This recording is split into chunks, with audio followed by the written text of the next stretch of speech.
born a baby. Oh, we burn down the road.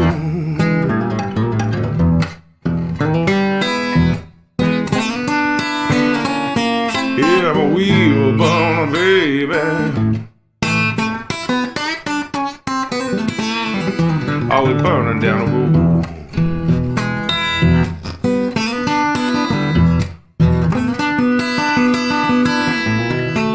I'm a wheel born a baby.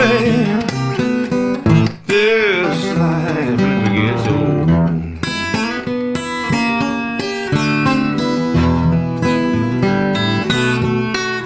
Come on, wheel burners.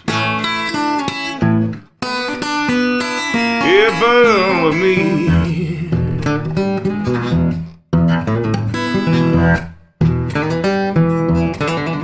Come on, wheel burners.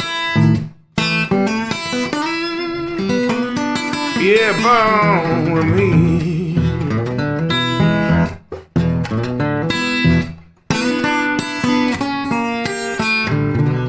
Oh, take a ride now on the Wheelburner Express.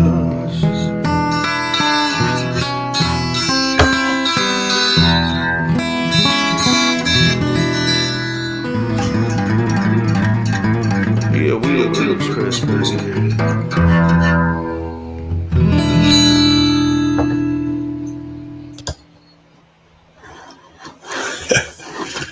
What is going on? Let's take a look at this. Oh, we're already filling up in here. Excuse me. I don't know. I'm still shaking the fog out. I had a sanctioned nap today, and for any married man, you know what that is. That is, I had a real nice nap a while ago, and it was sanctioned by the boss lady. So, you know, it's not one of those where she goes out grocery shopping and you grab a nap and then she comes home and catches you napping, right? No, this wasn't the case. I actually got a fully sanctioned nap only because I fell asleep with my head on her tummy. So apparently some of you, Campbell, and a couple more of you actually know about this because I was recorded while sleeping. Now, I don't know if that's legal. I'm going to check with my lawyer because apparently my better half recorded me while I was sleeping, making noises, and at least I didn't fart or anything, but I was making noises and laughing and giggling and snorting and carrying on while I was sleeping, apparently. This is all allegedly. And she decided to text it out to everybody, right? So a bunch of people, some of you, got copies of this, and of course Dar thought this was absolutely hilarious. So if you have a copy of it, you be forewarned right now. Keep it to yourself, or I will fucking find you. It won't be good. Look at my face. I'm still red. Like from this is Brian's wake up face here. So let me just adjust this here. I was messing around with it earlier, so let's check out and see who we got here. Yeah, well, there we go, right off the bat. Hey there, Sleepy, Laffy Sleepy. I guess you got copy of it. TBT's here. Oh, sorry, I got to do my morning stretch here. TBT, glad you're here, man. Mrs. TBT as well, so I assume it's probably somewhere around. Of course, Dar's here. Can't really do anything about that. I can't do anything about that, guys. Sorry, she has to be here. There's nothing I can do. Bulldog's in the house. Where is he? Well, brother, I'm here. I'm not all there, but I am here. Chris is in the house. Go truck yourself in the house. Yo. The old Chicken Hawk. Who is that guy? Chicken Hawk. Dude, I'm going to try. I've got to go back in your email and check your time schedule, but I'm going to try to hook up with you tomorrow night if I remember correctly, you're going to be in Philly, between some point tomorrow night, between 9 and midnight or so. I got to go back and read the email. I'm going to Berlin, which is like, I don't know, 20 something miles, like straight south, right out of Philly. And so I'm going to be there, and I have to deliver Monday morning. But I can time my departure from here, that I can run through Philly at what time you're going to be there. So I'm going to double check the emails, or just let me know in here, whatever you got. See how that goes. Like I said, Chris is in the house. Nomadic, driving for another hour. Well, dude, we can keep you going for another hour. I can guarantee you that. Oh, Miss STT's in the house. Shannon Thomas Trucking. Glad you're here, Shannon. Brian won once, I think. Yeah, that was the bowling. None of us put up fantastic scores. Let me tell you that. I can guarantee you that. I think we broke 100 once.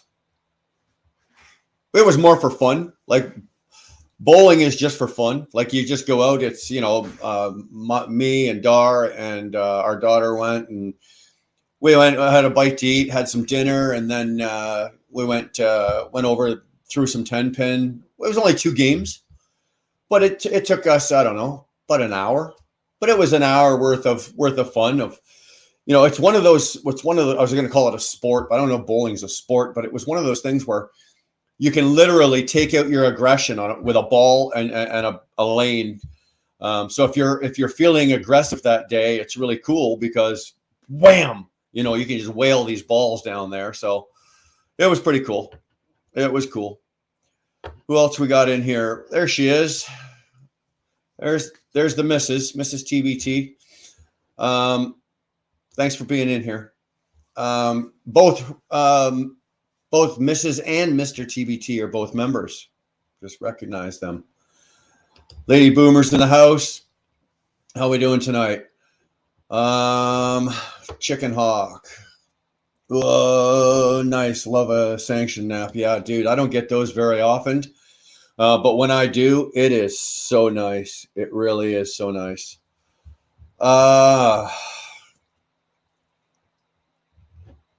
No, Darius, you guys are obviously working on that recording, so no, it won't be played later. Nice. You can hear her laughing from the other room. Thanks, Dar. Just keep that going. Keep that to yourself. Just know that none of you guys are seeing this.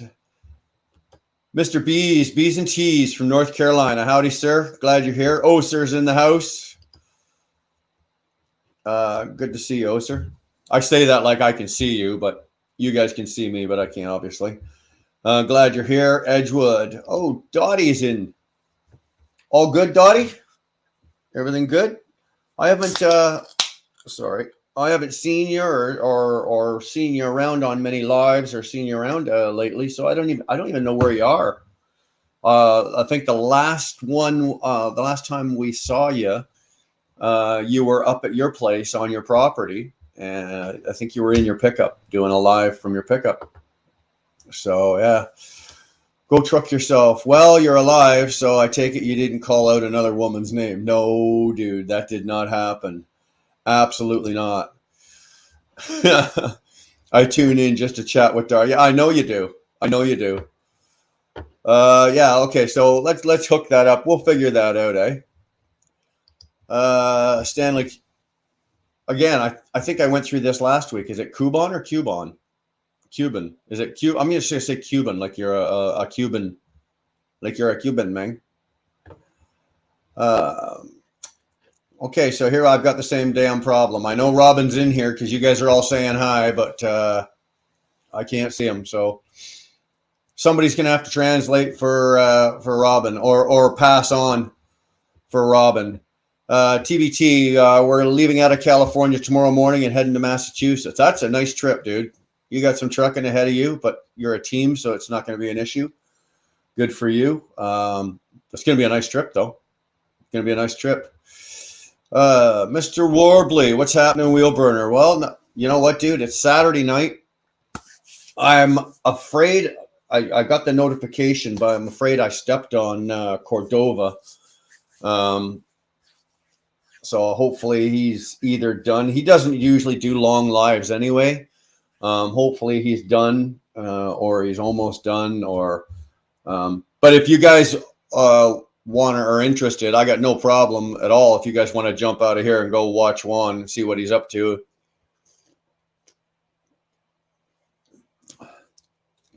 I would certainly understand that.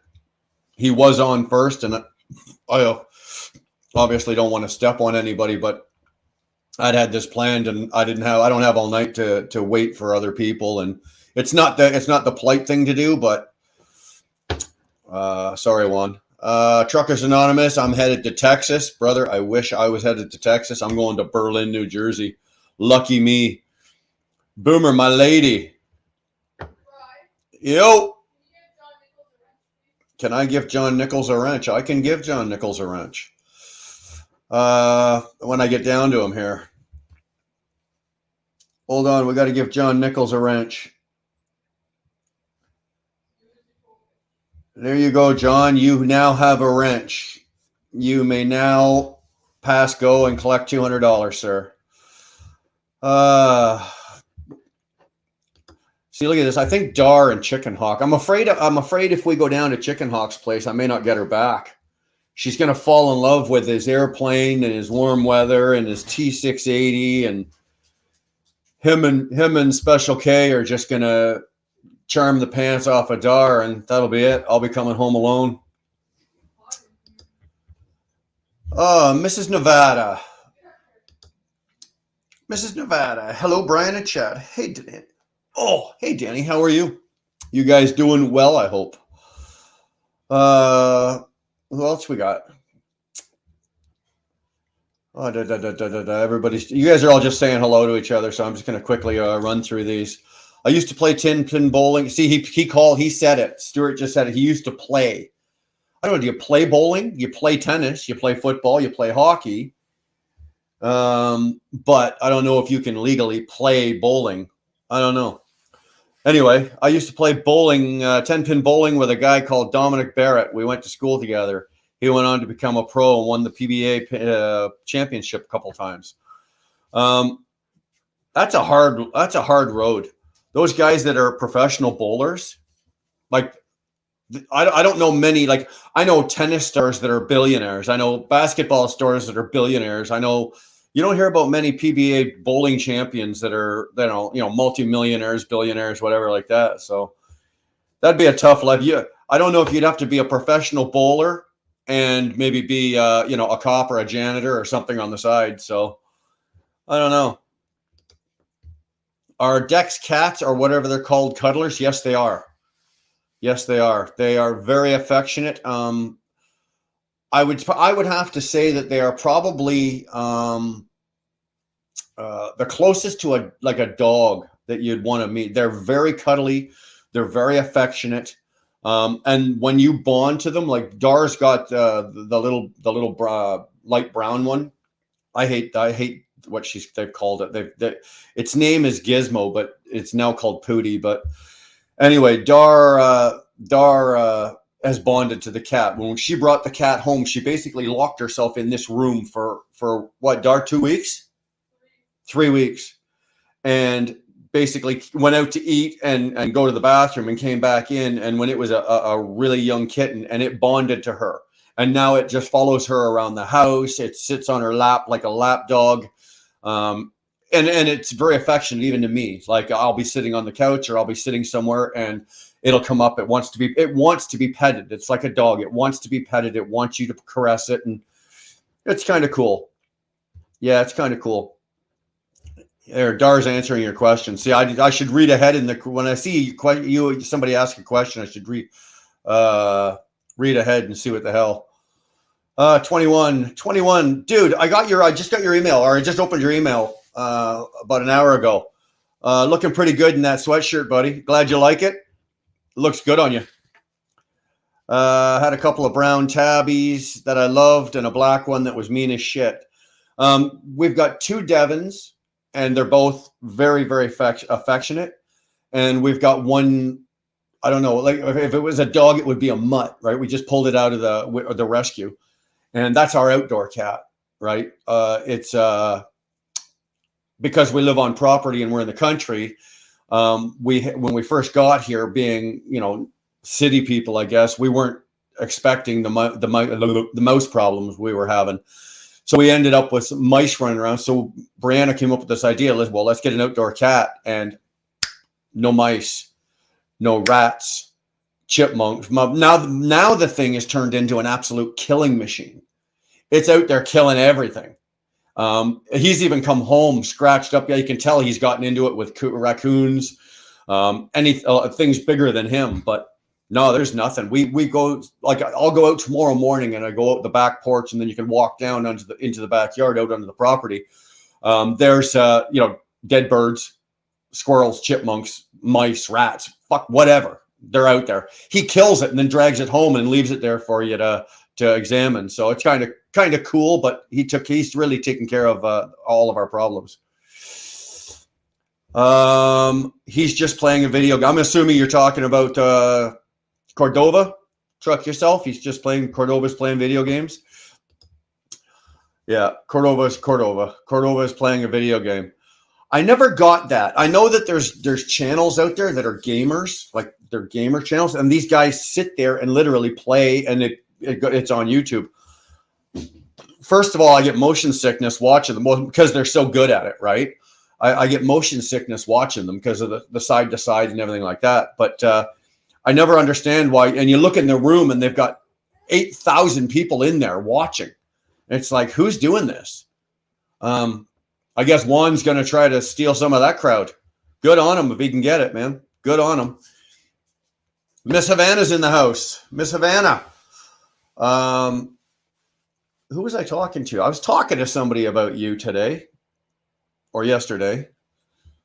Who the hell was I talking about? I think I was talking to Jeremy about you. And I was just talking about a friend because we were talking about cigars, and you're one of the few ladies I know that actually smokes cigars and enjoys them. And we were just talking about cigars, and I was saying, like, this other tuber, she's got her own channel. Check her out. She smokes stogies, and so yeah, there you go. There's your free advertisement right there. Okay, John's got his wrench. Stanley, sorry, I want to go back there. I saw that there. Like coupon with AB. Okay. Like coupon. All right. So who else we got? Chris, T21. We've got everybody in here tonight. Everybody of any importance. Who's this guy? What does that say? Bullshits in the woods. Bull fucking shit of the. God, I can't read that. I don't know what the hell that says. It says, I don't know what it says either. It's bullshit of the wood. I think he's missing part of it. It's supposed to be, does a bullshit in the woods, when there's supposed to be a question mark on the end of it. But no, it doesn't, Dar. It's bullshit of the woods. If you know TJ, it's not bull of the woods. It's bullshit of the woods. It's bullshit coming out of the woods is what it is. Bull of the Woods is in the house. TJ, how you doing, brother? Glad to see you, man. Rudy from across the big ocean. Freight Shaker XL, good to see you, man. 21 still here. Okay, you guys just keep doing the talk. Patrick, hello. Brian and Dar and burners. That's what you guys are. You guys are burners. The uncomfortable wife. I can see you. Can you see me now? I can see your comments. I just can't see uncomfortables. No, I can't see him at all. If he's in here, I don't have a clue where he's at, man. He's like a little ninja just walking around.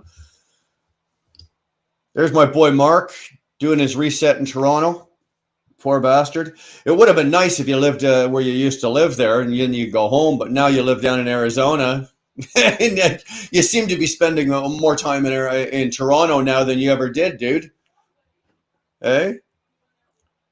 Stanley, uncomfortable. It's been one of those days. I've actually I had a really. Oh, I don't think TJ's happy with me. Really, really. Okay. Um, I've had one of those days where I've been really productive today. You know, I hate being productive on a Saturday because Saturdays I kind of like to just relax and everything. But we went out this morning, went out into Kingston, did our running around, came home. Oh, actually, you know what? I've been spoiled today. I've actually been kind of spoiled today. I got to sit out for a couple of hours out in the garage. We pulled the fire table, the propane fire table, into the garage, and my son-in-law Mike and I sat out there and we burned a couple of big fat cigars. I burned off a Comancho. Yeah, it's a Honduran cigar, really, really good. It's a Comancho. It was a triple Maduro, and Jesus Christ, was it good? It was awesome. And Mikey was smoking what was he smoking? He was smoking a West Tampa White.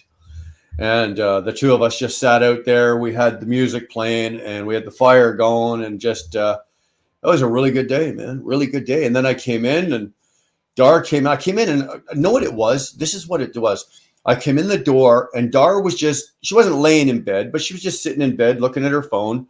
And so I just kind of came in. The dogs were laying with her. So I gave the dogs a little pet and everything like that. And then I see Dar sitting there. She looks all comfy. So I I did the little shimmy, right? I shimmied up the bed, kind of up the side of Dar. And I just put my head on her tummy, or like right where her boob was, whatever, boob, tummy, that whole area in there. And I ended up falling asleep. It was just so damn warm and comfy. I just fell asleep. And so that's how you get your sanctioned nap. If you need a sanctioned nap, you need, so your woman approves of the nap, make her part of the nap. Because what I do is I just wrap my arms around her and I get her all nice and tight, and she ain't going nowhere. She ain't going nowhere. She can't go nowhere as long as I'm napping. If she gets up, then I'm waking up. So no, it was good. I incorporated Darlene into my nap, and that's how I got away with a nap.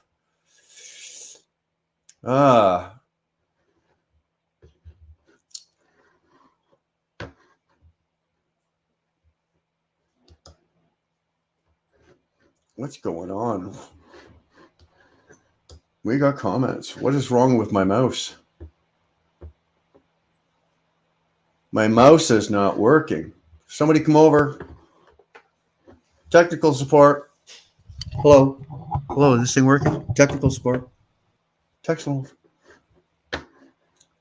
Anyway. I don't know what the fuck's wrong with this thing. It says now my mouse is off. I shit you not. I really should not be responsible for this kind. There we go. There we go. Nope. It was nap time instead. Yeah. Tolga's here. Thank God Tolga's here. Tolga, thank God you're here. It's not the same without you. Uncomfortable wife. Victor Meha. Wash hands. TBT. Being well, how are you? How's the assassin biz? I don't want to know what the fuck you guys are talking about. Mark Wilkin. Now I just need to run. Don't really need to take time off unless it's with Stacy and the kids. Yeah, dude. I hear you. It's Christmas coming, right? So we got 3 weeks till Christmas, and then you got New Year's. So my motto is now, between now and then, is just a run. Bank it. Put as much in the bank as you can between now and Christmas, because I got a feeling that come the new year, some parts of this industry are going to come to a screeching halt. I don't know if it's going to be van, flatbed, or what it's going to be this year, but it's going to be a difficult. It's going to be a difficult year this upcoming year.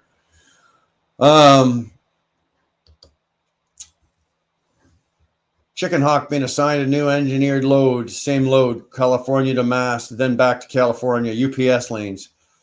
You're running UPS. That's nice. That is so nice. I wish I was running UPS loads, man. They're nice and light.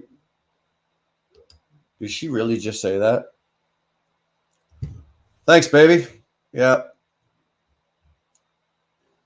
Yeah, that's called that's kidnapping. I took the boob hostage. Did you really put that up there, right? I drooled on your boob? Yeah, because you did. There's a wet spot. Well, looks like I had to, there was a wet spot and I slept in the wet spot. What else we got? How's the weather trucking? It's cold as shit here right now. It's around freezing, overcast. Haven't seen any sunshine in a few days. Mark Wilkin, me too. The last run will be back to Arizona. You probably get 3 weeks. So you'll get one out to Cali, one back to Toronto, then one back to probably Arizona. So that'll take you pretty much up to Christmas. I got a Tennessee run for 4K. That's really good, Victor. Depending on where if you're going from Kentucky to Tennessee, that's good.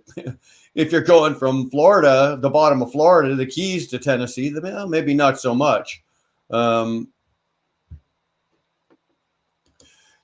Chicken Hawk likes the wet spot. Yeah, guys, hit that like button for me, would you? Do me a favor. Jerome Jones, good evening, everyone. Dude, I gotta say, Jerome, you are everywhere. Where did I see you earlier? You were over in Scott or in Fate Trucking's live. Fate did one earlier today. You were over there with him. Good to see you, man. You seem to be everywhere, and you seem to be positive. And you know what? There's something I'm missing. I know I'm missing something here because I know I've seen your channel. You do not have a wrench. So let's take care of that problem for you right there. Okay. So now Jerome Jones has a wrench. Let's go see what Jerome's got. I thought you did have a channel. You've got 5 subscribers, but either way, man, glad you're here. Thank God you're here. Don't know what we do without you guys. Uncomfortable wife. Yo Jones. Now we're on last name basis. Tolga, sup Jerome. Uncomfortable wife. Where do I find the like button? You know what? Don't worry about the like button, Bulldog. Hit the dislike button. Hit the thumbs down, but make sure you hit it twice, okay? Just hit it twice. 4,000 pound load from Toronto to Tennessee for $4,000. I would do that.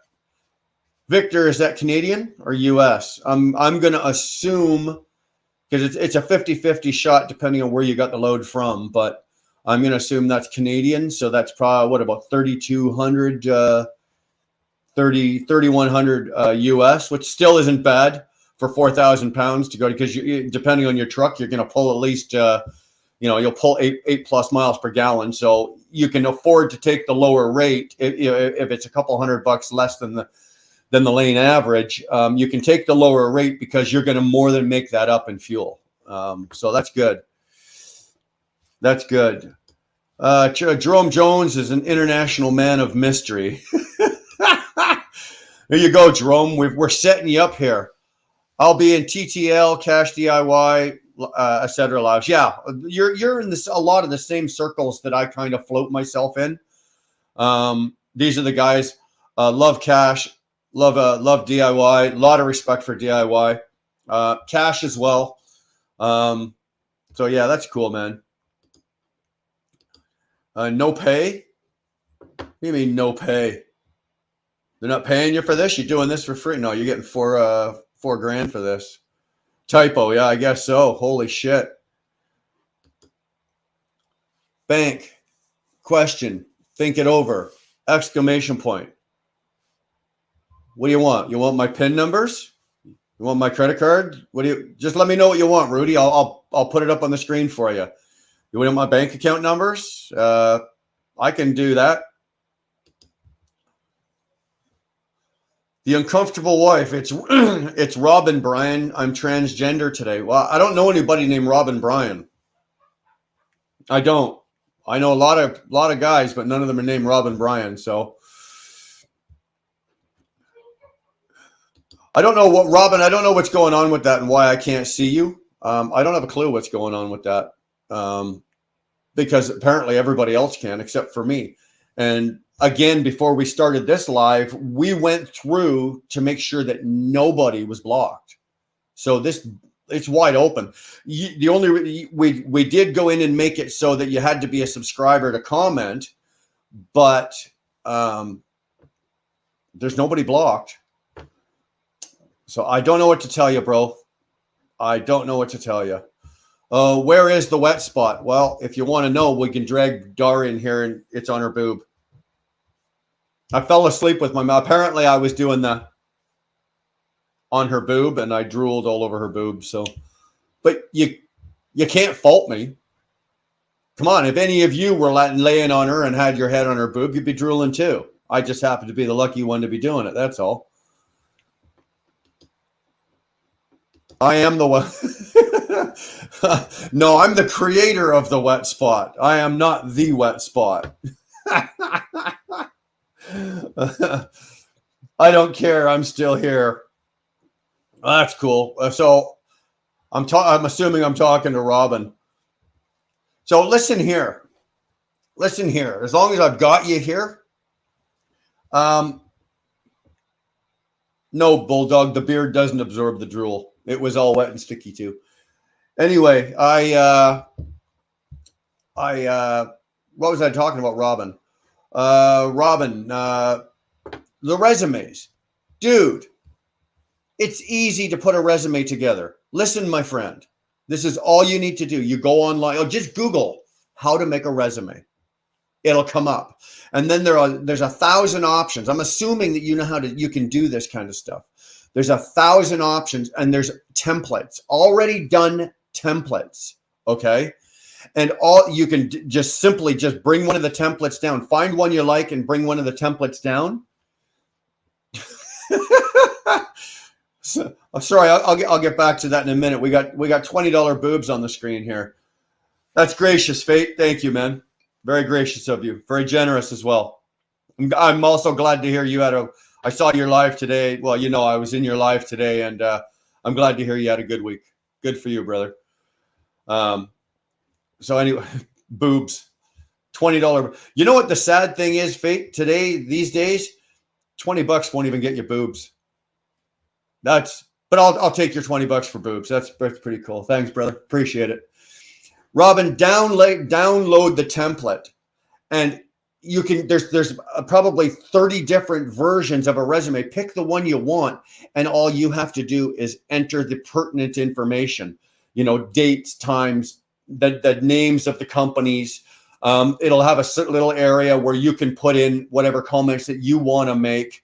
All of that kind of stuff. It's done for you. It's like resumes for dummies. Dude, it's right there.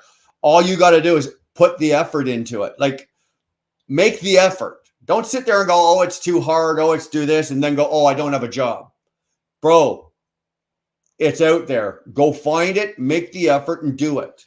Okay. I almost said to you today, Robin, just send me your jobs and send me and I'll do it. And I've gone, no. Robin, do it yourself.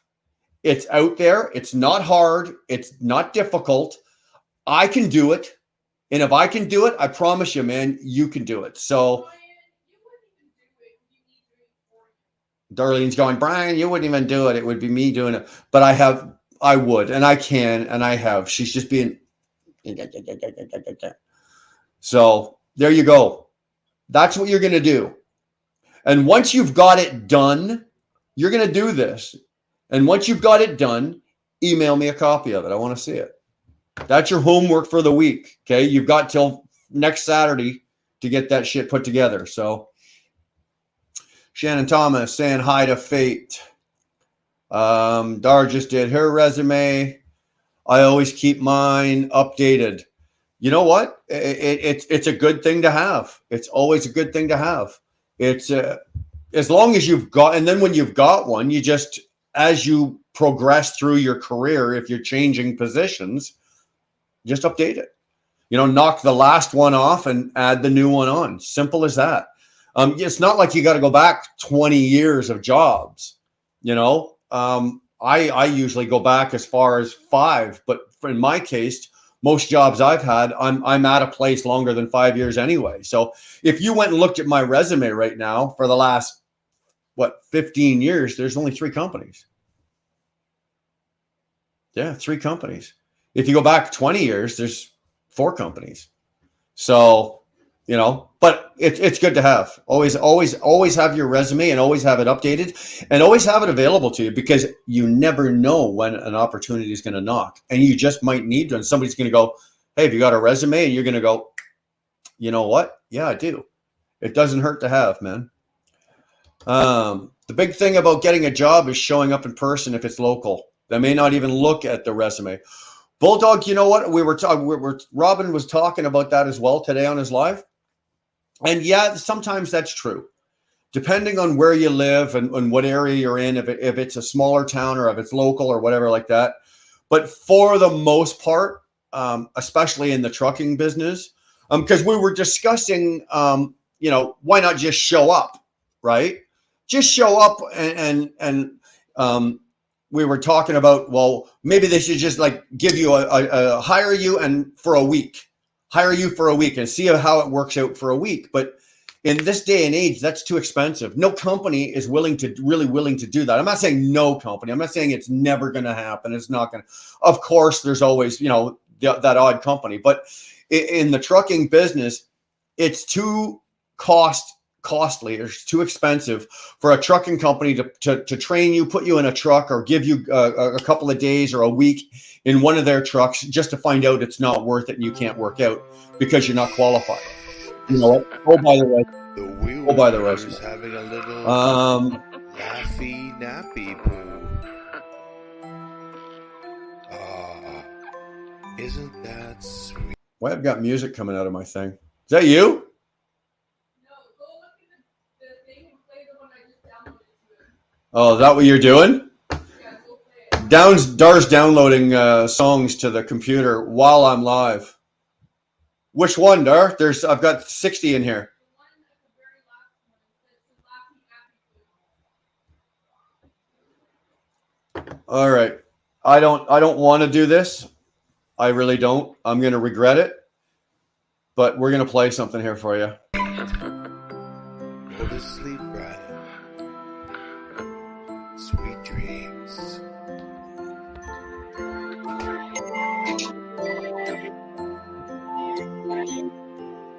Campbell, I fucking hate you right now.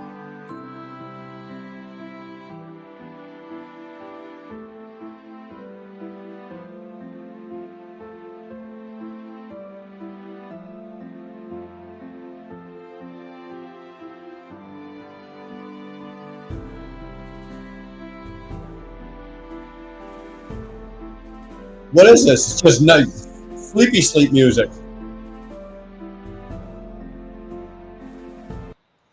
Whatever.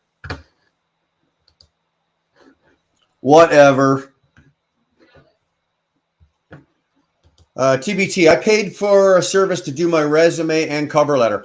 Oh, that's another option. I don't imagine it's all that expensive. You know, you give them the pertinent information and go.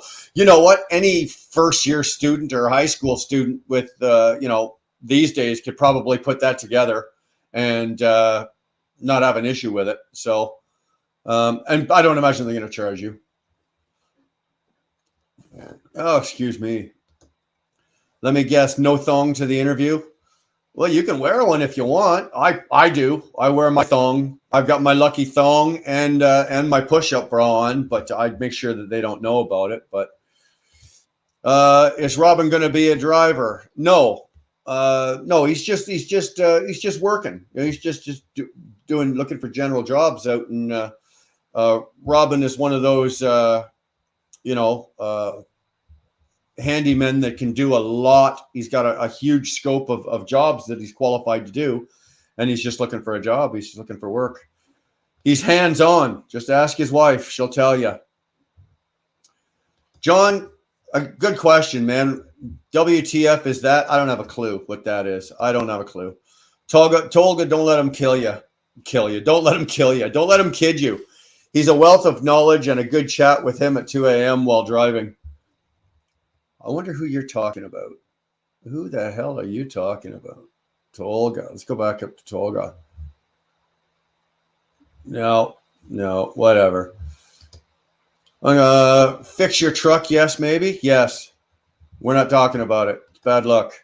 Chicken Hawk, believe it or not, antisocial people always focus on their focus to their business more well than the social people. I believe that.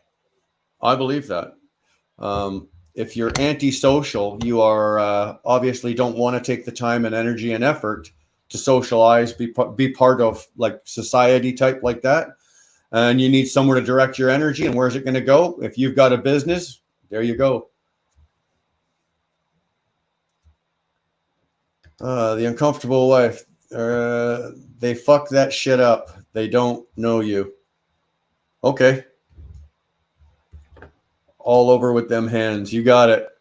Jack of all trades, master of none. Go truck yourself. That's what I was trying to say. Thank you.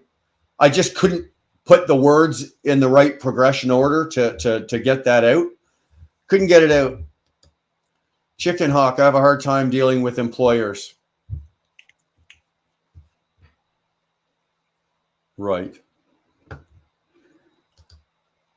Hi, good night, bro. How's everything? Sorry I missed some, but I heard something fix the truck. Do you have a problem with the truck?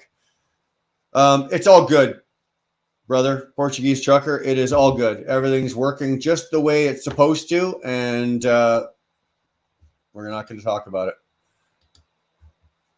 Welcome back. How you doing, brother?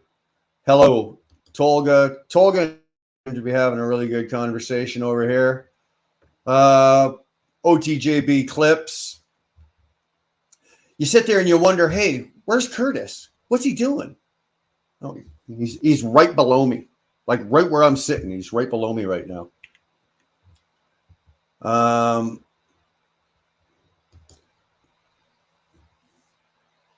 Darsman, I've been self-employed for 17 years.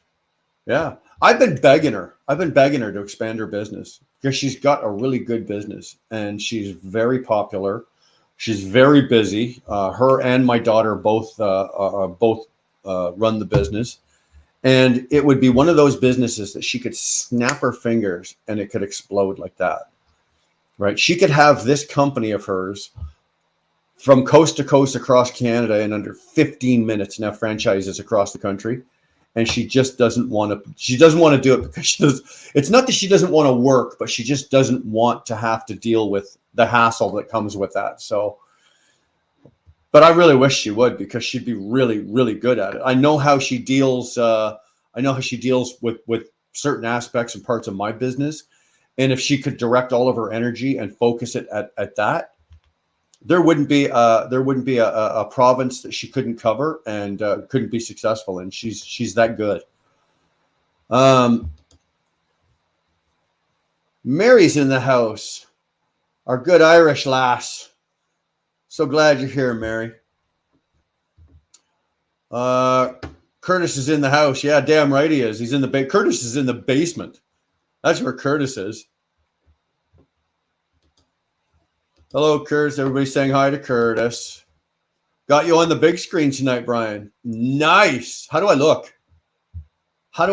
Is it looking good? Does the Chrome look good on the big screen? Like I'm going to assume, Mary, it's like high def or 1080, at least 1080, and the Chrome looks good, right? But look at that. It's got that shine. I got to get rid of that shine. Well, hopefully we're looking good. Yeah, he's literally in the house. Tolga Dar. Oh, come on. That's not nice, Bulldog. However, I need to text on my cell phone. Well, that's fine. That's fine. Edgewood says I'm pretty. Well, okay, I'll take that. So, Brian Dar, why home on a Saturday night? Go out and do something interesting. We were out last weekend. We went out bowling last weekend. We had a night out, went out for dinner and went bowling and whatnot like that. Tonight, I don't know. We went live. When were we live? Only a couple of days ago. I think it was Thursday night when we were live. I did it from the truck. I was out in Ohio. And tonight, Dar's actually got to work. She's got some clients and she was able to do some, they've asked her to do some specialty work for her. So it requires her working part of the evening and doing some stuff in the evening. So she's going to be kind of in and out. So that's really, we couldn't really make any plans. We weren't planning on going live, John. We were actually planning on, that's why I went live on Thursday, because I got home I knew I was going to get home too late tomorrow on Friday, which I was. And then we weren't planning to do it tonight. But then, like I said, Dar's got to work. And if she's in and out and doing other stuff, the kids, Brianna's got a couple of her really good girlfriend friends. She's got a couple of her girlfriends from down in Waterdown, and they're in town for the weekend. So they've got their little thing going on. My poor son-in-law, he's down there with a bunch of chicks and Curtis. So you might as well say a bunch of chicks. He's stuck down there with them. But so that's the long answer to your short question, John. That's why. Oh, my God. Stop with the truck. Stop with the truck. Yeah, I know. Mike, thank you. Thank you. Next time that happens, Mike, just hammer them. Jesus. I don't want to expand. I don't want to manage anybody. You know what? Yeah, well, you'd be good at it. I'm not really good. Stuck in Virginia. Well, until tomorrow morning, and I was thinking of going home Friday, but this is trucking. Actually, Humberto, I saw you because you were in the live on Thursday, right? And we were talking about getting home for Friday night, and you were saying you were in Virginia, so I'm assuming you didn't get a load out of Virginia. I'm sorry to hear that, brother. You're stuck down there. You didn't make it home. I'm working off and on, John. I have to go do a pet visit at 8:30 tonight. Stanley, he's right below you making a mess of the sheets. Thanks, Stanley. I needed that. I needed that vision in my head. Tolga, that is exactly what it is, and I expect 100% from them. Don't come to work if you are not going to give 100%. Chicken Hawk, I agree. And it's sometimes it's hard. It's hard because I've actually, the guy right here, Mike Campbell, he worked for me. And sometimes it's hard for me as an employer when you have employees that just because I have my expectations and the bar is set at 150%, I then expect everybody to work at 150%. And that's not fair. If a guy is given 100% and he's given his all and he's given you the best that he's got and you're making money with him and everything's good, then you know what? That has to be good enough. But sometimes I can be, well, ask Mike. I can be a little bit pushy. I can be a little bit aggressive. Not much, just a little bit, 11.8 miles per gallon and right now and loving it. 11.8 mile. You must be running downhill with a sail up with the engine shut off with a tailwind at 11.8. Even with 4,000 pounds on. Well, there's about a 60 mile an hour wind out there right now.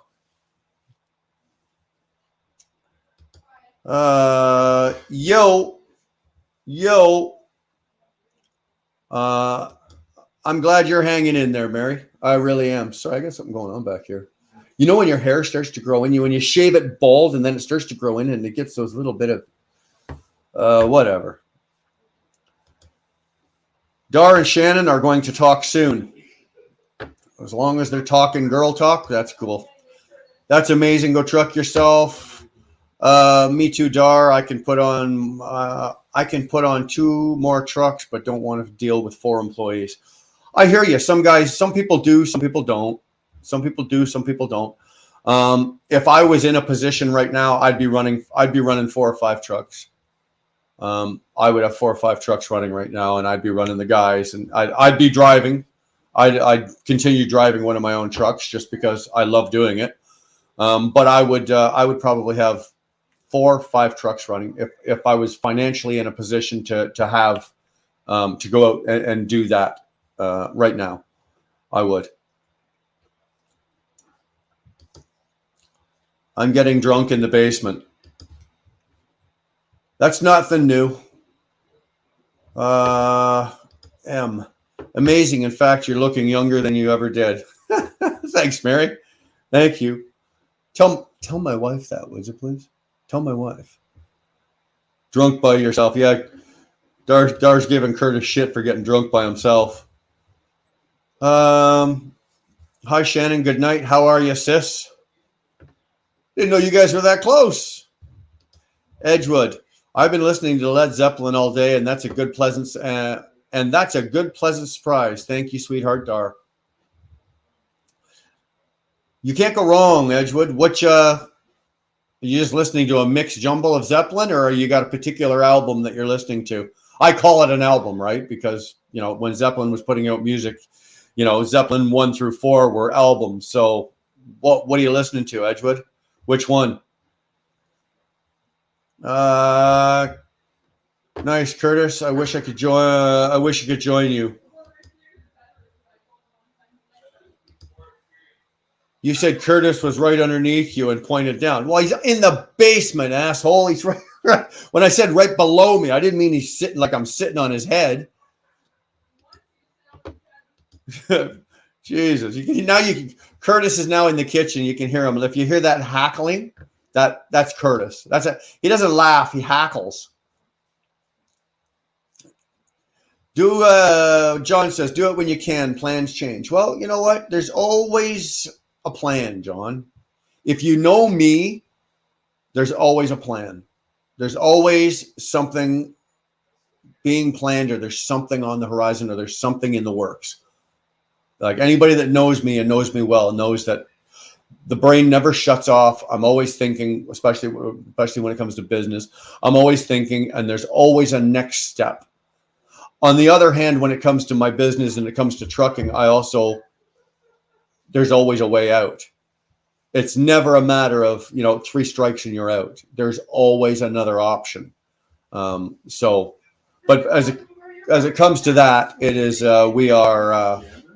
we're looking at stuff. Go put those fucking pajamas on so people can see you, okay?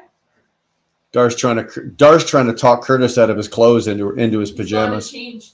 What? Look in the window. He's what? Wanted to change. Is he going to change? Yeah. That's good. Like, I really need to know that. Bulldog. When you're a trucker, you don't want to go out and do something interesting. You want to be comfy. You know what? Bulldog, yeah, for the most part, I agree with you. When I get home off the road, I don't want to run around all over the place, But on the other hand, I do have to make concessions because my wife is home all week. When I get home and the weekend hits, she wants to go out. So, you do occasionally have to make the concessions, and, and we did, like I said, we did last week. We went out bowling and had a nice dinner and whatnot like that. So, but yeah, when I get home, especially if it's been one of those weeks where, you rolled in and you hit your E-log and you've got 1 hour left, you ran out 69 hours on a 70-hour week. You got 3,500 or 3,800 miles under your belt. You worked that week, man. I really don't feel like getting out of my truck, coming in the house and then having to, oh, hi. And then, have a shower, get dressed and go out somewhere. That's not on my agenda. It's not something I just saw Curtis in his fucking pajamas. Okay. Don't do it. No? Don't do it. This was Dar's. Okay, hold on. I'll leave it to them. Do any of you fuckers want to see this guy in his pajamas? This was Dar's idea. Anybody? This is according to Curtis. Dar told him to do this, but TBT says yes. She says yes. They're all saying yes. What's up, fuckers? He's been drinking too, by the way. A little bit. Keep the shirt on. Do not lift that shirt up. Shit, you're not. If How you. else do I supposed to? Oh, okay. You can lift the shirt up. There you go. You're good. All right. Oh. Gosh, you don't know what that's like. I saw him lifting the shirt up, and I was having started panic attacks. Look at my face just went red again. I was starting to get scared. Jesus, age. Holy crap. You see the life I have to live? See what I have to go through here? This is killing me. What do we got else we got going here? Banners.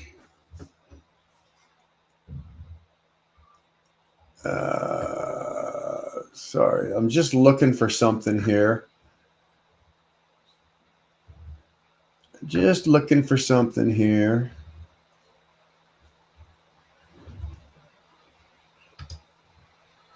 Nope, that wasn't it.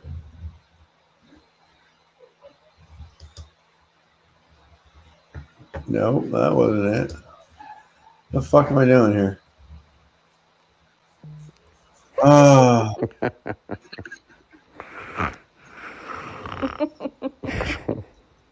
You're a bitch.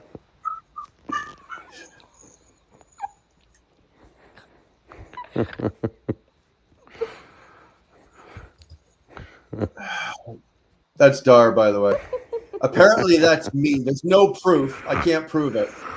But that's me sleeping. Right? And he started laughing, and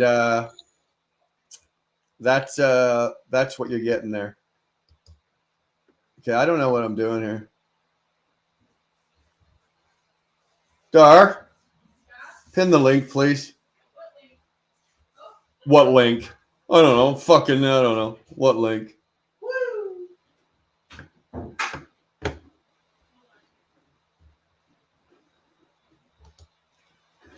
So yeah, that was me. I was laying on her belly and I fell asleep, and that was me sleeping. So there you go. Sorry about that. If you had to live through that and listen to that, I apologize.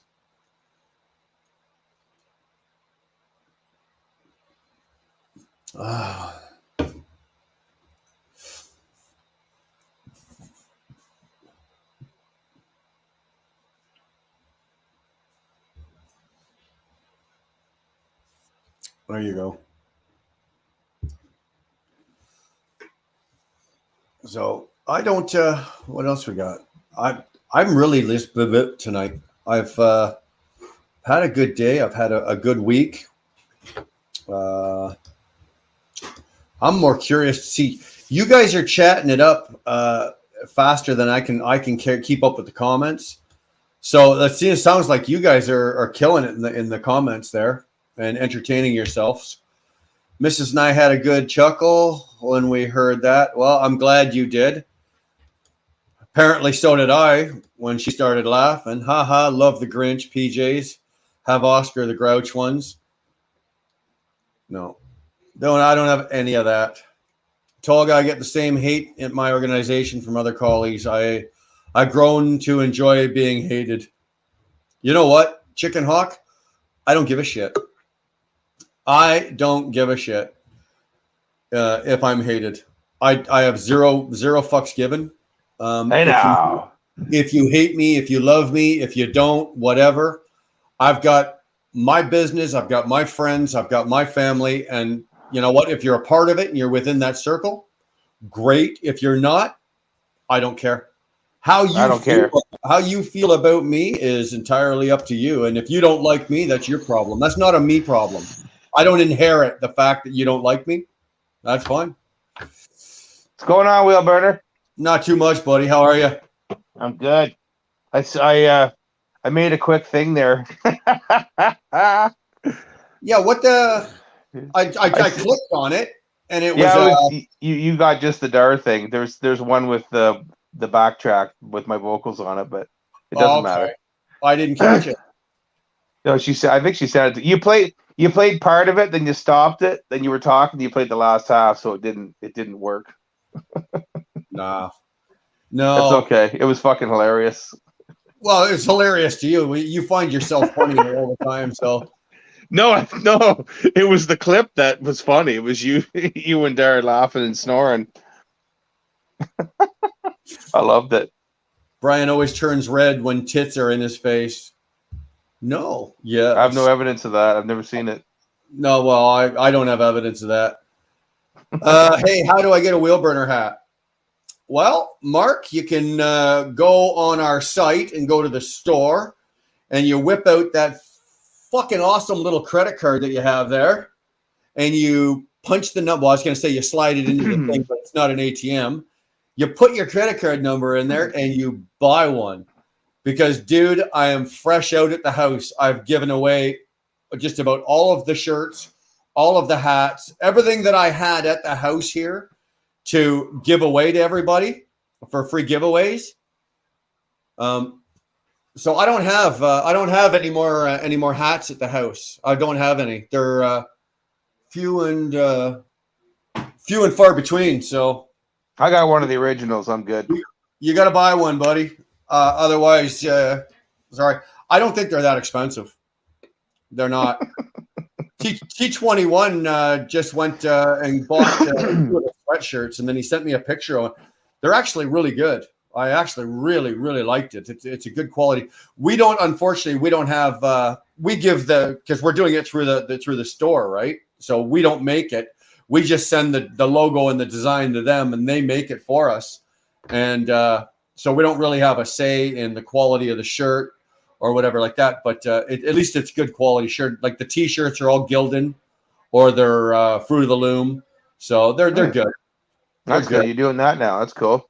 Yeah, it's just easier because we started doing it here at the house, and it turned out to be although it's a little bit cheaper, and we make more money doing it at the house. Yeah, it's a lot of work.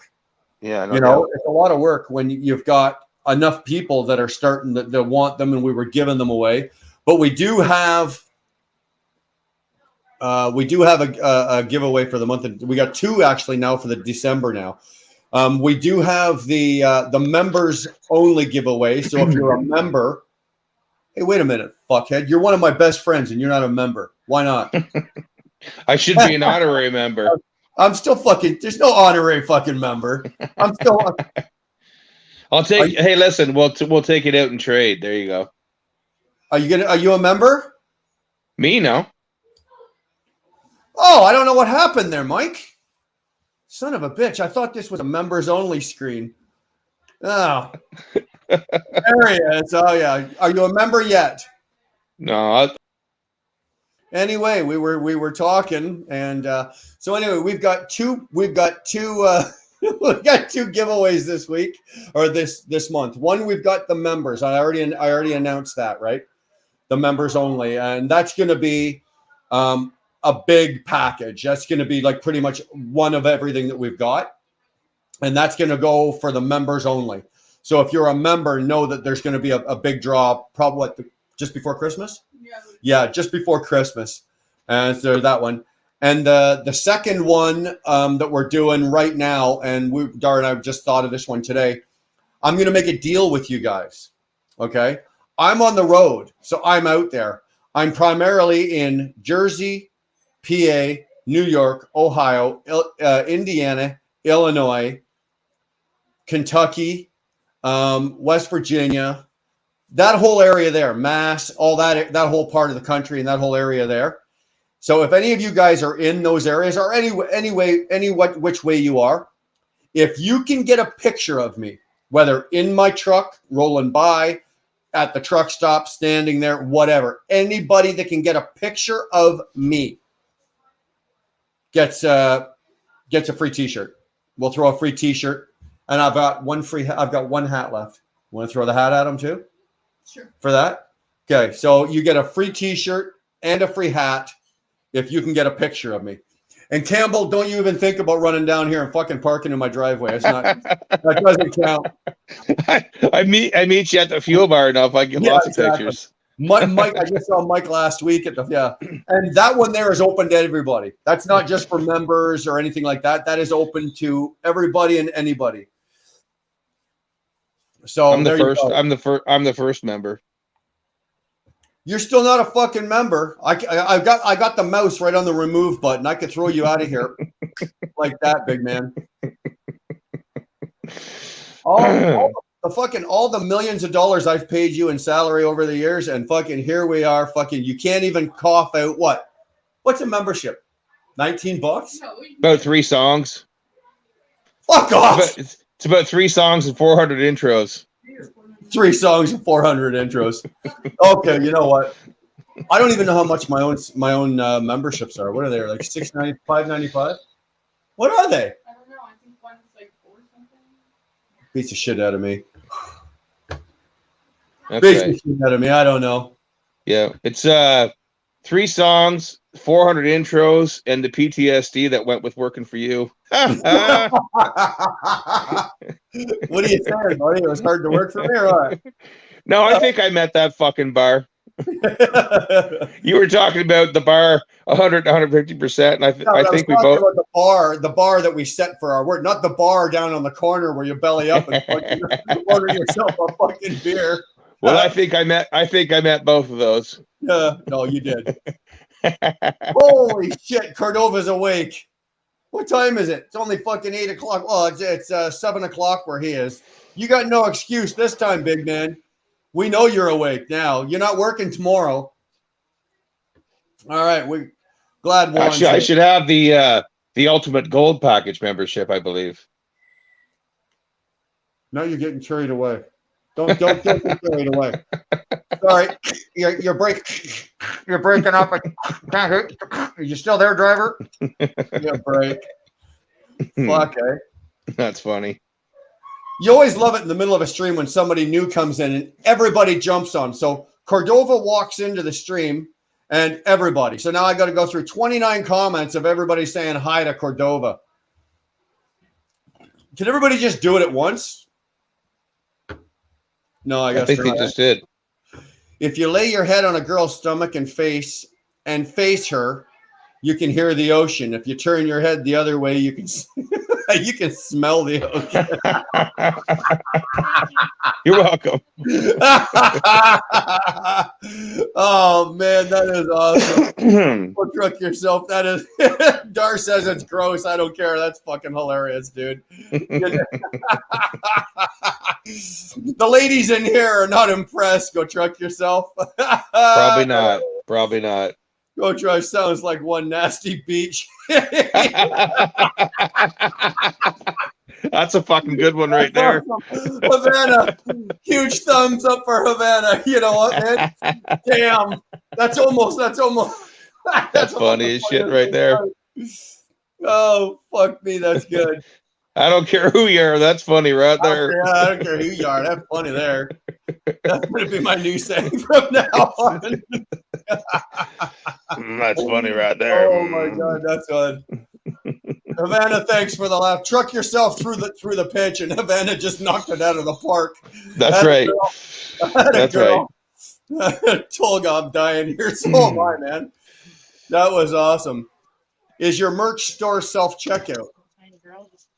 Yeah, I guess it's self-checkout. You go in, you buy, you enter your credit card, your debit, whatever, and they ship it to you. I don't even have to ship it to you, dude. It goes right to you. Better to smell the old. Better. I don't know if I want to read this. Better to smell the ocean than smell old Chinese food. Jesus Christ. Juan, I don't want to know where you've been eating, dude. You better check your address. Holy shit, dude. You want people to stalk you for your shirt and a hat? No, Havana. I don't want people. Not asking people to stalk me. I've already got one of those. I don't need any more stalkers. I'm just saying, if you can get a picture of me, if you see me going by, Havana, you're fucked because I don't get out your end very often, right? Like where you guys. I got some pictures of them y'all can have. Yeah, Mike's gonna be pulling pictures off out of his phone from fucking a year ago. He'll send them out to y'all. No, Greg, this doesn't count. You don't get to take a picture of the screen. You got to see me on the road. So you can't, and I don't want to see a picture of me like with what you're seeing on the screen right now, with in a truck stop photoshopped into the back. Nice try. Oh, I got an answer for Dar.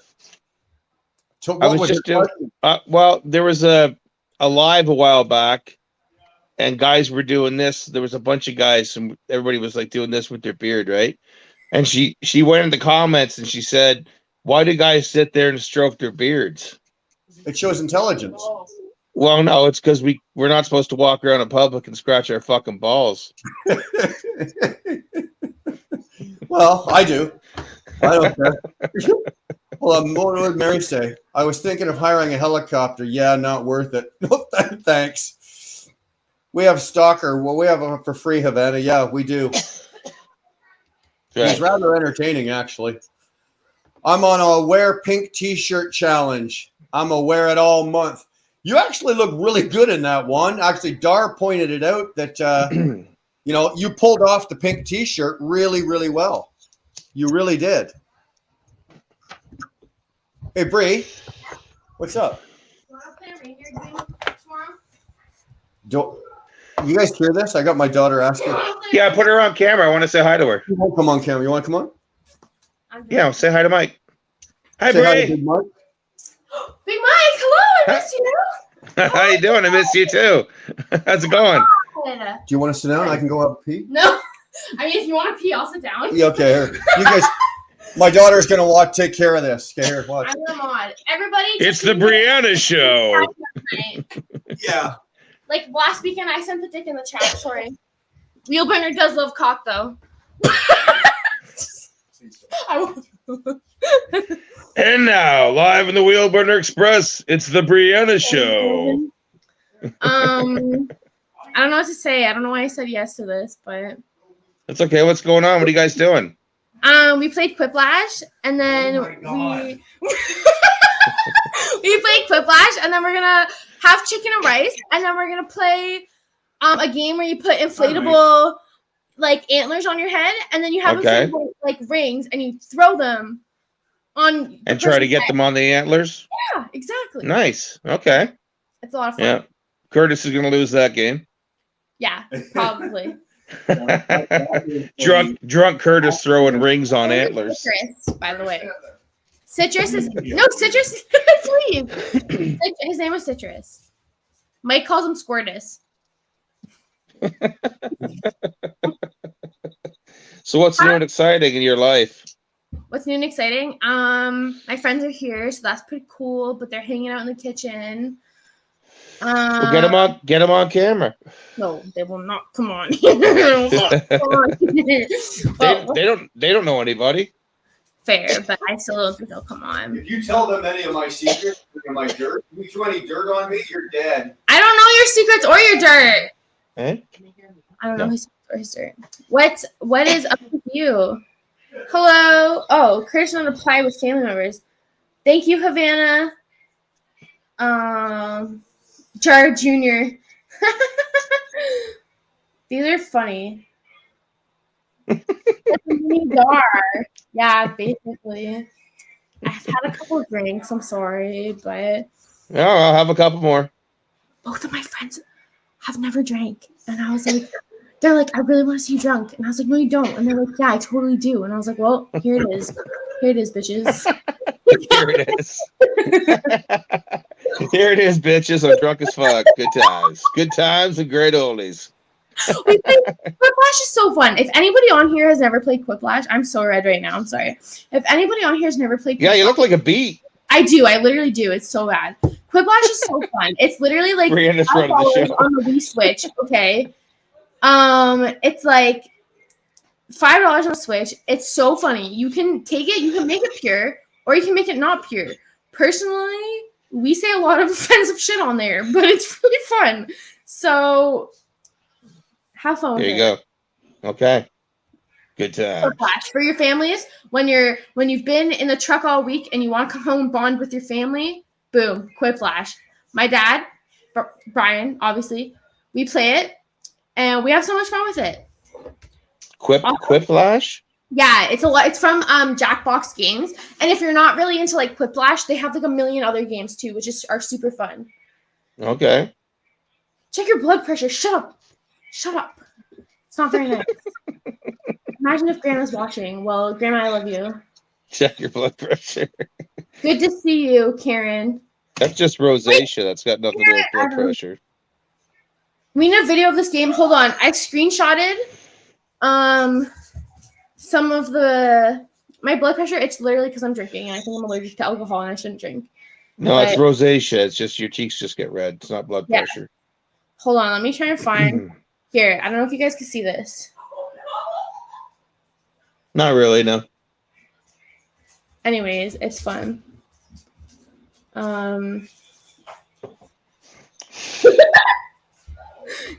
Yeah, right. They would never go for that.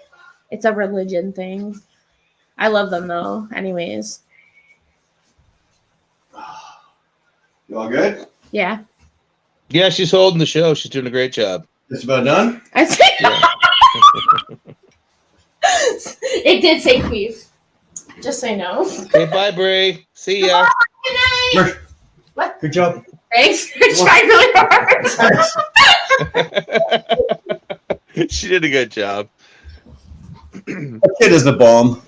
She is. You know what? I have to. I've got 5. Eh, Mike? You know we've got 5 daughters, and she is going to be the one that when I'm old and in my wheelchair, that's the one that's going to take. That's the one that's going to take care of me. So I got to be especially.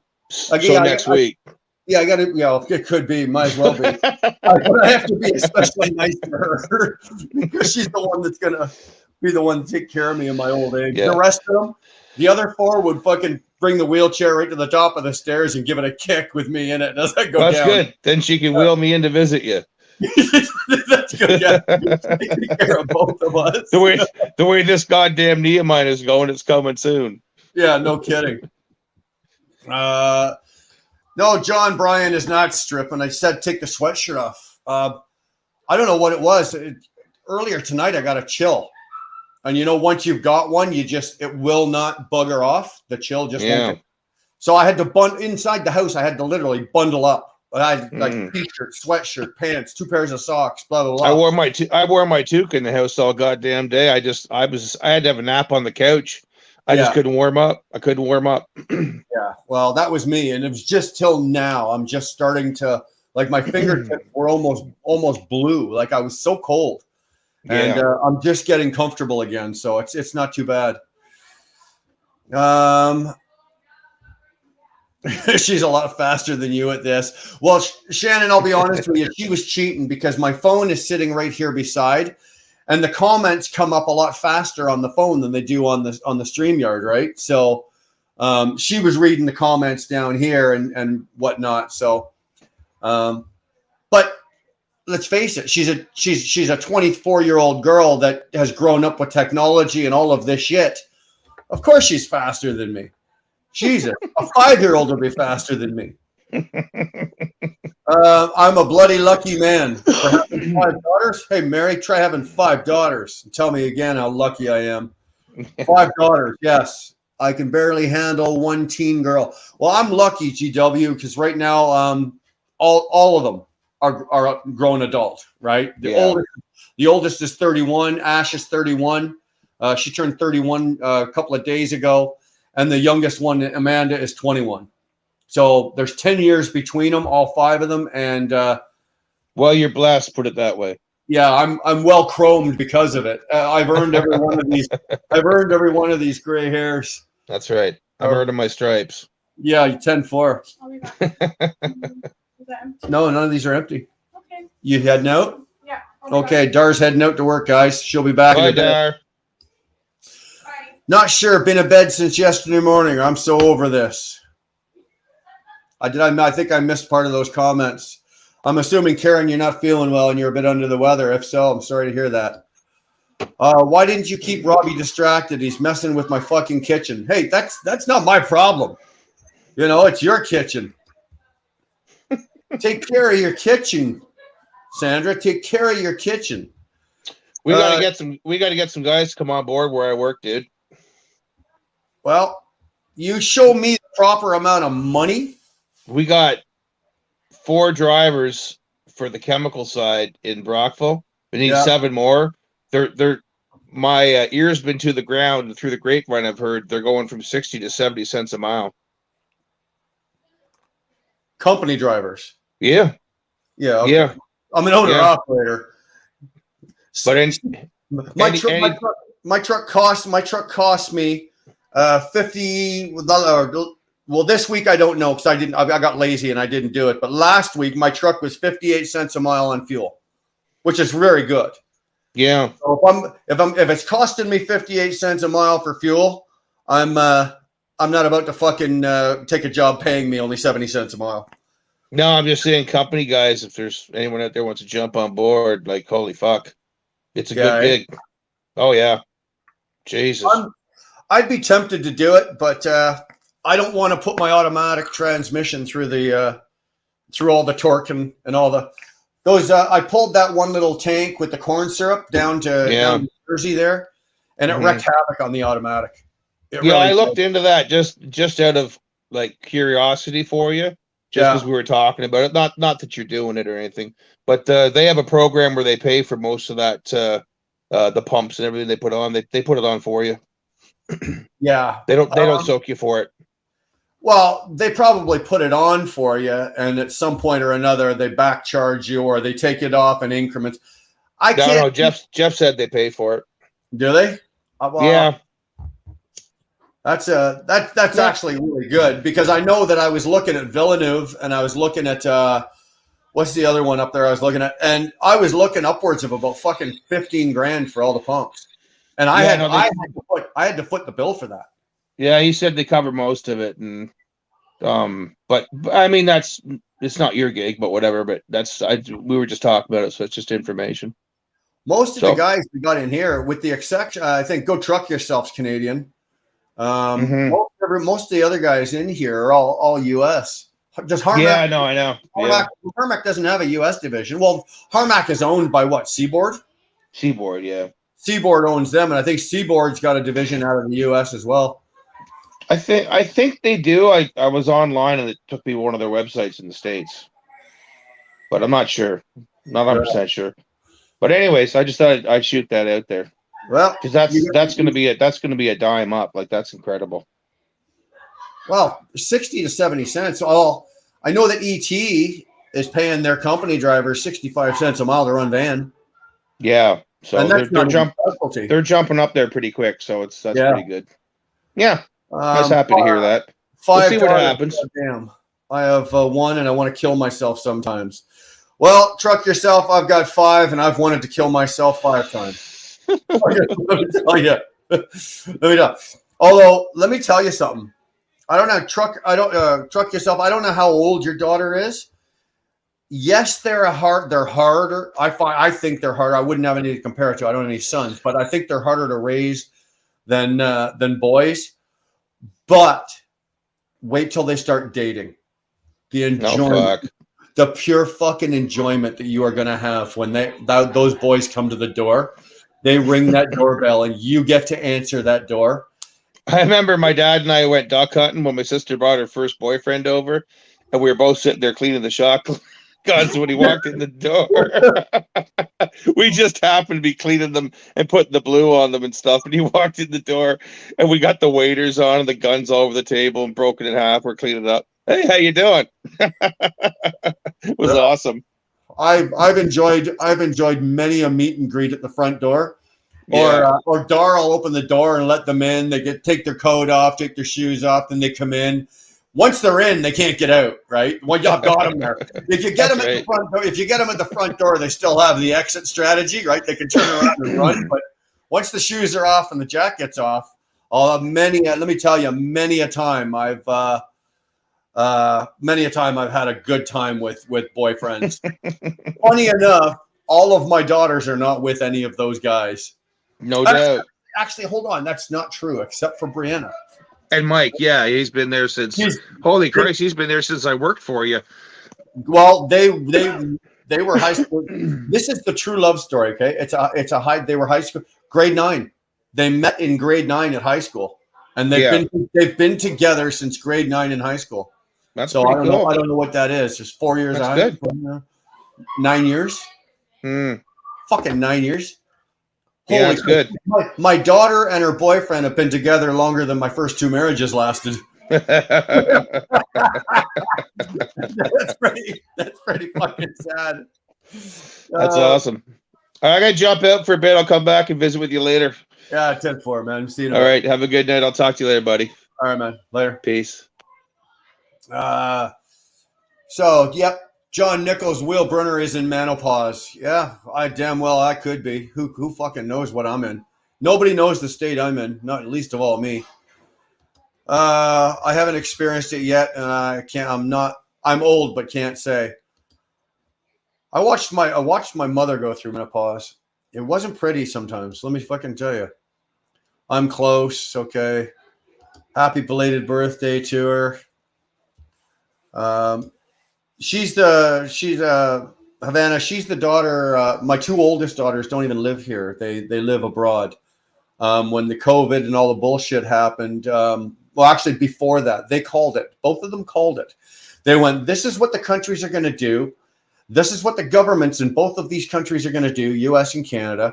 Blah, blah, blah, blah, blah. They called it, and all of us were going, well, I don't know. And they went, well, we're not waiting, and they fucked off down to Mexico. And then they went down to Medellin, Colombia. And they are now floating back. I think they're both back in Mexico now. They're in Tulum, Mexico. And that's where they reside. They live in Mexico. They want no part of living in Canada or living in the U.S. with our governments the way they are, and with the way these countries are being run. And I don't blame them one single bit. Both my kids, my 2 oldest girls, I'm very proud of both of them. Very, very proud of both of them. I couldn't be happier that they made that choice. And what I'm more impressed with is how smart they were. They called it. They saw it coming, where a lot of us were going, I don't know, I'm not sure, blah, blah, blah. They called it, and sure as shit, they took off. So good for them. Now, the downside to that is I miss them terribly, right? I know that they're safe.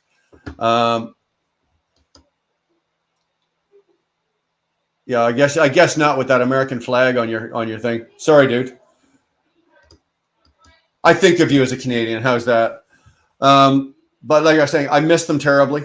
I do. But they are still just a phone call away, and I FaceTime them, so I see them. They got Wi-Fi where they live. The place they bought.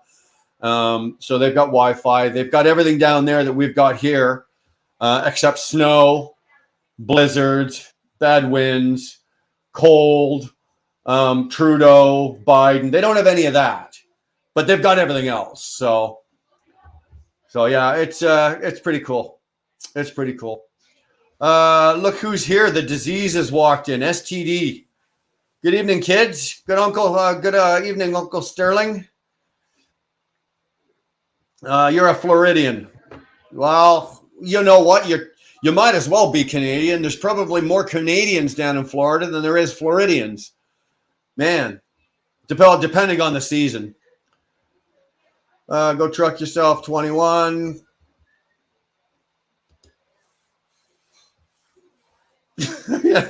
Yeah, well, we know who you are, Robert. We know what you are too, buddy. And just remember, you are what you eat. Just remember that. Shannon saying hello to Mr. Red Lady.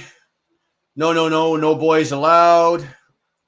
Tolga, Robert, Mary. I truly wish I had brothers like you. Wow, brothers like me? Wow. Go ask my younger brother Glenn if you wanted to have a brother like me. Red Lady and her dad were helping me get moved in, grilling pizzas on the, what the hell? The Tiager? What the hell does that say? Traeger right now? Okay. Curtis, Dar, I'm on the floor. Well, that sounds like a personal problem, buddy.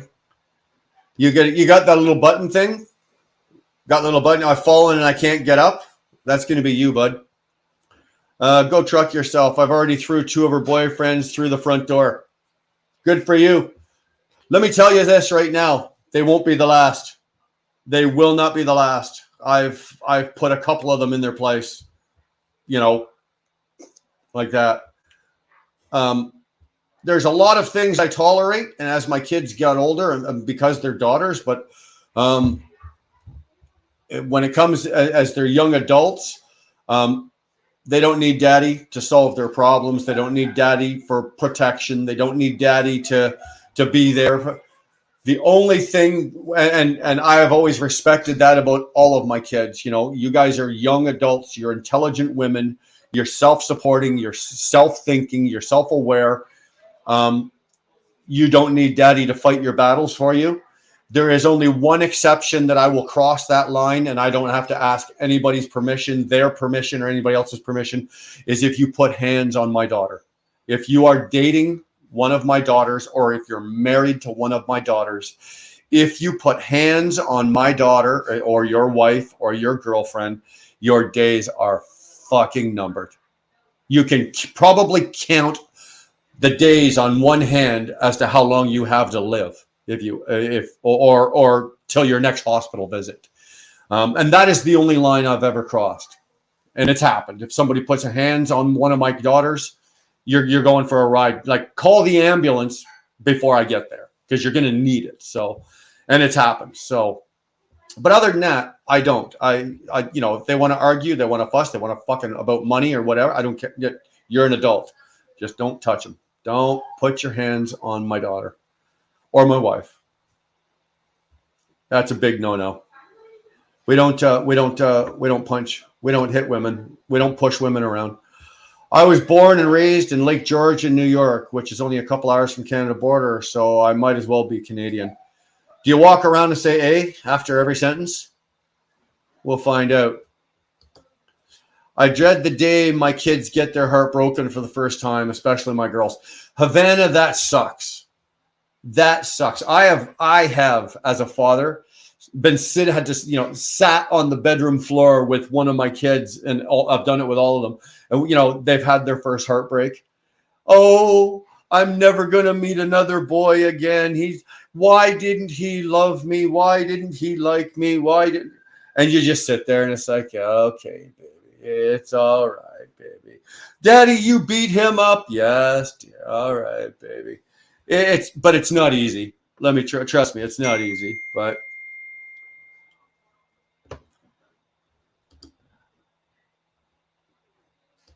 it's hard to watch, but my daughter had to do things her way.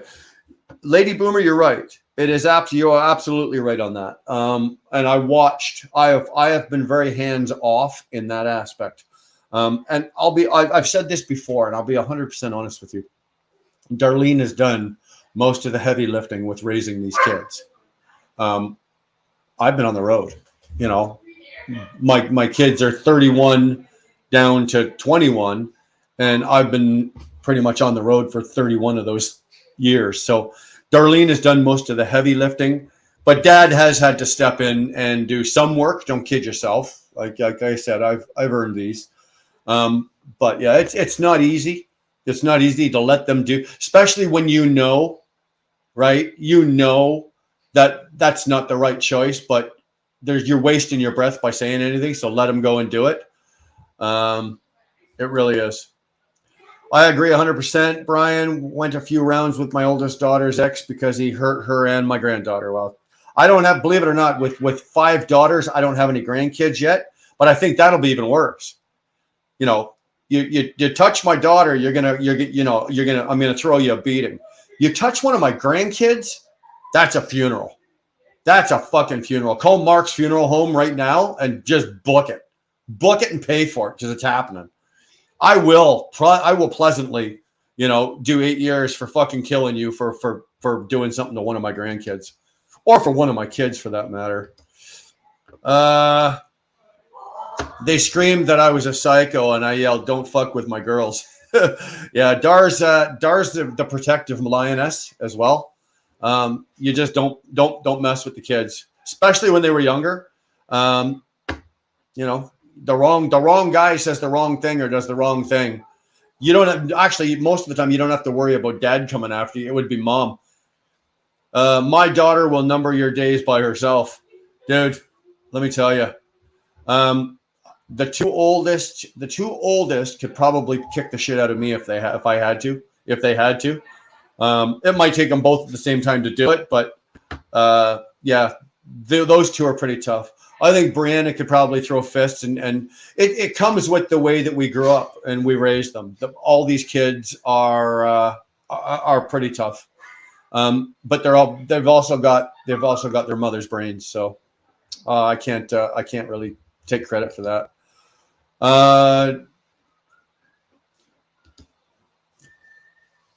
Yeah, and Brian showed up at a couple. Yeah, I've made a couple of house calls over the years. Dar, aren't you supposed to be driving? What are you doing? I'm already here. Okay, throwing the ball off the deck for the dog. You're home? You went out and back already? Wow. Where do I get a fucking job like that? Jesus, aged. Too late for me to cry. I'm okay now. However, I shall never forget. I shall never forgive. And now I see my government. I'm going to assume that's me, motherfucker, the same way. Still have to figure out my phone. I'd like to curse. I really would. I'd love to hear you fucking curse. Wheel burner, all you can do is teach kids to go out and take care of themselves and survive. After that, you have to let them go and make their own way in the world. Chicken Hawk, I do agree. And we have 100% agree. Like I said, there is only one exception to that where I will cross that line, and that's if you put hands on one of my kids, one of my girls. If a boyfriend or a husband, I don't care if he beats her up and then she calls the cops, and I can get there before the cops do. He won't need a police car to go where he's going. He's going to need an ambulance. I just don't care. Mama Bears know what's up. Havana, I've seen that firsthand. Let me tell you, I have seen that firsthand. I've seen Dar go out the door. I've seen her get out of a fucking moving vehicle. She couldn't get out of the car fast enough to want to kill somebody. Pretty much. Nice. I had to move from mudroom to bathroom because cat's whining at the door. Welcome to our life, dude. 100% Havana, Shannon says. I have 7 grandkids, and 6 of them are girls. I will give my life for any of them, and my 4 kids. Yeah, know how you feel, man. Sorry, I am back. I got a phone call, my brother. I noticed you had vanished. You were gone for a bit. Well, I'm glad you're back, 21. Hope you're wearing your shirt. It looks good on you, man. Your sweater. I want my granddaughter here. Uncomfortable, Sandra. I just want a granddaughter. Give me a granddaughter. I got 5 kids. Not even a mistake or an accident, a broken condom. They were too drunk. Like, what are the odds? 5 daughters, 31 to 21. I got no fucking grandkids yet. Jesus. Brianna just heard that. No broken condoms. I'm going to go down to him. I'm going to find Mike's stash and be poking pinholes in him. What a way, eh? What a horrible thing to do. I want grandkids, so I'm going to go poke holes in my son-in-law's condoms. Oh, well. My daughter is 35, has 4 kids ranging from 15 to 1. Oh, boomer, that's tough. Well, 35, 15, okay, but I don't know at 35 if I'd want a newborn. Well, I was 32 when my youngest was born, right? Or I was 32. Just turned 32 when my youngest was born, and I found that a lot of work, right? Going back into diapers, going back into the formulas, the nighttime feedings and whatnot like that when I was available to do it, but. At the dog's house. Yeah, Dar's not home. She's over at the dog's house, throwing the ball for the dog on the back patio. 21. Tolga says, welcome back, 21. Lady Boomer, indeed, Karen. Tolga, 21. Uncomfortable wife. Sorry, I'm having click problems here. I have 3 between 15 and 23. Well, rub it in. I've got none. I got fucking none. Greg's swearing. I don't know what Greg's swearing about. But I've had Greg here and had drinks with him and ate dinner with him, and for all we know, Greg could be swearing at one of 500,000 fucking things. Who knows what Greg's swearing at? Same for my son though too. If some psycho bitch tries fucking with him, she'll be on her knees praying. Absolutely, absolutely. It's not a good scene. If we get grandkids, fine. If not, I'm fine with that too. So am I. So am I. I would like some grandkids, but if it doesn't happen, if all 5 girls grow up and I know that Ash and Kat are probably not in any hurry, and they're probably not going to. If we are gonna get grandkids, it's probably at some point going to be out of the youngest 3. So hopefully I won't be 80 when one of them pops a baby. But if they don't, that's fine too. That's just fine too. They have the right to live. Karen's, I'll share my 7 with you. Sure, bring them by. I won't be here. Dar will, but bring them by. Dar would love to have them. I have 2 kids and 7 grandkids. I have 5 kids and no grandkids, and let me tell you, could you imagine if all of them started dropping kids at the same time with 5? I could, in the span of like 4 years, I could have what, 10 grandkids if they each pop 2. Wow.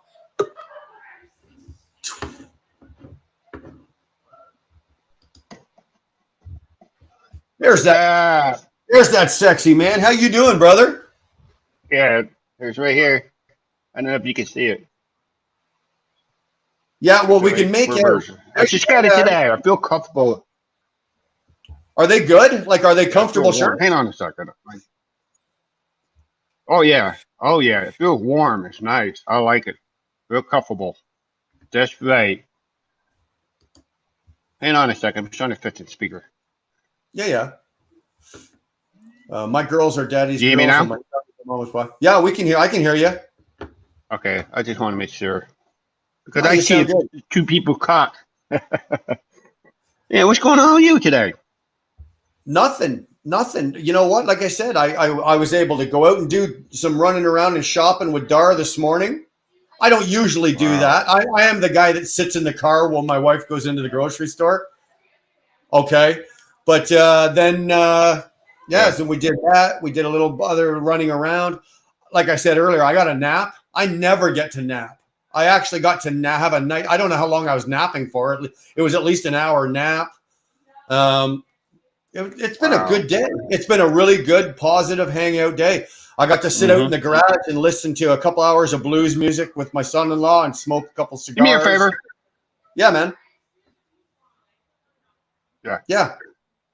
Do me a favor. I'm going to grab my laptop. My cell phone keep on and off, on and off. Let me call you right back to you. I'm going to get my bigger laptop. It's breaking me out. Problem. Hold on a second, okay? I'll call you back. Yeah, yep. Okay, thanks. Yep.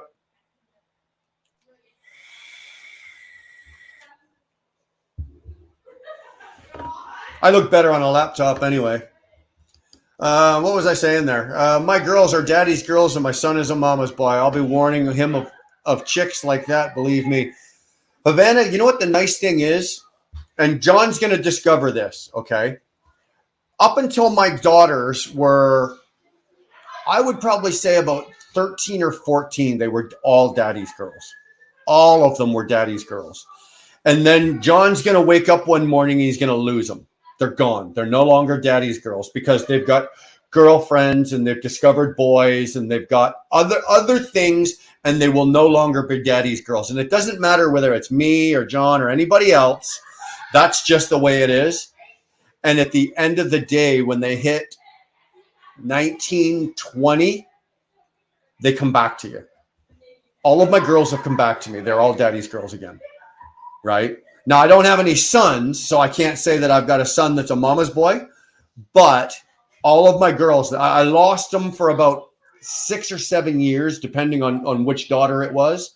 But now they've all come back and they're all daddy's girls again. They're all my girls, right? I come in the door and my girls come in, they grab me, they hug me, they love me, they, daddy, And the funny thing is, I went from when they were little, they call you daddy. Daddy this, daddy that, hey, daddy, daddy, daddy, daddy, daddy.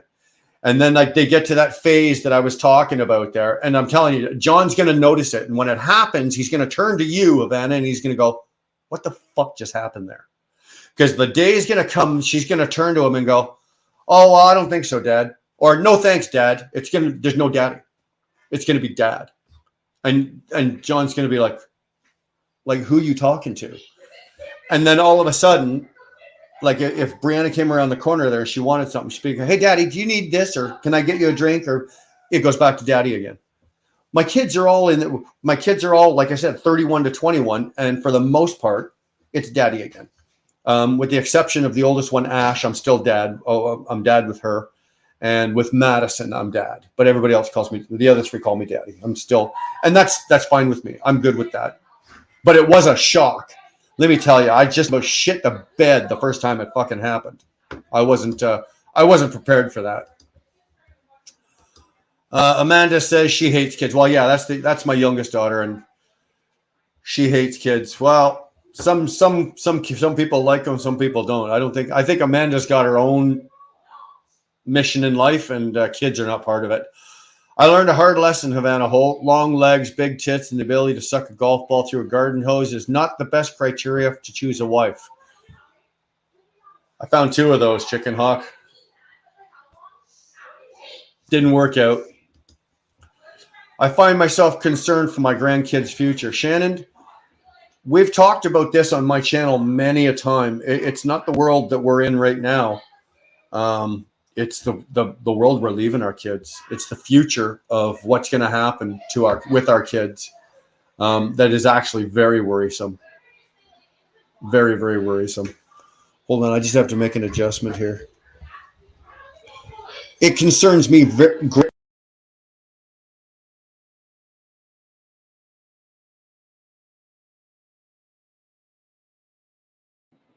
There we go. It concerns me greatly for the future that we're leaving, and as hard as we are fighting for, the what we're dealing with governments and all of the shit in the world today. And if you think it's bad now, what do you think it's gonna be like in 10 years?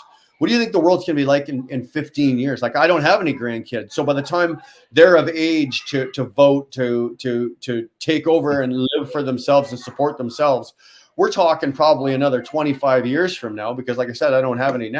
What do you think these poor kids are going to be fucking dealing with? It's not going to be good, unless all of a sudden the world does a 360. It's better now. Yeah, you look better too. You got a better picture. Your laptop has a better camera in it. Yeah, my other cell phone. Could hear you crap. It's stink around here. Other country, right? That's what I like. Come on, Grandpa Wheelburner. How many days till Christmas? 22. 22 days till Christmas. So get your fucking shopping done. I expect something good with it. I do. I expect something really big and juicy under my tree. Oh, wow. And it better not be you. My woman spent a lot of money, a lot of grandkid gift. Oh my God. You know what? 21, those years for us are thank God they're over. We don't, those years of dropping like $400 or $500 a kid. Christmas was costing us $3,000 to $4,000. I'm like, what the fuck? It's Christmas. They're going to open it, play with it, or mess around with it for 6 months or whatever. And I'm going to find it sitting in the corner of their room, and they're never going to play with it again. Right. Yeah. So it's one of those things of, no, nowadays, those days are over. It's nice, because now Dar focuses on personal things. Each one of the kids now is at an age where they've got a career. They know what they like. They've got their own personalities. So, and Dara's very good for this. She knows what the kid. So it's more of a personal gift, and you don't have to go out and spend a ton of money. A nice personal gift and stuff like that. Exactly. So, and that's just kind of the way it is, and it's nice. You see, my wife has spent a lot of money, almost like $8,000. I had like six grandkids. Oh my God.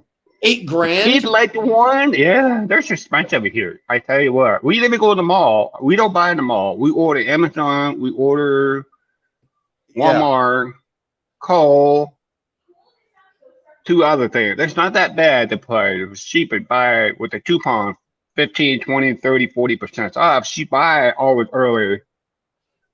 Yeah. And I told her, say, don't go into the mall. Cost more money. You spend $500 if you go shopping. You don't want that. Think about it. Yeah. That's why I never go to the mall about 7 years. I have never go to the mall 7 years. I had enough. This is crap. You know what I mean? Thank God. All I can say is thank God for Amazon. Right? Hold on a sec, 21. With it, are you out of your fucking tree? Merry Christmas. Thank you. But I was only kidding, dude. I didn't expect a Christmas present. Right. Man, I owe you a ton of dinners. I owe you a ton really? of. Holy shit, bro. With it, I appreciate that. Thank you. It you know, that kind of stuff there helps with the channel. It runs the channel. Believe it or not, shirts, cameras, StreamYard, all this shit costs money. And you know, it's generosity like that we appreciate because it picks up the tab for most of that. So thanks, brother. Appreciate it. Really do. Yeah. Really do. Yeah. Yeah. You getting no snow on the ground yet? You know what? We had snow a couple of days ago. What actually that's right. I think Wednesday we had snow, and then we had a couple of days we were like 5 or 6 degrees above freezing, and the snow just vanished. Man. But dude, we had like 8 inches. 8 inches of snow melted in 2 days. In 2 days. Right. I can go out right now and look right now. If I went out my front lawn, it looks like I need to mow my lawn.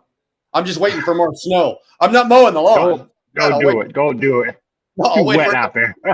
wait for it to snow again. I bet you're pretty good to cut grass. No shit, eh? I'm gonna put Curtis on my riding lawnmower out there with his pajamas on. Let him take a picture of that. Oh, don't do that. Don't mess with that. You're gonna hear shit happen. I got mine thing. I just put a new 3-time snowblower. I just put in there. I think 3 weeks ago. Yeah. Yeah, they come out pretty good. Oh yeah, they come out pretty good. It could take me 2 hours. That's a big driveway. See, and I want to pay the guy snowplow. They charge me $75 one per plow. Right. I'm not paid for $75 per plow. No way. No, eh? They try to whip off the money. They bought the money, bought the taxes, equipment shit. I don't want that kind of money. Nothing. No. You know, No, dude. Let me tell you. That's what I told my wife. I'm in the That's same what I told my wife. Yeah. We've I got told guys. her I want to. We got guys here we live in the country, so we got guys here that'll put a fucking plow blade on the front of a pickup, and they'll charge you $100 to come plow your driveway. Oh, forget it. You know what? Forget it. We did the same thing. I went and bought one of the big snowblowers. Now the funny thing is, I live out in the country. I live in northern Ontario. You'd think I'd have like 18 feet of snow. It's been the last 3 winters we didn't really get hammered with it. My snowblower's been used. My snowblower's been used maybe 4 or 5 times in the last couple of years. The rest of it's just been light enough you could just do a quick little shovel off. Yeah. And what size snowblower you have? 42, 46? It's a 24-inch. No. Oh no. No. Is it 24 or 36? Oh, that's a smaller. It's a Briggs and Stratton. It's powerful. Like it fucking. I'd have to go out and take a picture of it, dude, because I haven't used it. I can't even remember. I can't remember. Yeah, mine's a 3-time 46-inch snowblower. It's big. It's pretty good. Yeah, Pretty yeah, good. you're Yeah. shoveling. No, You're not just yeah. blowing snow. You're making your own blizzard. Yeah. Holy Yep. Christ! Last year we had a bad storm in February, 48-hour storm. I went out 3 times. I don't want to go up 2 feet because it's frozen, it's snowing at the bottom. You can't push. You're Right. bumping. And I told her we bought that a year ago. We bought that. I told her, hey, we looking for snowplow 3 times, 46-inch snowblower. She said, God, it's too expensive at $3,000. I said, yeah, it is. And I called 3 different players. They want 3, 4, 5 grand, 3 times 46-inch snowblower. I looking online as what's it called, Marketplace? What do you call people with selling stuff? Marketplace. You know what Yeah. I'm saying? Yeah. I keep looking at all junk snowblowers. And then next day I look early in the morning. Go, oh shit! There, I found one. It's a brand new. And I call the guy back. I say, hey, how much do you want a snowblower? You still want it for sale? $975. I'll buy it. Stole. I'll be there 2 hours. I did it. I found one. Thank God. I ain't gonna pay 3-4 grand for that brand new. No way. My wife said, you better go get it right now before somebody's gonna catch you. I'm on my way. Boom. Yeah. I waited. Heavy. We bought ours, and I think it retailed. I think it was like $1,600. But then I bought it in July. Yeah. Right. And it was like one of the last ones that Lowe's had. So I think I paid like $950 for it. It was well under the price. But Dar did the same thing. Because we need a generator because of where we are. We lose power, right? Right. And our house is set up for a generator. All you have to do is just plug the generator into the house. It's got its own port, and the generator will run the house if you lose power. I don't know if you can see it. Go ahead. Two pipe. I don't know if you can see it. Yeah, it's a 2 pipe. This is it's too deep in snow. I'm gonna go drive right to grab. Everyone through push. Perfect. Yeah. It's hard to see. I know you can't see it. That's kind of fun It stuff. won't show up. Yeah. But what I was saying about the generator is Dar found one, and this lady or these 2 ladies put it online. It was an 8,000 watt Honda generator, and they didn't know what they had. What had happened is their dad had passed away, and it was in his shed. It was brand new. It had 15 hours on it. Brand new. It had only 15 hours on it, and they wanted $450 for it. Dar and I couldn't get in the car. We grabbed the SUV, and we couldn't get up there fast enough. We had to drive like an hour and a bit to go get it. $450. That's like a fucking $3,000 generator, right? $3,000. It is. That's what I like to have one. I like to have one. They didn't even know. They didn't realize that they're like, oh yeah, we want $450 for it. I didn't even try to haggle. Yep, we're on our way. We will see you in about an hour and a half. Give me an address. And we were up there. We were gone. So that's actually I've got an 8,000 watt.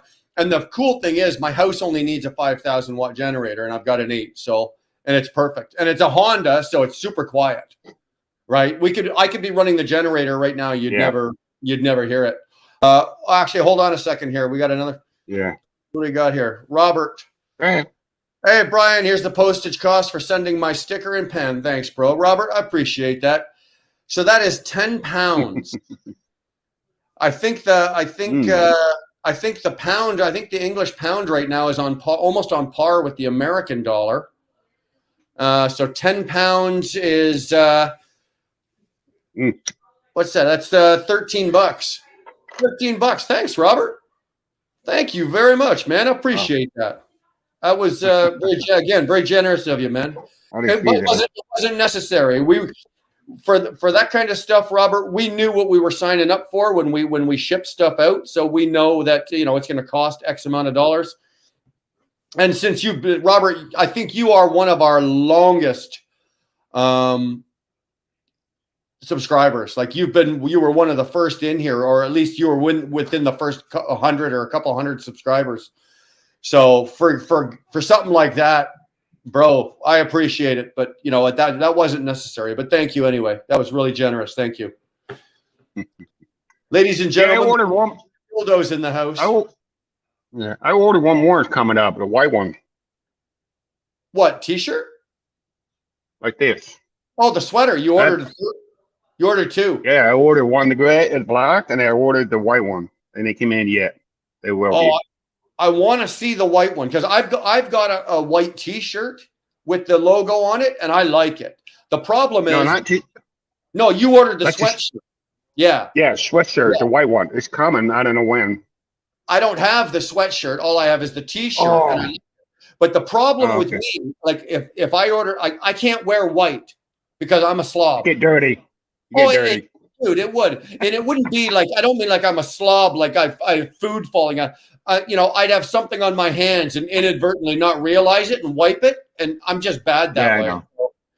I Yeah, just- I'm just saying that. I know. You can't wear white when you're on the road. You get all greasy, you're Oh. dirt, you got shit all over. I Never know. I mind. used to do that. Dude, never mind I on used the to wear- road. I can't do it at home. Yeah, I used to wear a white shirt when I was a truck driver. You're sweaty, you're brown, your shirt get all brown, nasty, you're greasy. That's in my company. I was to deliver the store in the milk. I was delivered 10 years by Palm Beach in Florida. I was delivering milk. All that milk, yogurt, chocolate milk, you get all of your clothes. The guy said, "Man, you're filthy." I said, "Sorry, I had to deliver it. It's soaking hot outside. What do you want me to do? You need to wash that shirt. Make a pretty guy." Oh, thank Yeah. you. Well, for me, it never works out. Like I could put on a white shirt and sit here tonight and do this live, and somehow or another, by the end of the live, there'll be a mark, there'll be a stain, or there'll be a. I don't know how I do it. I'm not responsible enough. Let me put it that way. I'm not responsible enough to have a white shirt. Right. So that's why you see Right. when you guys see me, I'm usually wearing You wear either black. or gray or something I dark. love dark gray. I love dark gray, not light gray. I love dark gray, like a charcoal gray. That's what I like. Yeah. Well, dude, that's going to be my next truck color. Like when I order my 680, I think Kenworth has the most beautiful.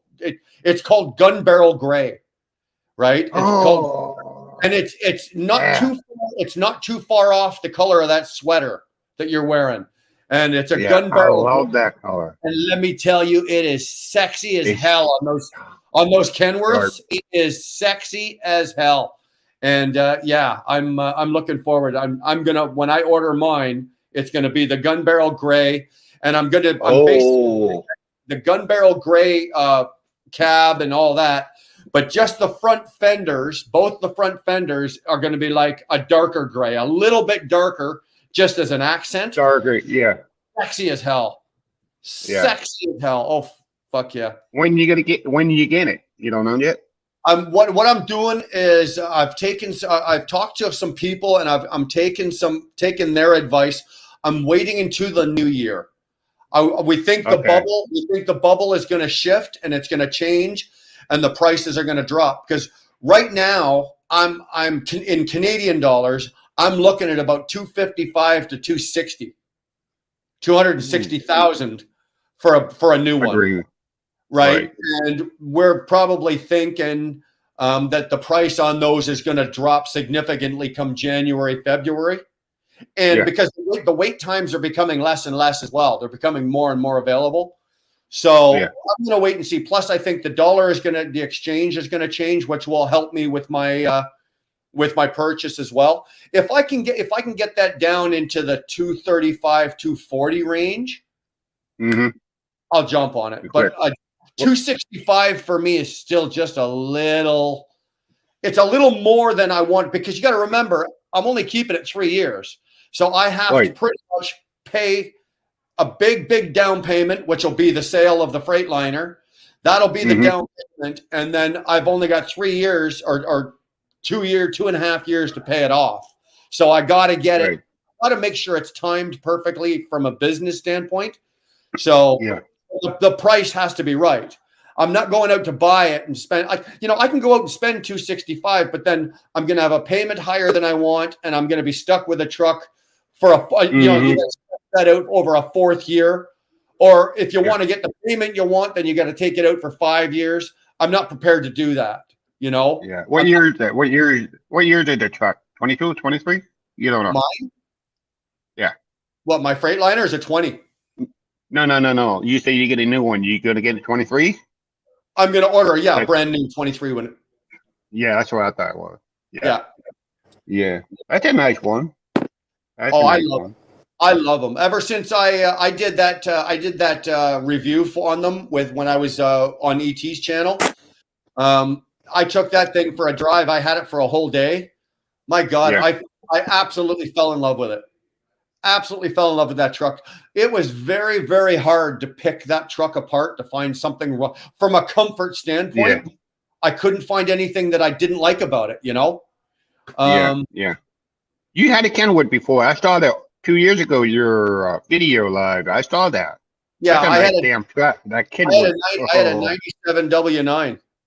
That Yeah, was I that was see a that. gorgeous truck. That was a show truck. That's a big ship handle. You have to. Yeah, well, it had two of them. It was a twin stick. It was an 18 Yeah, speed stick.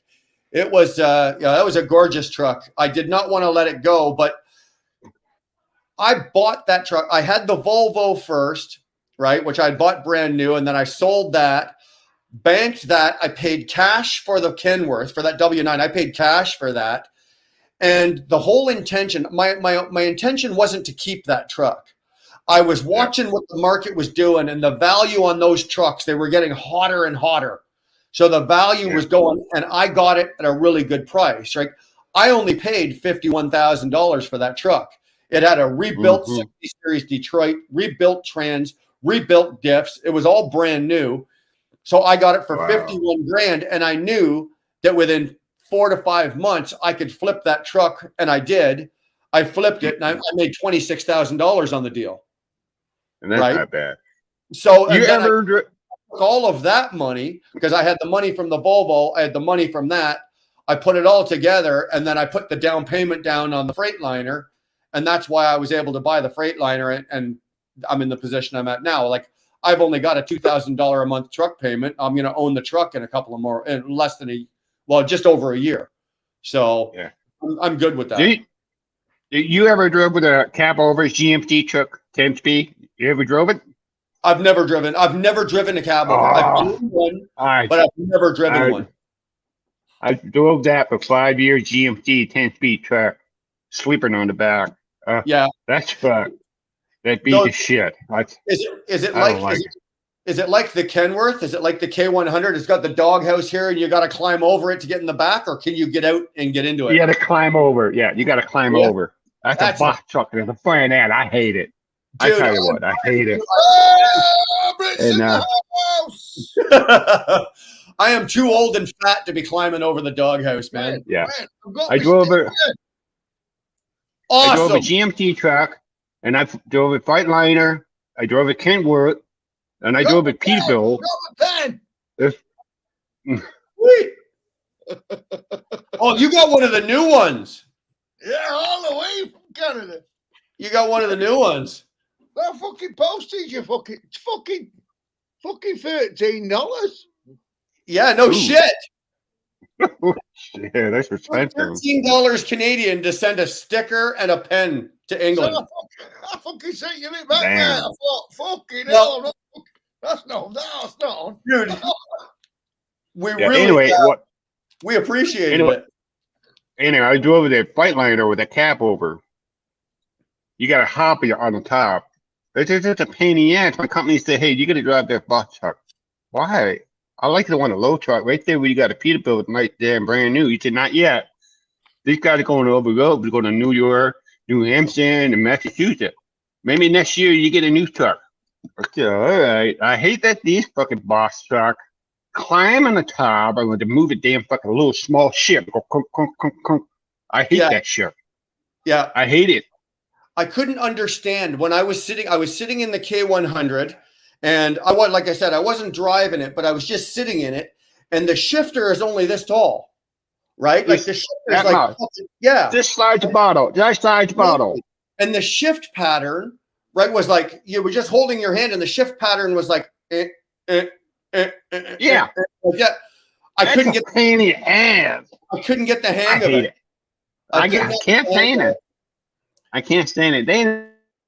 TBT says he needs a Work me. That's what I drove the truck in 1980. And in 1983, my company, Should be a foreign country. 1983, they got me a brand new truck. It's Fucking foreign cunts. Oh my God. hey, He's the only guy that I will allow to walk in here and call me a cunt. It's like, fuck.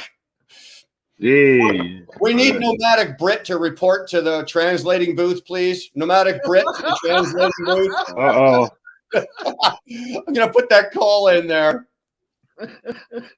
Fucking. Yeah, I would. Oh, yeah, I see that. I see that. I would very much. I would very much like to take a cab over for a drive one day. I know that they've got them over in Europe, and a buddy of mine over there is driving one. Robert, you're driving one, aren't you? You got a cab over? Yeah. Dad, Yeah, I'd love to. I'm on the I deck would- with the back car engine at the minute. I would absolutely love to drive one. I just for the experience. Yeah, you go You see the front end. and have a look at the truck. It's on my channel. I think You see- I'd have a problem. I think the problem I'd have with it is that because there's no front on it, like the engine, there's no nose, there's no nothing. I think it would take Right. me a while to get used to going around the corners because the wheels are right below you, right? The steer wheels. Yep. In the back. In the back. In the back. You'd probably start turning too soon because I judge when I turn now because I'm out my window. Yeah.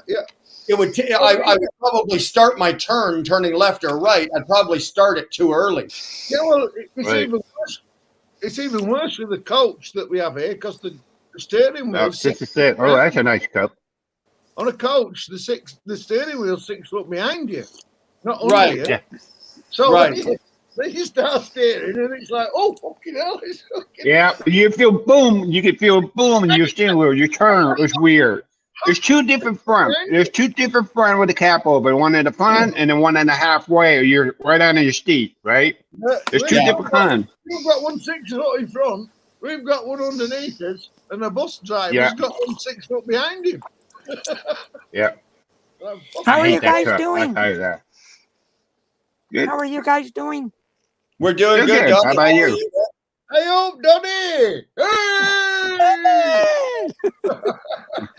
Hey, Mom, is that the way you move? Yeah, you were There you asking go. a question. Hey, You're- over here I from was listening fucking to- England, babe! Now that Robert's here, I've had to get into the hard stuff here. We're gonna hit the Uh-oh. Dr. Pepper. I'm Uh-oh. fucking pissed up, mate. I've already done 2 fucking bottles of wine. Right. Oh boy, I got hot cocoa. Hey, so now that Brittany's here, who's your buddies here? Now that Brittany was down there now. Robert, Yeah, I know Britt's in here. Oh, I'm not a wanker anymore. I'm a fucking tosser. Yeah, fucking wanker. I love it. I love it how the Brits call each other a tosser. What the fuck is a He's a fucking wanker, isn't he? Little bastard. Little fucking what the fuck is a tosser? You Tell know, him to come on in. Tell him to come on in. Tell tosser, Brittany come on in. Hey, fucking soft cunt. Get in here. Come you on in, fucking Britt. cunt. Britt, hold on. Britt Oh, says, he's coming in 10 minutes. give him 10 He'll be here minutes. 10 minutes. Guys, I know that Mark or Britt would just finish driving. And he just Do you know why it's going to take him 10 minutes? He's having a fucking wank. The fucking wank. no, he just got parked and he's probably having a bite to eat. So now give him well, you know, he might get parked and have a wank first, and then I Yeah, don't know. he's bashing one out, the little tosser. I don't want to know what Britt's doing, man. 10 minutes, I'm finished yet. Ow. Robert, cut that out. Don't do that, Robert. Don't do that. Don't do that. Yeah. That's no good for that. So, Got anybody for coffee? Got some Hey, coffee. hey, hey, hey, Beans here. Shaking the coffee beans. Anybody want coffee? hey, Robert, you know that lady was here. You don't do that. You don't do that. That lady was here. Remember, don't do that. Coffee beans. Coffee Easy. beans. Coffee beans. Greg, Yeah, Greg, yeah. you're right, Greg. Hey, 2 sugars, please. See that he just told you to go fuck yourself, didn't you? That's what that means in England, right? I know that one. 2 sugars. 2 sugars. I know I that didn't one. know that. Yeah. didn't know that meant No. that. We go like this. They go like that. Why is it 2? Never Well, mind. I have no Never clue. mind. That's what I said. I was gonna, do you really want me to answer that? You know? VAT. You know? Americans have got that, and we've got Oh. VAT. Yeah. Value added tax. Well, no, Tolga, you know, we go like that, and it's up your ass. It's like, fuck you, whatever. When they do this, it's one in the pink, one in the stink. There you go. There's 2. You know what? I just said Hey, that. I can't you know believe what? I never get everybody friendly like this. Never, ever. I would never do that to people like that. I say, please, nice. Don't give me that Kirsty finger. I never do that to people ever. No, Believe me. no. I've That's your business. been known to use hand expressions once in a while when, you know, depending on how That's- pissed off I am. Yeah, that's your business, not mine. You know, I'm not to do Yeah. that. I never curse anybody like that word. You know what I mean? Dildo, that is so Oh. old. I give I'm myself tired. to a stranger, sit on my hand until it goes numb and then wank. Feels like a stranger.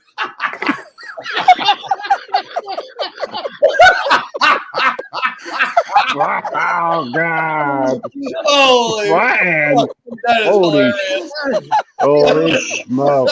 That doesn't work. The feeling comes back before you finish. That is Oh awesome, God! man. Hey, that doesn't work. The feeling Holy comes back before smoke! you finish. Holy shit. That's Oh. hilarious. Hey, Ray, do you know what the stranger is? No. Okay, keep going. Don't worry, you're good. I'm not explaining that to my daughter. No, forget it. Oh, let me see your daughter. I never see your daughter. She was on went just into a the little bit bathroom. ago. When she was on earlier, you didn't see her? No. She was running the show. I got up and left, and she was sitting here doing the whole thing. I missed it. That's why I came back. I Oh. missed it. My brother was just called me. You know, he wants to talk to me something about his truck, and you know, he wants me to be done tomorrow. I said maybe I'll come over tomorrow and look at it. He has 2019 truck. He has something wrong with that truck and making noise. He wanted me to come over. What is noise from? You know, he don't want to spend a lot of money for deer play because it's expensive to live. Yeah. Anyway. I Wow. thought I had a picture that you guys might like, but I can't find it. I got like 2,000 pictures. So, oh well. Wow. Yeah, I just got my truck out of the shop. Oh, this is okay. This is what frustrates me about holidays. Okay.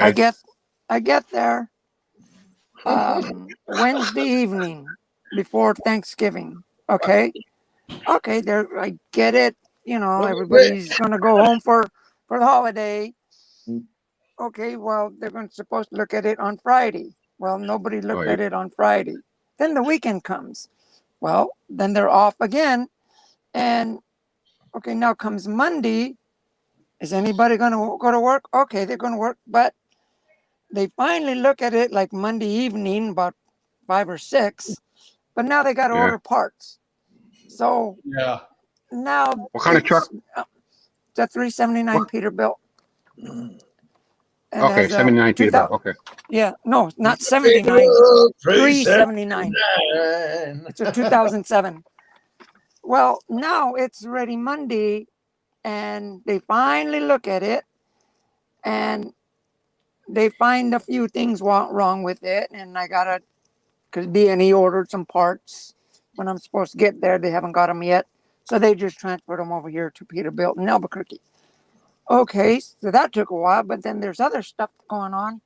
Now I'm waiting all week long for parts. So there's like 2 weeks that my truck's in the shop.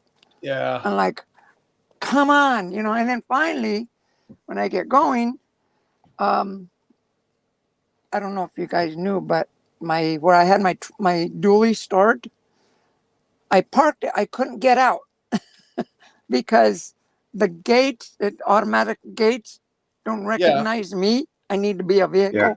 So I had to jump Yeah. the fence, like a 6-foot barbed wire fence. Oh, the Like high that. fence. Forget that. I parked it there 1 month. I tried to get out. I'm not parking it there. So I got it. I parked it at I had to park it at my niece's, but my niece, and my nephew, they're both cops, but they've been out Have you on heard this song? patrol. So I had to wait another extra day because I couldn't just leave my truck parked, my pickup truck parked anywhere. So finally today or yesterday, I finally got a load to go out.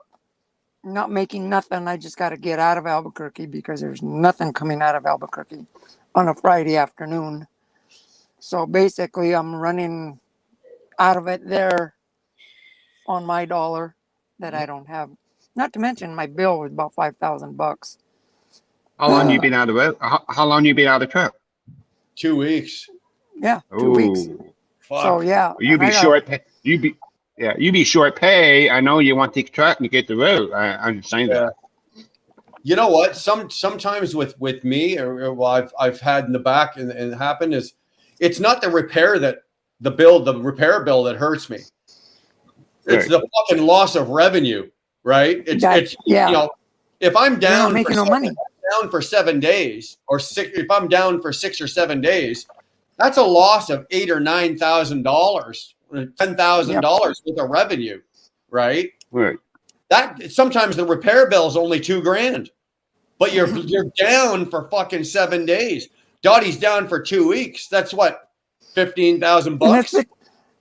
It really would have been 1 week, you know, but the holiday of Thanksgiving came, and then the weekend, and then so now it's another weekend. Like no, I'm going somewhere, even if I have to deadhead out of there. Basically, that's what I'm doing right now. Yeah, Dildo, So you know, I'm in Oklahoma right Dildo, now. do you know how many times I've asked a service guy when they're handing me the bill?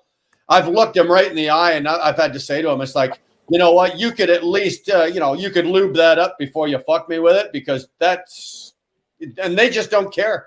You should see the expressions on the face of a lot of these guys when they're handing you a bill, and it could be, a $12,000 bill, and they're handing it to you like you're giving you the receipt for your McDonald's. And You know, he it's didn't this, they just, there you go, sir, there's your $12,000. How do you want to pay that? MasterCard, Visa, American Express. You can cut your arm off or whatever it is. I got to tell you, he was really happy to see me at first before Thanksgiving. He wanted to give me a hug, but the chain link fence was in the way. So, well, I'm telling you right now, I've many a time I've looked at, I've questioned repair bills.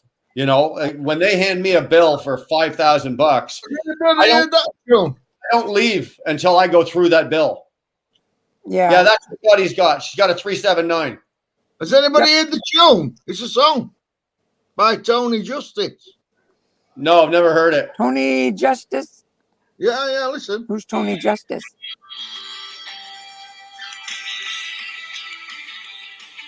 You guys froze. Am I the only one moving? Oh, there you go. Tony Justice. Uh-oh.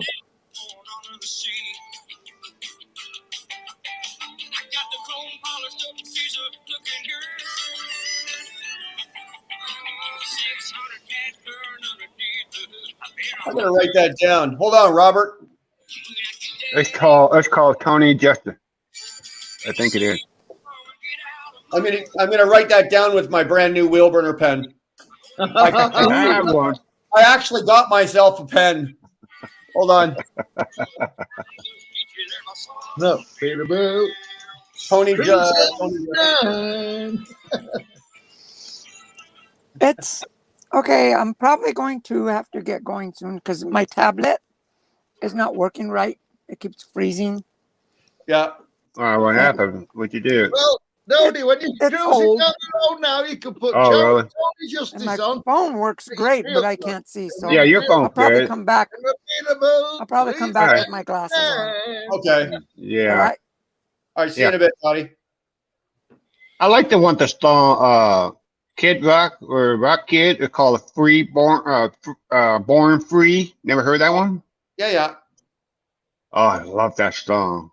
Born Free. I love Kid Rock.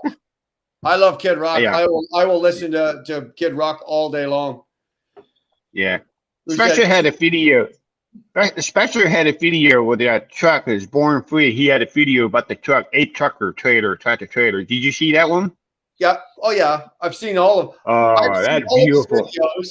videos. Dar and I have seen him in concert.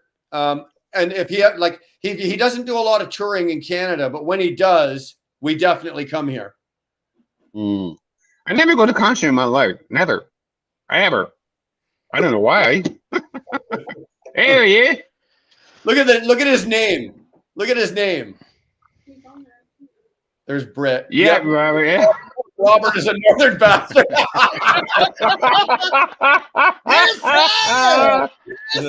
at that shirt. Look at that shirt, Brian. Look at he got on our shirt. Oh, take this. Oh yeah. No, Same as what Robert's got there. He's got on the bloody thing on his wall. I know. I see that. Thanks, Mark. Yeah. How you doing, gentlemen? And Robert, you northern bastard. Thank you. You fucking southern softy. Yeah. Fuck you. You fucking womble. Oh, that's slanderous. The wombles who Where you at now? Coming our way. Yeah. Overground. We got Robert on the bottom. We got Nomadic on the bottom. Now we need Stuart to translate for the fucking pair of them. All three of them the same country. Him and Stuart. Yeah. Stuart's I a remember hybrid. Stuart. No, I Stuart's a told you hybrid. Overground, humble and free. The Wombles of Wimbledon are coming our way. Robert, how drunk are you? It's got to be like 2 o'clock in the morning there. God damn. Fucking 2 bottles of wine in there. Oh, you lightweight. Yeah. You Did that answer your question? Oh, I've had 2 bottles of wine, you Willy Wonka. Right now, where you at now? You're out of state somewhere? Kentucky. Oh, you're down in Kentucky? Okay. In Flying J off of exit 171. I'm the only truck here with the big Union Jack on the side. So if anybody wants to I've come been there. over here, come on. Bang, bam. Yeah. Yeah. Down. I'm going to be in New York tomorrow. I've got to go up to upstate New York tomorrow. Oh, you got to go upstate New. Where in New York, upstate? Fulton. Gentlemen, hold on. You guys carry on. I'll be back. Okay. Yeah.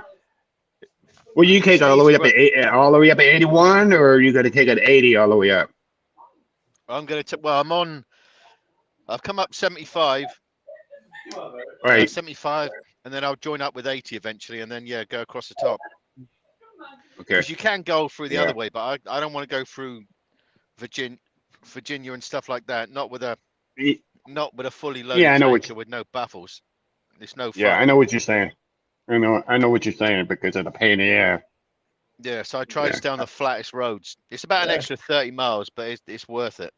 Yeah. So- Yeah. Don't get seasick. You know what? Don't get I don't like an seasick. I-80. I don't like an I-80 and whatever, the running through the I-80 in Pennsylvania. You go on a mountain all over the place, 7 miles up and down that mountain. I-80. I hate that. Fuck it, bro. Yeah, no, I'm going It's to take hard. 80 up to 90 and then go right across the top and then just out through top end of Yeah. Pennsylvania. And then cut along I through live New in York. Pennsylvania. Yeah, Oh, do you? I live in Pennsylvania. Not too far from by Buffalo, New York. That's about like That's where I'm going to go. hour- That's where I'll be going through Yeah. Buffalo.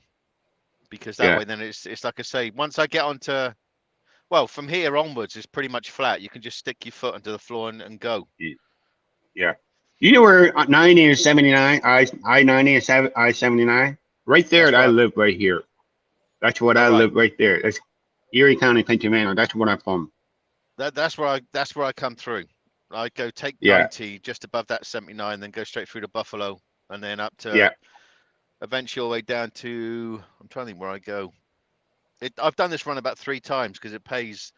I get loaded in Chattanooga, and then I drive to obviously Fulton. It's about a 900-mile run, but it pays like $3,700 plus detention Yeah. on both ends. They load it and they offload it. I don't do nothing, so it's easy money. Oh man, that sucks. And That's I not just good. fill up. I fill up like in Kentucky, like I've just filled up here. Then I'll top up in Ohio, so I don't touch Pennsylvania fuel. And then I should have enough to be able to just fill up in New Jersey as I come Yeah. back down, because then I'm going to Paulsboro. Then I go to Oh, Philadelphia. how? You know, it's funny. I was looking online today on unleaded gas. It was $2.99. I think they dropped the price down. $2.99 unleaded gas. It's not that bad price. I don't know about the diesel. I don't know if the diesel go down or not. I'm not sure. Our Erie, Pennsylvania, $4.15. That's just Yeah, ridiculous. $2 less. The fuel. The don't make problem it- is though that the bloody Saudi Arabia, the old bloody bunch of OPEC tossers, Yeah. they're already And- they're already actually threatened to cut production anyway. So prices are only going to stay up for a little while, then they're going back up again. Yeah. So That's make the most of it. Same Those thing. spot- It's just the same thing. It's the same thing in Russia too. Russia, no, Mhm. shit, oil gas. The same thing. Russia had more of all that shit. The Yeah, problem that here, comes- it's like as soon as Biden come in, he turned the oil off. This is the most. Right. That's what where he's trying to make electric vehicles look a lot more comparable to diesel, because obviously diesel's gone up. It's all just crap. It's just crap. And You I'm know what? glad- I see that a lot of trucker had a electric truck. I don't trust that damn truck, all electric truck. I can't get that there. It's not gonna work that way. How are you Well, gonna you think charge about you? exactly. How are you think gonna about it. charge your truck we- when you can't get break? when we load, when we load with fuel, it takes what, 5 to 7 minutes. Could you imagine electric trucks being like trying to charge like a queue of Right. them? There's no infrastructure. There's nothing here for it, so it's not going to happen in my lifetime. I absolutely Right. know it's not going to happen in my lifetime. So I'm Yeah. selfish. I don't give a flying monkeys about it. Yeah. I'm People just thinking, gonna- oh, that was great. That was great. We don't have to spend money in the diesel. We could use to plug in a liquor Yeah. for the truck for 8 hours sleep. That's not going to work that way.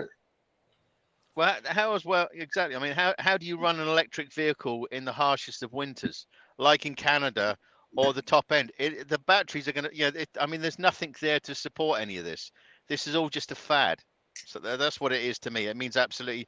Even Schneider ordered like Tesla trucks when they first came out, which was like about 5 years ago, and they still haven't had delivery.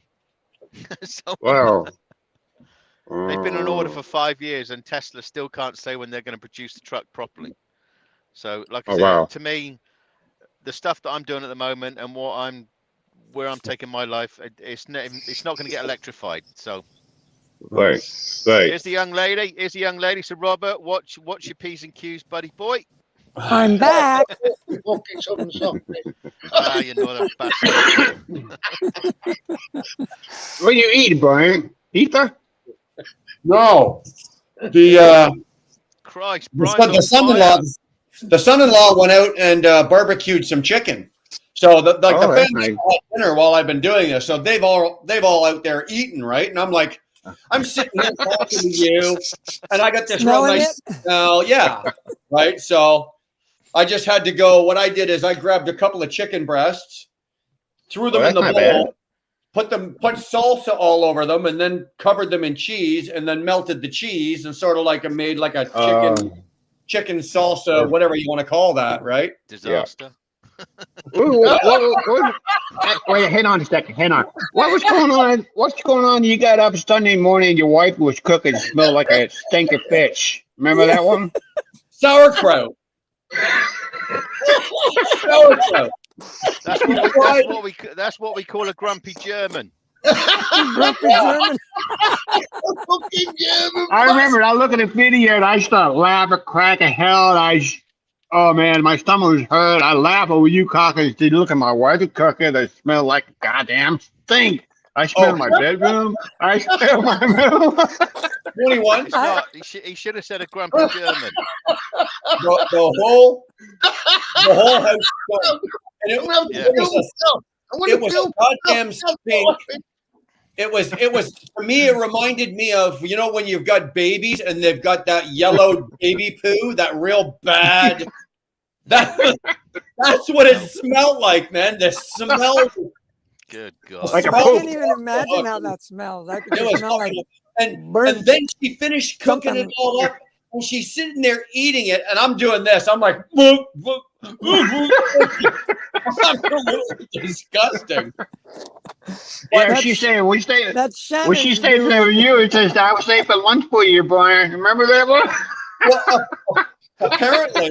apparently, based judging on the comments that came in on that video, I'm a pussy because there's a lot of people out there that love sauerkraut, and I'm like, this stuff is disgusting. Nobody likes a miserable German. You see, Donnie said, Brian, it's a big baby. Dang. That's gross. I tell you, Yeah. the next time I love it. the next time she cooks it, I'm just gonna leave.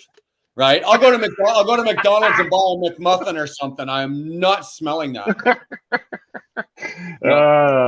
You know what, Brian? Donnie loves you so much. It's your wife. She loves you very much. You know that.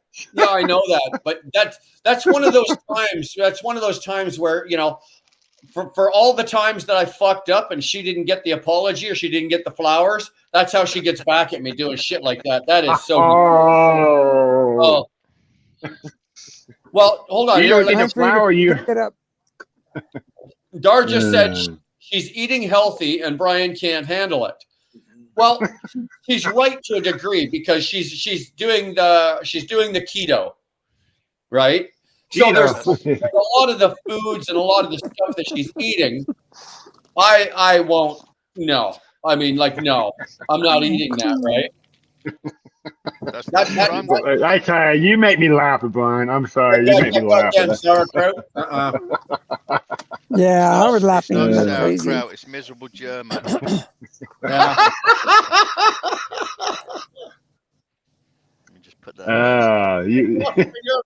Wow. What? What? No. Havana, no. It's just lit. No. I can't eat that. No, I don't eat it either. You put sauerkraut on a brat? No, Havana, you just ruined the brat. Havana, how can you put a brat with a bloody miserable German? That's a weird thing. Yeah. Dildo, don't do it. Dildo, don't do it. Don't put sauerkraut in anything but a garbage can. That's the only place you put sauerkraut. You put it in the garbage. What is sauerkraut made of? What I want to know, Cabbage.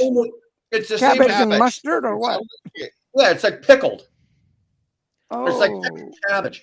So what I want to know is what guy was walking along the earth one day, kicked up a fucking cabbage, decided to shred it up and do what he did and make sauerkraut and thought that would be a good idea.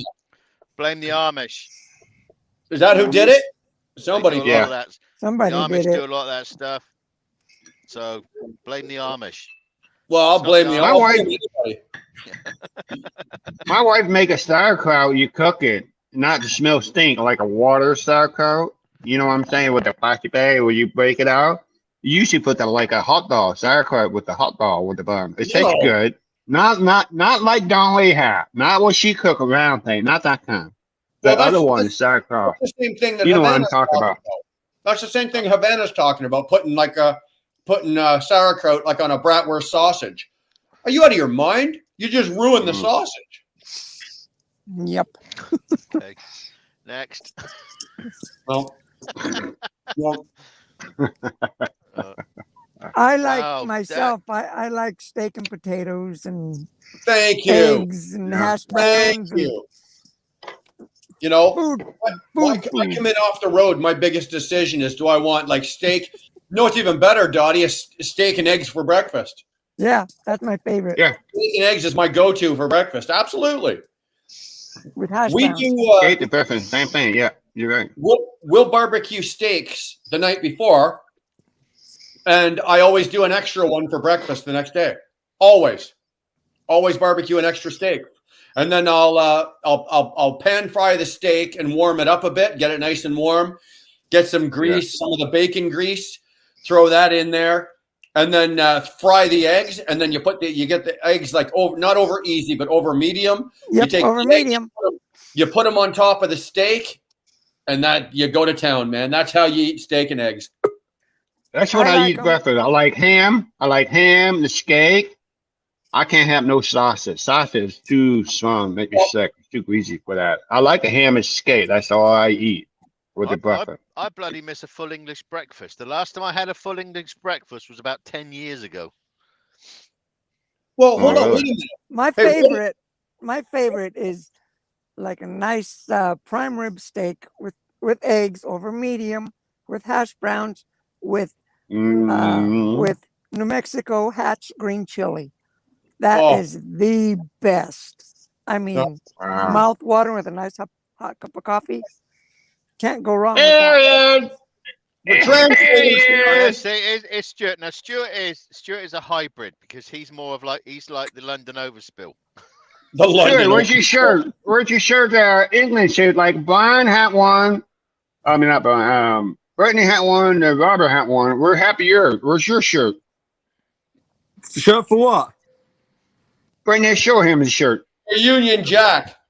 Oh, I don't have a Union Jack shirt. Fucking Yank bastard. I was thinking about this today, right? I moved here when I was 20 and no, 18. I moved here when I was 19, sorry. I take that back. I'm 37. I've nearly been here in America as long as I've been in frickin' was in England. He had to think about that. He wasn't sure where he was I know. from. Whereabouts, Stuart? Where are you now? I'm at home. I was going to say, Stuart's had one too many sherbets, I think. No, it's Oh, the beer. yeah. Oh, you're home. Yeah, well, I'm doing local work now. I'm doing local work. We got three. Oh, yeah? We got three Englishmen in here, and I have a question for you. No. Well, You got two. Donnie No. You got two Englishmen and a northern bastard. Well, Thank you for correcting him, man. Yeah, yeah. Let's get all the right lines here. what do you guys call? Because my grandmother was from England, and she had a name for steak and eggs. What is it? Steak and eggs. Steak and eggs. No, that's not what she called it.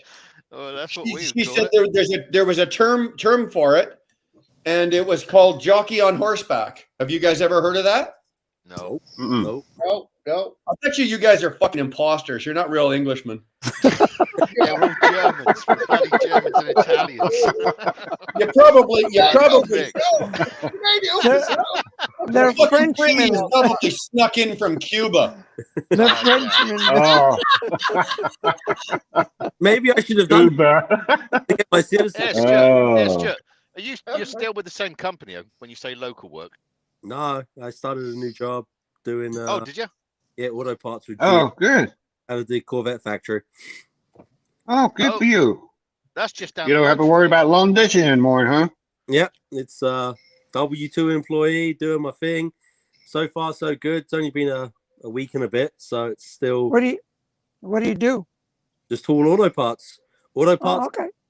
Up to Louisville. What do you do? Just deliver somewhere and you go, like 12, 10 stop or something like that? So pretty much the yard is in Bowling Green. I go down to Russellville. I then go up to Louisville, and then back to Bowling Green. Well, That's a nice little run there. Yeah, That's not bad, eh? yeah. I'll. Is that Bowling Green, Kentucky? Yeah. The weather. Okay. Where the Fucking I'm just fucking Irish. Hey, hello, you fucking Irish girl. How you doing? Well, being that I was a Corvette owner myself, I love Corvettes, and like you, Brian, my favorite car is a '63 split window Corvette. Right, that's the holy grail of hot rods. Well, just a few years ago in the Bowling Green showroom that Stuart works, there was a sinkhole. Yeah, there was a sinkhole right in the showroom. Oh, yeah. And it sunk all kinds of beautiful. I see that video. Yeah, I saw that video like 10, 15 cars. Oh my God, I see that. I saw that video. They collapsed. Yeah. Oh my God, that was car I is a never lot of saw- I never damage. saw that, but I guarantee you I'd cry if I did. That broke my heart because I used to have a Corvette myself. It was a black, it was a 78 with a Greenwood kit. It was like metal plate, like black, fast car. But congratulations that you're working at the Corvette place. Well, it's not directly for GM. It's for a company which is contracted to. Yeah. So I'm just trying to work out, like, is Stuart or is it going to be Rob at the Northern Bust? I'm trying to work out who's going to collapse first because you two are on par from what I can see. We don't collapse. We just can't speak. No, you can't speak, you Northern bastard. So Oh no, that already. yeah. Why, hey man? still on an elementary education. Fucking hell, yeah. Hey, Dottie, we're out of Englishmen here. We got nobody left to translate because Stuart was the last one, and he's half in the bag too, so we can't understand the fuck he's saying. So now we got Robert and Stuart, both half hammered. Brit, did you ever think to see the day you'd need to get the nomadic Brit to translate for Stuart and Robert? I thought it was my phone kind of screwing up. This is the most slurred I've heard Stuart though, because Stuart, can you actually Stuart spell your name? STU. STU. Oh man! Holy hell! Wow. Yeah, I'm outnumbered. I'm like, what? Am I the only American here? Like, and this is America here. You here. 21. Actually, no. T21's in Pennsylvania, so no, he's good.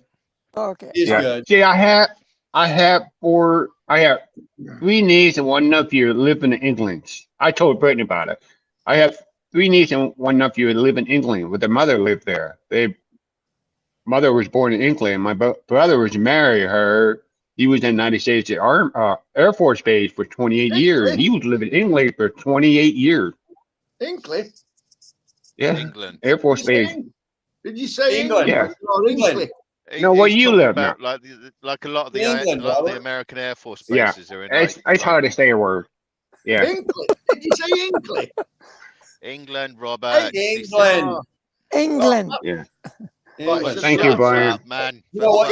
Cuba. Triumph motorbikes. Boom! Yeah. 21 and Dottie, make sure you don't mention where you are because the 3 Brits will probably try to come and conquer you wherever the fuck you are. They have a tendency, That's how we roll. they have a tendency to want to try to divide and conquer, and they find out where you are. The 3 of them will show up and think they're going to plant their flag and their Union Jack, and that'll be it. Yeah. But if we screw up, he's funny. I like him. He's funny. I like him. So if we screw up, Robert gets thrown under the bus. It's his fault. Yeah. Oh, yeah, that's how it works, you fucking southern bastards. Yeah. Well, didn't Robert play it? Robert, do you play a guitar? Yeah, yeah. Oh, don't. Dottie, don't encourage him. Don't encourage you. I tried. Just done it. Yeah. I tried. Done it. I don't play it. I tried to play it. Ooh. Damn. Greg, when I do that, I can't leave it on the screen. Like if all their names are on the screen right now, but as soon as I click on the next comment, they go out. They go out. So now if I click again, then they go back up. There's a close up of Stuart. Stuart's going to collapse. Watch that. I'm already on. I'm on my bed laying down already. I'm just I'm fed. Oh, he's prepared. You must be tired, right? You must be tired. You want to go lay to bed. Yeah. Well, he's preparing to pass out. Tired. It's real tough doing those. It's really tough doing those local auto parts runs. Yeah. You know what it does? It was the kids. I had the 2 toddlers. They freaking run circles around me today. Jesus. Yeah. Well, obviously, it obviously wasn't the job. No, that's the It's looking after the kids. I can assure you of that. Yeah, that just God, I can't even say that last word because there's a young lady in the room. But that is the picture that he got caught up in, wasn't it? Doing that bloody. Yes. Yes. Yeah, I'm just seeing it. I just realized that. Yeah, he's had that up. Dildo's had that up there for a long time. Yeah, that's the one that he got busted. That's him. I think it was he was in university when that That's happened. it, university. Yeah. Yeah, painted his face black. Yeah, that's our prime minister right there. That's our prime minister. No That's bill. that's good Canadian leadership right there. Let me tell you. Yeah. It's sort of funny, right? It's sort of funny because, you got Prince Harry who goes to parties dressed as a Nazi. They tear him apart. But then you have Robert Downey Jr. that plays in that movie Tropic Thunder dressed as a black guy. As a black guy, yeah. Yeah. I tell you what, though, you say about Harry. Harry's turned into a complete jerk off. Harry and Meghan, somebody needs to go and put them on a desert island somewhere. Yeah, I agree. That guy's an embarrassment. Yes, I can see that. If his mother was here, she would turn she would turn. When I was on Twitter, 'cause I told you I used to have a lot of followers on Twitter. I got a phone call, and I don't know if it was spam or not, but I checked it out later, and I couldn't get through to follow him up. But it was that Harry guy.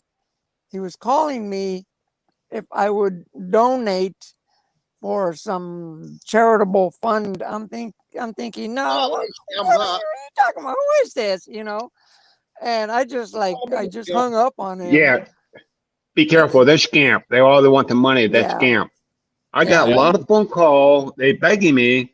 I don't answer the phone. I just need it. I don't answer the phone. If you get, you got to be careful. A message saying we're going to lock your phone in about 2 minutes. Unless you press this, it's a fucking scam. Just. Yeah. So if Prince Harry's calling you, it's a fucking scam. It's a scam. Yeah, I know.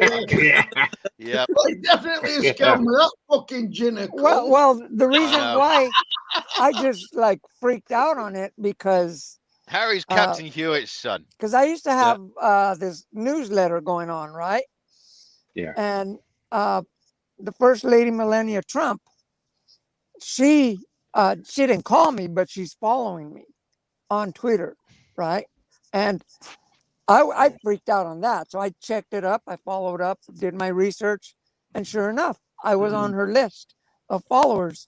And I'm like, wow. So I was getting some pretty high celebrities. And that's why when Prince Harry came, I'm like, what? But nobody's ever called me. And I used to talk to Clint Eastwood, but on Twitter. He never called me directly or nothing like that. And I used to communicate with. But that's when I thought, well, this guy's asking for money. No, I don't think so, dude. But I'll tell you what, if Prince Harry started following me, I'd have to block the bastard. Did you get a message? Did you get a message like Donald Trump who wants to be a president? Everybody wants to donate to Donald Trump. They send me a message all the time. Yeah, I'm not going to do that. They say, "Oh, Donald Trump wants you to vote, help me with donation money." I said, "I block it." They blocking. They came back and they came back and they came back. Leave me alone. I sent them. You know what I did? I sent them message. I said, "Leave me fucking alone." I'm going to call FBI. The guy said, "Whoop, Donald Trump wants you to vote the president." I said, "I'm done. I hang up." Yeah, I had to even change my email address because I was just getting tons of that stuff. And like I said, I had about 5,000 followers on Twitter. I mean, my email just was blowing up. So that's what I was with Doty's page. Now I'm Edgewood 66. Yeah, you got to be careful. If anybody gets a phone call from Prince Harry, just tell him he sucks ass. Just start off. He's a jerk off. Pussy whip. Yeah. Who's Prince William's dad? Do you know who Prince William's dad is? Well, Harry's dad is bloody Hewitt, Captain Hewitt. Yeah, that's blatantly obvious. William's dad is the King Juan Carlos of Spain when he was king. Oh, really? Yes. You look No, at the photos. Look at the photos, mate. It's No. King Juan Carlos of Spain. Then has spent 2 weeks on a yacht with him. No, William's got the slap head like fucking Charles. Has he? Fuck, he ain't got them big fat lungs, though, has he? Well, it doesn't matter, but he's got the slap head like it, so he's don't matter, more does like it? him. He's King Juan Carlos's lad. He's got the same teeth. Yeah, but Robert, who calls him Robert? Who the fuck calls himself Juan Carlos? I mean, what is he like? Was he a drug dealer? He's Spanish. I know. He sounds like a bloody drug dealer. The House of Habsburg have got to have the royal line, and the House of Hanover have to step aside, and that's why William is Juan Carlos's son. Robert, all I understood then What's was Charlie? William. What a stupid The rest bastard. of it, I don't know what the hell you just said. You're talking double Dutch. Not a clue. You're Fucking talking King double Chuck. Dutch. King Chuck the turd. See? And now you're talking about a turd. The rest of it, I don't know what you're saying. I'm trying to help you, but you're talking double Dutch. Shut up, you fucking southern cunt. I love your laugh, Robert. It's okay. I just love the way you laugh. Yeah. Robert's demented. He's demented. I'm a northern bastard. Yeah. I would agree with you there, Robert. You are a northern bastard, so Thank just you, deal you with it. southern Yeah. cunt. Yeah. Just Are deal you with guys it. fucking done now? Yeah. It's Robert. Robert's trying to be a bloody. Oh shit! You had him like this. It doesn't take much to get Robert revved up, and you know how to do it, and they did it. I know, because he's a diva. Fuck off. We're having a laugh here. I'm not fucking up. See? It's a fucking Just call joke. Robert We're a having diva. He goes joke. goes ballistic. We're having a fucking joke, you fucking southern soft. Yeah. So Brian, you went on last night, and then this night. I didn't expect you to go on Jody's tonight. like, yeah, whatever you No, I talking about, went. Brian? I went Thursday night. I understand. I went Thursday night. Oh. I wasn't going to go tonight. I went Thursday night because I wasn't going to go tonight. But then, like I said, or explaining earlier, Dar ended up taking some extra work. So that's okay. You know, if she's going to take work and be in and out for the night, and all the kids got, like Brianna's got a couple of her girlfriends up from Waterdown. So they're out visiting. So everybody's got something going on tonight. It's like, well, okay, I'll go live again tonight. Might as well, right? It's not like anything's really serious going on. So Dar's finished. She's home. So well, it was a nice pleasure. That's what I was saying. You know, I'm leaving tell you it's tomorrow. nice. I'm leaving tomorrow. I don't have to leave really early tomorrow. Actually, it's really nice. I'm leaving the house here probably about a little after 10 tomorrow morning, and so I think tonight I don't have to worry about sleeping in. So I think tonight, when I'm finished with this, Dar and I are going to go watch. We've got 2 or 3 episodes two episodes of Yellowstone to watch. So we're going to go watch us some Yellowstone and hang out and kind of just relax. Guitar. Yeah, just hang out a bit. Yeah. Well, I was just wanted to say, you know, it's nice to see you. You know, it's nice to when like I parked the truck and you were on, I'm thinking, oh, cool. You know. Look at that one. And you're Did a you see us comfortable do it? person to be with, and all the guests too. You know, all you guys are. All right, Brett, hit that down. You're done. Southerners do it better. I think your signal's starting to get a little sketchy there, Brett. Yeah, whatever. Yeah. No, Dodie's doing a somersaults or something going on. Look at that. The goddamn British have killed the American goddamn signal. Or Edgewood's done. I've got a better T-shirt. I've got one that says "Make America Great Britain Again." But I tell you what, when I wear that at the truck stops, they don't like it. Where do you get these from? Where are you getting these from? There was somebody gave me that one before. I'd swear they wanted me shot at sight at like a bloody truck stop, but I don't wear that one too much because I used to get funny looks at it. There's no way they would sell a T-shirt like that in America, but Brits do it better. No American is carrying that in their store. I ordered one of those, and I also I also have got one of those sent to young Shannon. So young Shannon's got one of those. So look out.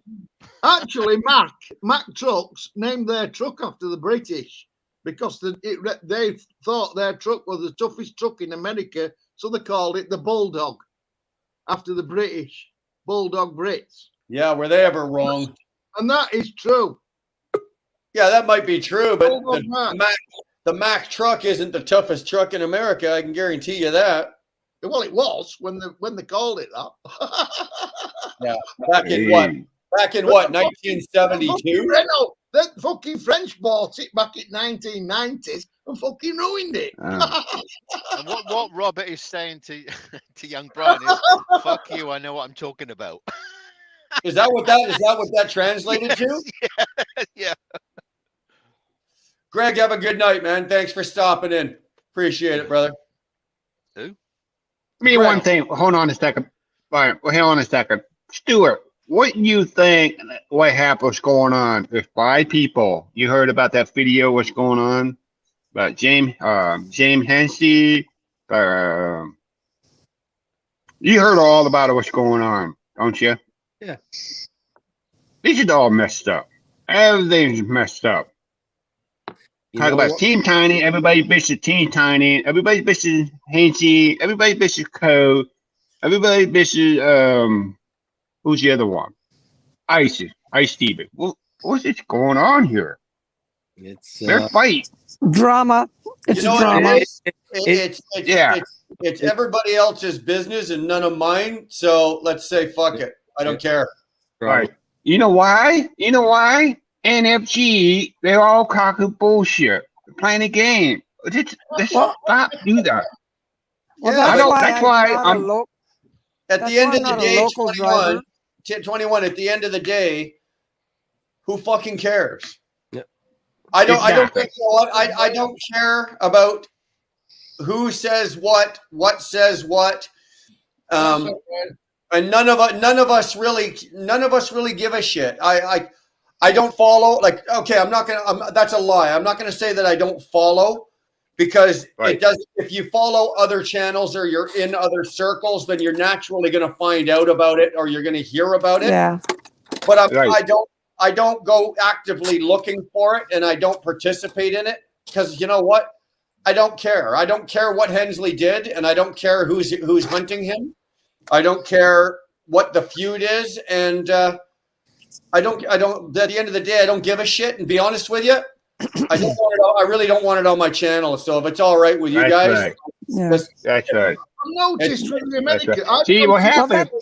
That's why I don't drive local because there was a lot of in the yard and lumber yard there was too much of that drama.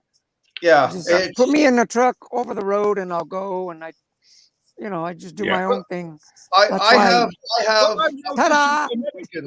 noticed with the Americans, they start having a go at each other, then they start ripping each other to pieces, talking about each other's family, and then they want to shoot each other. Again, whereas in Britain, we say you wanker, bollocks, fuck off, and then we'll have a box, and it's over. And then we have a knife fight. Mm-hmm. Then we have a beer to follow it up, right? Yeah. You guys want to know beer? You want to know something? This is kind of the way that Dar and I look at this with our channel. I right now have the ability that I can go sit on James' best channel and chat, and I get along with everybody in there. I can go over to Cordova's channel and sit in the chat, and I get along with everybody over there. I can go into the NFG, chat with all of those boys in there, and I get along with all of them as well. I can go to just about any channel I want to, and I get along with everybody on that channel. I have no enemies. I have nobody hunting me. I have nobody saying anything bad. Go on to any other channel and find anybody that has anything bad to say about me. If they do, it's whatever, and I don't care. But I haven't. Yeah. I do that for a reason because I don't care for the drama. I don't care for the bullshit. And you know what? YouTube has enough of that. I'm not about to add to it, and I don't need it. I don't need the brain damage. And be honest with you, I like everybody. You know, I Yeah. don't See what necessarily, I don't that's how I agree am with with- everybody. I don't necessarily agree with everybody, but I do respect their right to have the right to say whatever the fuck they want about whoever the fuck they want. If I don't like it, I walk up and change the channel. Done. you know. Yeah. Simple. Yeah.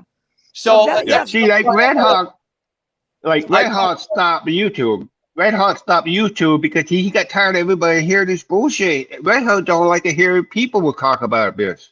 no, I Like understand. Stu don't like to hear it. 21 though, but I watch about 3 channels, this being one of them.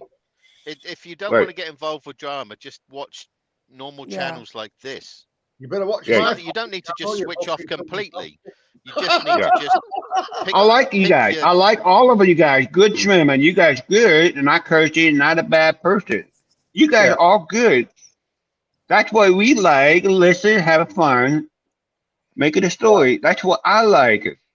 Because I don't care what everybody talk like shit. I shut her off. I'm done with hearing that shit. I don't want to hear it no more like a crybaby. I had enough. Right? I know. Stuart knew. You know. Her know. Just cut it off. Dildo, you know what? I wasn't bragging by saying what I said. What I was doing was emphasizing a point. Okay, because I don't play with the drama. I don't involve myself in drama. I don't bring drama onto my channel. I don't like it here. Right. I don't allow it here. And because of that fact, I'm free to go through YouTube. I can float through the YouTube world, and I can get along with everybody, right? Right. And I wish people would do that for me. You know, I wish people. Well, I want people to come on my channel and know that there's no drama here.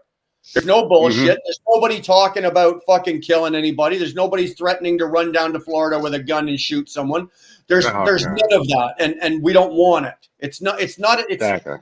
it's not of any interest.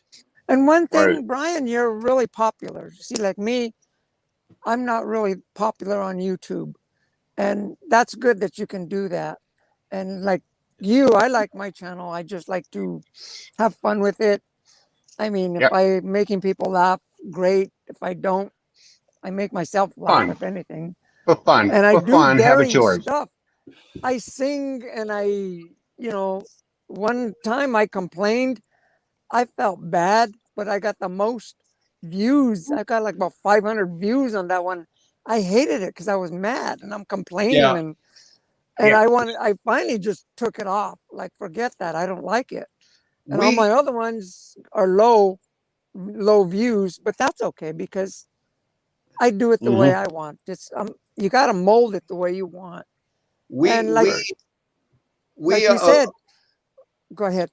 we've taken our channel, okay, and I made a video. I was talking to Mars or Nomadic the other night. We were just killing some miles and talking on the phone. I made a video, and I was supposed to be released today, but we didn't. It'll probably be released tomorrow. And basically, what we're doing is we're kind of just tweaking this channel. Yes, it's a trucking channel. Yes, it's always going to be a trucking channel. We're going to talk about trucks and engines and drivers and shit like that. But as you guys can see from our streams, from the comments, we got probably half of the people in here have never driven a truck in their life. They're not truck drivers. Yet for some fucking reason, they're willing to sit and listen to the 6 of us talking about whatever. Yeah. And we've taken our channel and we've noticed that we're losing subscribers. Now, this is okay. We're losing subscribers on purpose. We're whittling the channel down to the people that aren't interested in because there's no more taking off our shirts and having a party here.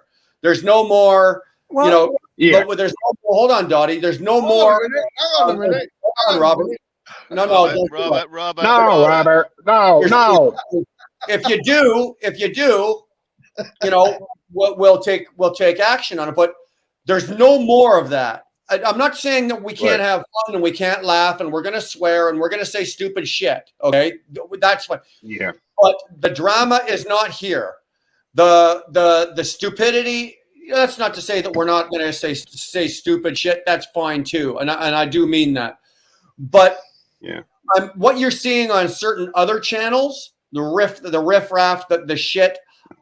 We're Riffraff. slowly getting rid of that, and because of that, we're losing subscribers. People aren't interested in listening to, like the other night we were talking about PTSD with drivers. We've talked about mental health. We're talking about there's times on here where we talk about some very serious issues regarding people and truck drivers or people in general. And some people just aren't interested in that. They want the party, the yelling, the who's who, the I'm going to kill you, go fuck yourself, that, all in the comments. But you know what?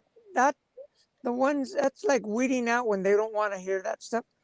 Well, that's fine. That That's weeds what I'm saying, out the ones That's that what I'm saying. don't, I that respect aren't the that. friends. But wait, let me get what I'm trying to say here. The ones that do stick around, I've noticed those are the ones that are the good friends, you know, the ones that are willing to listen to you, like Mark and Stuart and the other crazy guys here, and you know. Well, and I want you guys. I look at that as those are my good friends, the ones that will stick with me through thick and thin. Because the other ones that don't want to listen to me, okay, bye, see you later. You know, you're always welcome. That's the way I see it, anyway. I appreciate it. I do, and I think what's happening, the channel is transitioning, is our membership, our subscribers are going to get a little lower. We're going to probably drop, another couple hundred subscribers, but then we'll slowly start a tweak, and some of the videos and some of the content that I'm going to be doing, is going to go back to maybe doing a little more of, say, TBT will be able to relate to this. Some of the more relatable stuff to what I was doing when I was on ET, right? A lot of the stuff that's going to help drivers, guide new drivers, offer assistance if I can to whatever. We're going to go down those routes, but I'm going to take people like Nomadic, Stuart. Well, I'm going to take guys like that with me, and that's how we're going to, we can help people, and we can, and don't get me wrong. Again, like I said, are we going to have fun? Yeah, we're going to have fun. Is stupid shit going to be happening? Yeah, it is. But am I going to have one here? Am I going to have people in my comments going, "Oh yeah, you just wait, motherfucker. You wait. I'm coming down there right now, and I'm going to blow your head off." You'll never see that in one of my comments. They'll fucking freeze to death before they fucking get you, Brian, in Canada. Well, I will be honest, and I'll tell you one thing, and I do like this. I am Canadian. None of you guys can do a background check on me. I don't care who you are. You can't do it. Being in Canada. Okay. But that being said, anyway, I just want to welcome TBT just popped in. How you doing, brother? Hey, what's happening, man? I just wanted to make sure one thing, though. When you said we're going to cut down a lot of the drama, but I mean, if you're not going to have Curtis with a G-string on a lawnmower in the summertime, I'm out. Okay, I mean that's one of the things that's one of the things I became a member for, man. I mean, come on, that's classic. That's what you paid your money for, is it? Oh, that's the main reason I came to this channel. That's a good question. I like that here. Don't worry. The simplest thing about drama is that if you watch the small talk in the chats, people get so vindictive, and it just gets weird. It gets really weird. And that's why, for the last couple of weeks or few weeks, you'll only see me in like a very minimal amount of channels, whether it be Brian's channel or Steve's channel, Snorlord, something like that. I keep fall asleep. The stuff that I'm dealing with certain things at the moment, moment, and I stick with like non-drama channels, But my phone is going crazy, so I'm gonna say everybody, bye. I love you guys. Drive safe. Okay, Dottie. See you later. Be safe, honey. All right. Bye. Okay, later. But I just think that the way things are going in the world's economy and stuff we got better things to talk about than stupidity. Thank you. Mark, that's what I was trying to get that out. Yeah, and you just said it for me. I've got a channel here that's got possibilities that I can do things with. Right? Why don't I take advantage of that? And we've got other things in life, and whether it be trucking or just life in general, we've got other things to be worried about other than who's fucking who. Right. Well, there's lots of channels that have that, right? So I mean, I'm a big supporter. I'm a member of OTJB. I love James Best. I love James too. I watch think him. James is a great guy, right? I mean, but he has his niche, and that's what he does, and that's his thing, right? So, and there's some others that kind of want to do a little bit like that, but I don't think everyone should try to jump on that bandwagon because, it's kind of like he kind of reminds me of like a Howard Stern of the YouTube. He's that shock jock trying to do that thing, and a bunch of people tried to do the same thing to be like Howard Stern, and they didn't make it, and whatever the case. So that's his niche. And I think everyone should have their own thing, I mean, you got like Fate Trucking, which, he's nowhere close to drama. He's very Mr. Rogers. Let me tell you how things are and what he's doing. And he's very nice. And he's got that Minnesota, stuff. So, which, I like. So I like Fate. And you got a mixture of that, right? You got a mixture of a little bit of fun and a little wild, but you also come in with a lot of knowledge and some good times, right? I don't think I've ever been on your show or even in the chat that there was like some type of drama filled chaos, which is freaking quite nice. Because, I can listen to James for a couple hours when I'm driving, but to be honest, I got to then shut it off because then after he's about 30 beers in, I can't do that anymore because everyone's just kind of screaming and yelling and it gets kind of crazy, right? Yeah, because it's 12 not hours, just, like it's 12 not just hours James, show. It's the people in the chat that get so they kind of get him riled up. You got to understand. You got to understand the company you're in, right? That's the thing. Is there's so many different personality types out here, and you could be talking to someone which is an intellect. You could be talking to someone which is white trash. You could be talking. There is so many types of different people, and you're going to get a different reaction. Like, I got my balls busted by a couple of people for talking about autonomy. It's like, well, dude, this is something that's relative to the industry, And I got my balls busted about it, and it's like, okay, you asked me a long time ago. I want to talk around that person. I won't talk about it, right? Say hi. I just know, there's time where I've gone to a drama channel and I talk trash. I just know I know where to keep it and where I go. What type of people I'm dealing with, right? I think that's the thing, right? Absolutely. Well, autonomy obviously is something in the industry because obviously you come here in California, you go to Pier E, that's all it is. Pier E is completely nothing but autonomous vehicles out here. You're getting loaded on an autonomous vehicle. There are autonomous vehicles driving stuff around. I mean, there aren't so obviously it's already being into play. That's something. It's just the same thing as AI. AI's been around for so long, but I don't know, maybe it's just now getting in the trucking industry, but we've had AI in the aviation industry for quite some time. So I don't know why everyone thinks that's a brand new subject but that's been around forever, but it's just now maybe getting into more of maybe in the trucking industry. So maybe people are not aware of that and they're kind of like, it's going to progress just like everything else is going to progress. This industry is going to progress like everything else does. It's the people you're dealing with, when you're talking, look, and I love being a truck driver, but being a truck driver is a bottom low level labor job for the most part.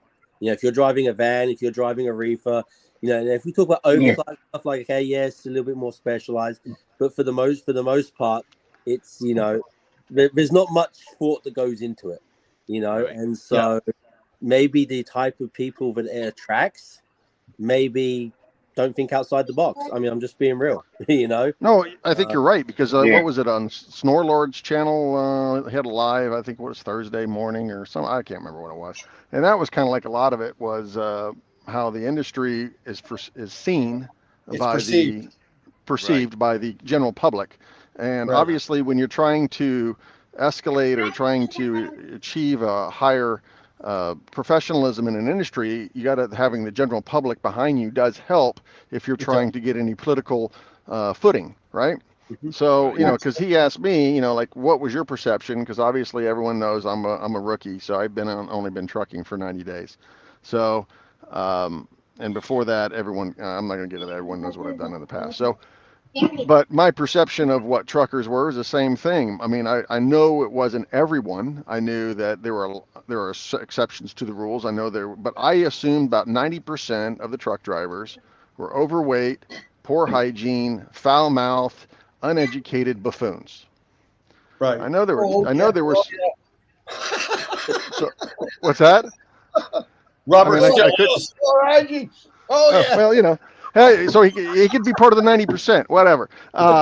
You know, but I know there are people out there that are intelligent that came from other backgrounds, or just truckers in general that just educated and smart individuals that just chose the trucking field. So just because you're a trucker doesn't mean that you're ignorant. But that's the perception of people that don't know the industry, right? And all they do is see what look at. For example, if you look at bonehead truckers, if you got the general public looking at bonehead truckers, they're all kind of considering, okay, that's what truckers are. Truckers are idiots that don't even know how to drive a vehicle in the first place, and then making stupid things, and then walking around with flip flops and bike shorts, and you're like going, what? So obviously that doesn't help the industry. I'm not, nothing against Ike. He's got his little stick and his little thing, and it's funny, but yeah, easy there. Robert, listen. Kevin, you know what though? Robert, listen to Mr. TBT. Kevin, you want to know something, and you're old enough. You're old enough, even though you're new to the industry. Oh, I'm old enough. You're still old enough in age.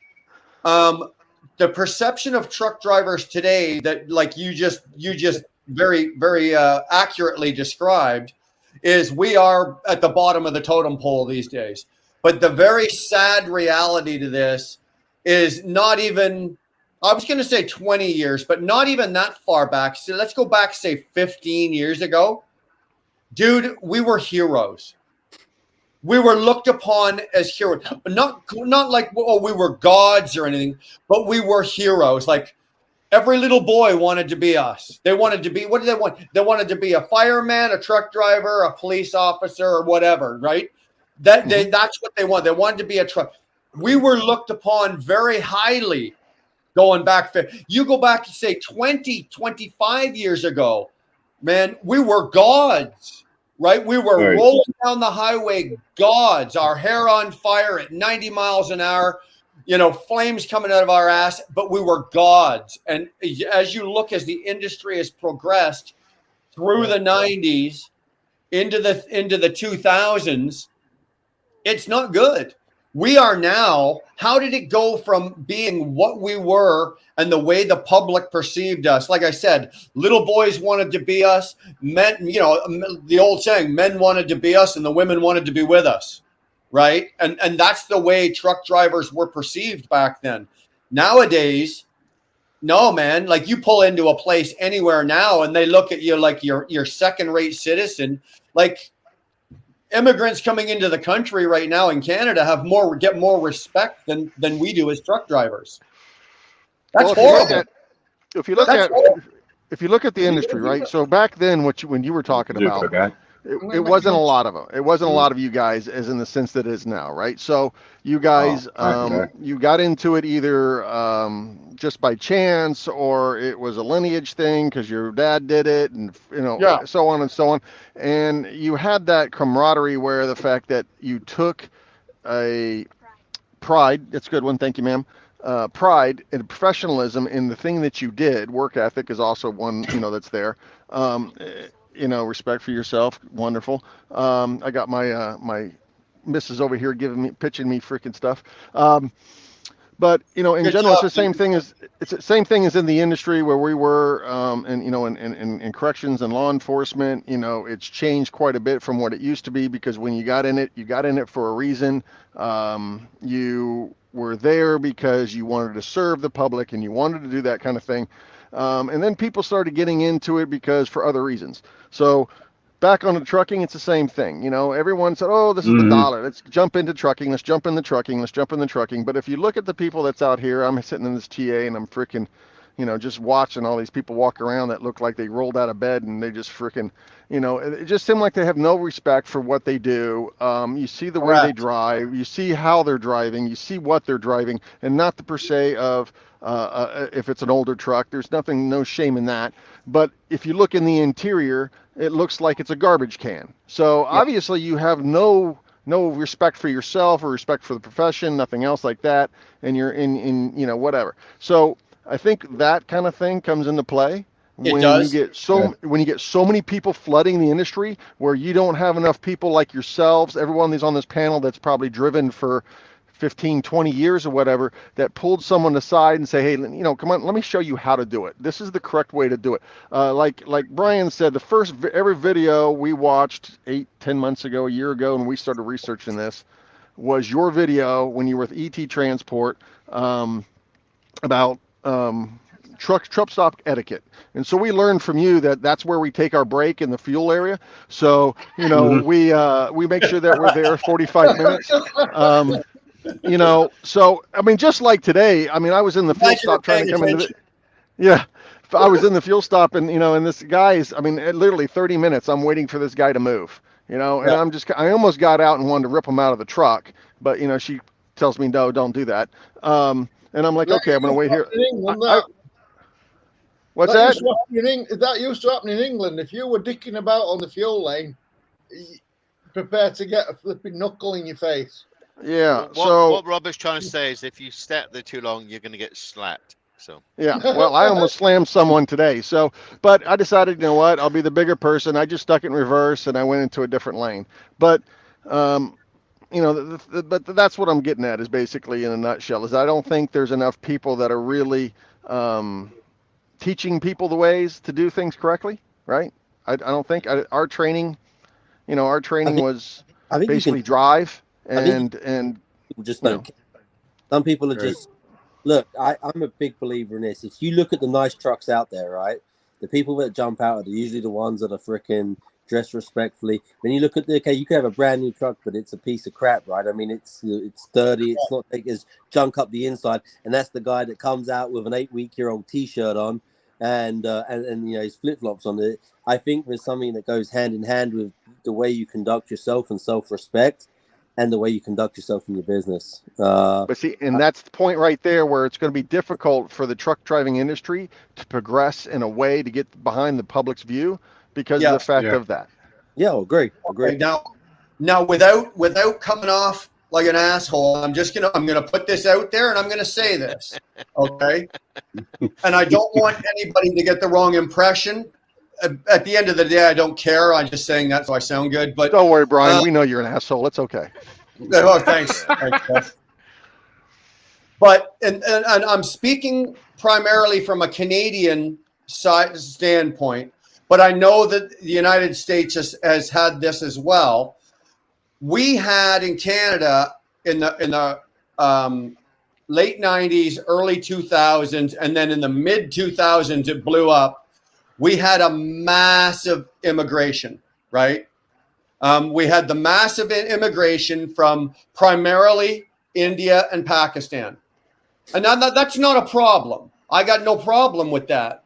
Every country, Canada is no different than the US. You need the influx of immigration because economy, inflation, all of that plays into it. And you need that.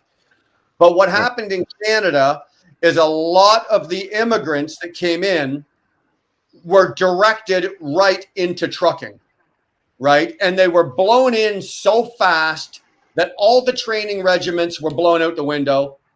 It was all pretty much given to them. Okay. And they came in not to our standard that we'd been running. And I know that sounds bad, but the business that I was in back then, the standard of the average truck driver was a lot higher. When you say standard, we held to higher standards. We held ourselves to higher standards. When you say standards, are you saying their ability to drive standards to perform the job, or the standard of how they conduct themselves standards? Both, Stuart. Okay. Absolutely, both in both cases. How they drive, how they were trained, how seriously they, and the standard of how they conduct themselves as professional truck drivers. When was the last time you heard somebody, I'm a professional truck driver? Nobody. That's a term that's not used anymore, but we used to be professional truck drivers. Yeah. Right. It's on my LinkedIn, so just so you know, I got it on there. Well, good. Exactly the same. It's exactly the same over here in England. You've got immigrant truck drivers, but we've got the Eastern Bloc, which are the Czechoslovakians. We have that too, Robert. We have that too. Robert's trying to tell you that they speak worse than he does. Yeah, With well, shit. Slovaks, the That's all right. I Lithuanians, had about 4 of those in my orientation class. I don't think they even spoke a word of English. Not even the King's English. I mean, that's one of the things I find quite interesting is I even go to our own DMV, and we have all our endorsements, and but when we took them, she sat there and went, well, what language do you want to take them in? I went, excuse me? That's weird because Yeah. the saddest thing about that is if you go to a country, you have to abide by their rules. Like if you went to England, you should be able to speak English. Like if you come to America, you should be able to speak American and stuff, and that, because that's the first language. So I don't get all that stuff why they're asking you, like, what do you want to talk about? You know, Mark, I made this comment. You guys in the States call it the DMV, right? Department of Motor Vehicles. In Canada, it's called the DOT, the MTO, Ministry of Transportation. England, DVOC. I was in there, and like you guys, we have to renew our licenses and retest every few years and everything. And the lady said that very much the same thing, Kevin. She said to me, she goes, "What language do you want to take it in?" Well, I'm standing there, look at me. Like what language? And I'm talking to you in English. So, but I did ask her, and I said, "Well, I said, what do you mean by that?" She goes, "Well, whatever language is your language, we'll give you the test in that language." And I said, "Well, why would you do that?" And she said, "Well, because now we have to because of certain laws and whatnot." And I said, "If I went to India and I tried to get a driver's license, would I be allowed to take my test and everything in English over there? No. If I go to Pakistan, Czechoslovakia, Poland, anywhere over there, and I was going to take a test for something, would I be able to take it in English? Fuck no." It's sort of comical, though, right? Because what if I'm going to go and sit a driving test. I mean, look at the big accident in Colorado coming down that mountain. His excuse was, I couldn't read the sign. Yeah, yes. Because you just did your freaking exam in Spanish, you moron. You couldn't read a lick of English on the sign. You know what I'm saying? It's like such an oxymoron. It's so stupid. And I made that Stuart, comment. Say what you think, it's Stuart. Well, it's true. It's true. You can't. I made the same comment. The road signs are English. That's fucking. I made the same comment. I said, "How can I take it? Why would you allow somebody to take a test in Indian or Hebrew or not Hebrew? Sorry, or whatever Pakistani? Why would you allow someone to take a test in that if they can't read? They're driving around in Ontario, Canada, United States, whatever." Everything's in English. And if you can't read going into a construction zone, if you can't read the sign, you're a hazard. And you're going to give this guy a license because he can pass a test in his own language. That I do not agree with. But those standards back in the 80s, 90s, and early 2000s weren't there. It was only after 2012 or 2013 that those started to turn, and that kind of thing was allowed. Now it's anywhere. Obviously, it's in the States, it's in Canada, it's North America wide. And we drive in Europe, and you'll have a picture of a black car and a picture of a red lorry, meaning no overtaking for lorries. Right. But underneath it might say parapluie. When it's obviously we have we have that issue in our company, right? So I delivered a load in Texas at the airport, and backed into the door, and American Airlines was telling me this, that, and the other, and whatever. And I said, "Oh, well, I didn't know. They just told us to back in, So I popped the seal. They said our security was supposed to pop the seal. I said, "Well, that's not what my instructions were." So I popped the seal and whatever. Needless to say, I said, "Sorry about that. We'll take care of that." She goes, "Well, don't worry about it. We'll deal with it." She goes, "But, it seems like we're always have this issue. There's always a different driver. And this is what stuck out in my head. But you know what? No matter what, I'm just glad that you're here." I said, "Why is that?" She goes, "At least you're speaking English." I went, "What?" She goes, "Well, at least you're understanding me. Some of your drivers come over here and they're just nodding their head and have no clue what the hell I'm saying." And I'm like, okay. So obviously I took all that information back to the fleet manager and told them, and I said, "Look, they're not happy over here. So you may want to start putting certain people on here only that, and she wanted the repeated, repetitive, which I understand that. You want a driver that's going to be with that stop before and knows the procedure. I mean, it's at the airport, for Pete's sake. For someone who used to work at the airport, I understand all those little regulations and stuff. So, but but that threw me off right there. I went, excuse me, half your drivers don't even speak English. I went, okay. Yeah. I'm like, I've had that. Like, it's happening more and more now. Over the years, I get that all the time. Oh, you speak English?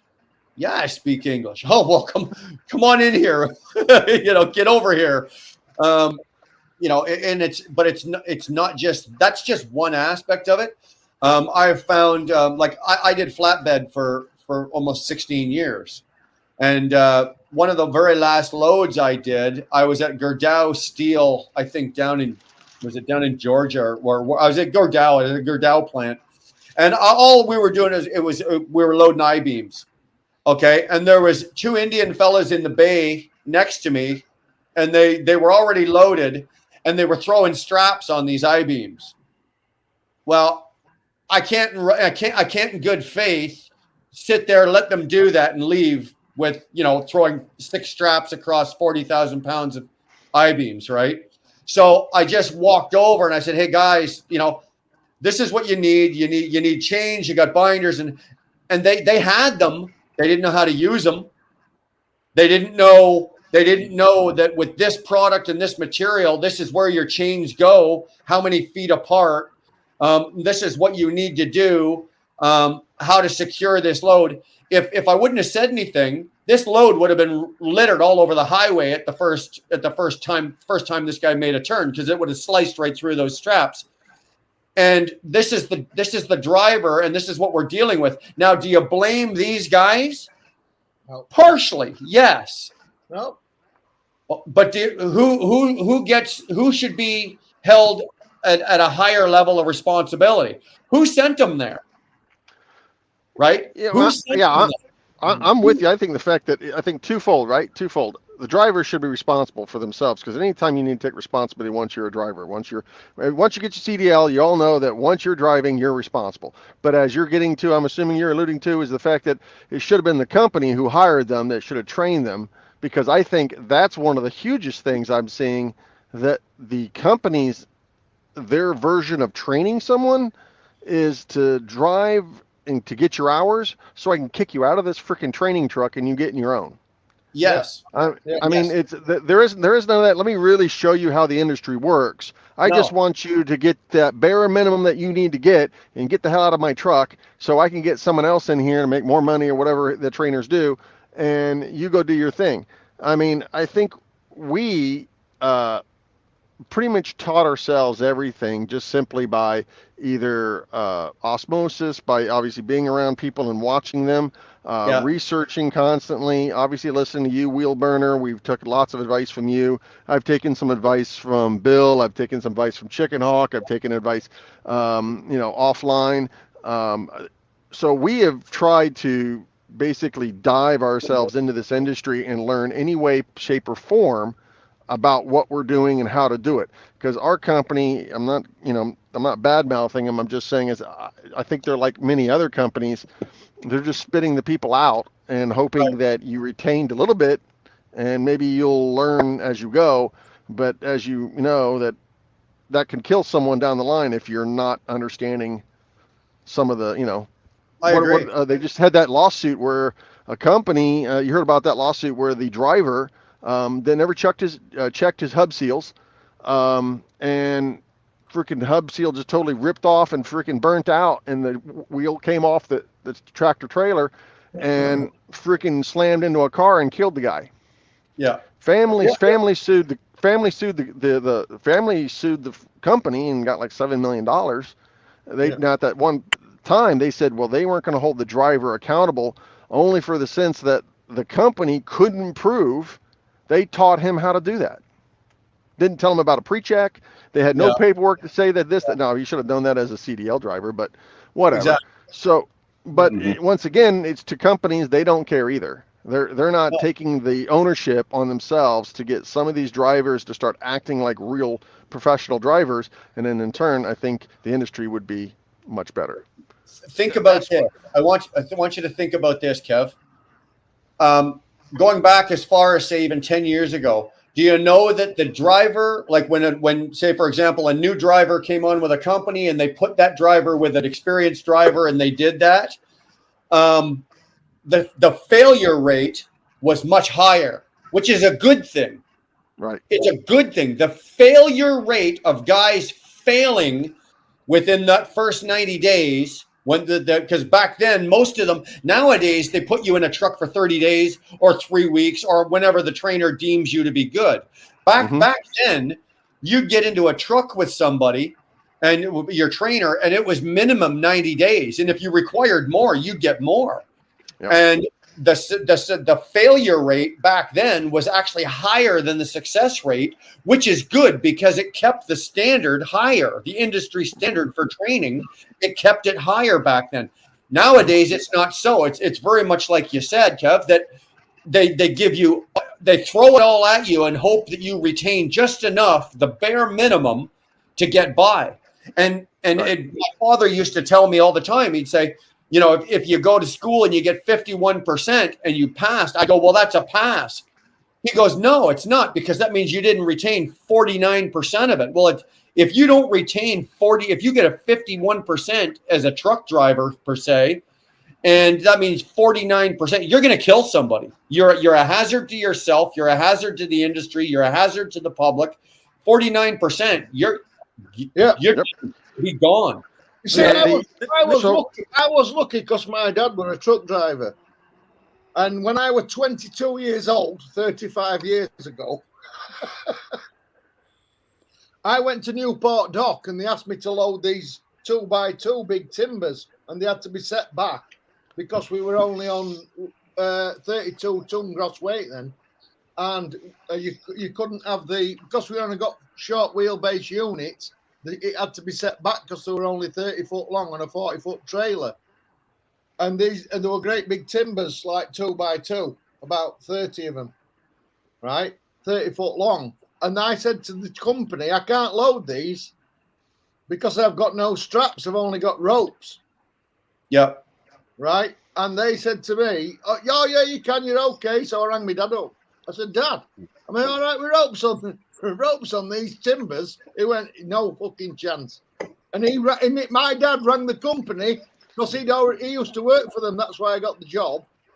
And he rang the company and told them, he said, you fucking wankers, my lad's not loading that company, that timber, because when he has to brake with ropes on, he's going to go straight through the headache board, smack him in the back of the head and kill him. Yeah. So I was lucky. You'll think of a rookie, and they're telling him that's okay, and he loads them, and then he has to anchor up somewhere, and that lot's going straight over his head. Yeah, it's going to be that's so it's also not in the trucking. It's not. Right? It's not just in the. That's what companies are like. Hold on. There's three of you talking at once. Hold on, Stuart, go ahead. I said it all starts in the classroom, right? I mean, I got my CDL 16 years ago, and just backing up, it was you're in a lot. Here's a set of cones. At this cone turn here, this cone turn here. It's like the education system. They teach you to pass the test. There is no actually learning to back up. You're just looking at a set of cones and, learning to, you're backing up to a set of cones, like you're learning to pass the test. And it's the same all the way through. They're just teaching you how to pass the test effectively, right? Right. And there is no, I mean, look, this is an open book test. You can pick up the freaking big green book. It tells you exactly what straps you should be using for what material, how far you should be putting them apart. It tells you everything to how to do it, but we still fuck it up. And but we got the handbook right in our trucks with us, and we still screw it up somehow. Exactly. I mean, it's the same thing that you were talking about in the government industry, right? So, Brian. So anyway, I heard my voice and I'm like, what the heck? Yeah, Mike Campbell's got his phone. So yeah, so I got you know, him. during my time with the agency,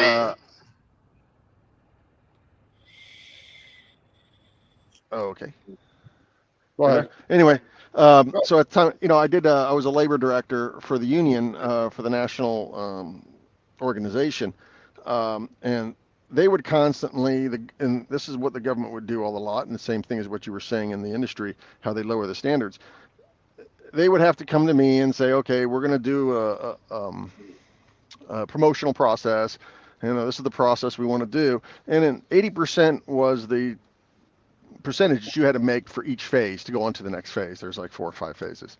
Right. And they're like, well, you know, according to the metrics and analysis, it looks like, you know, we're not getting enough candidates in here. And, you know, obviously with the government, every phase costs money. So they're trying to obviously, you know, make it, you know, the most amount they're going to get for the money they're going to get. So, but they're coming to me going, well, we would like to drop it down from 80 to 70. And I'm like, why? And they're like, well, because we're not getting enough people. That's not my problem.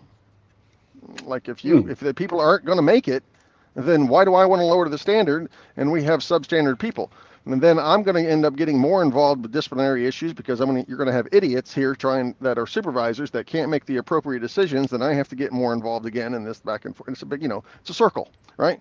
Yes. But they don't care about that. They just want to care about getting their process done and whatever, you know. And so it's the same thing, right? So everyone wants the lower standards when it's in their best interest, but in the big scheme of things, it's never in the best interest, no matter what. Even if you have to go with lower amount of people, less amount of people in the industry, you should do that.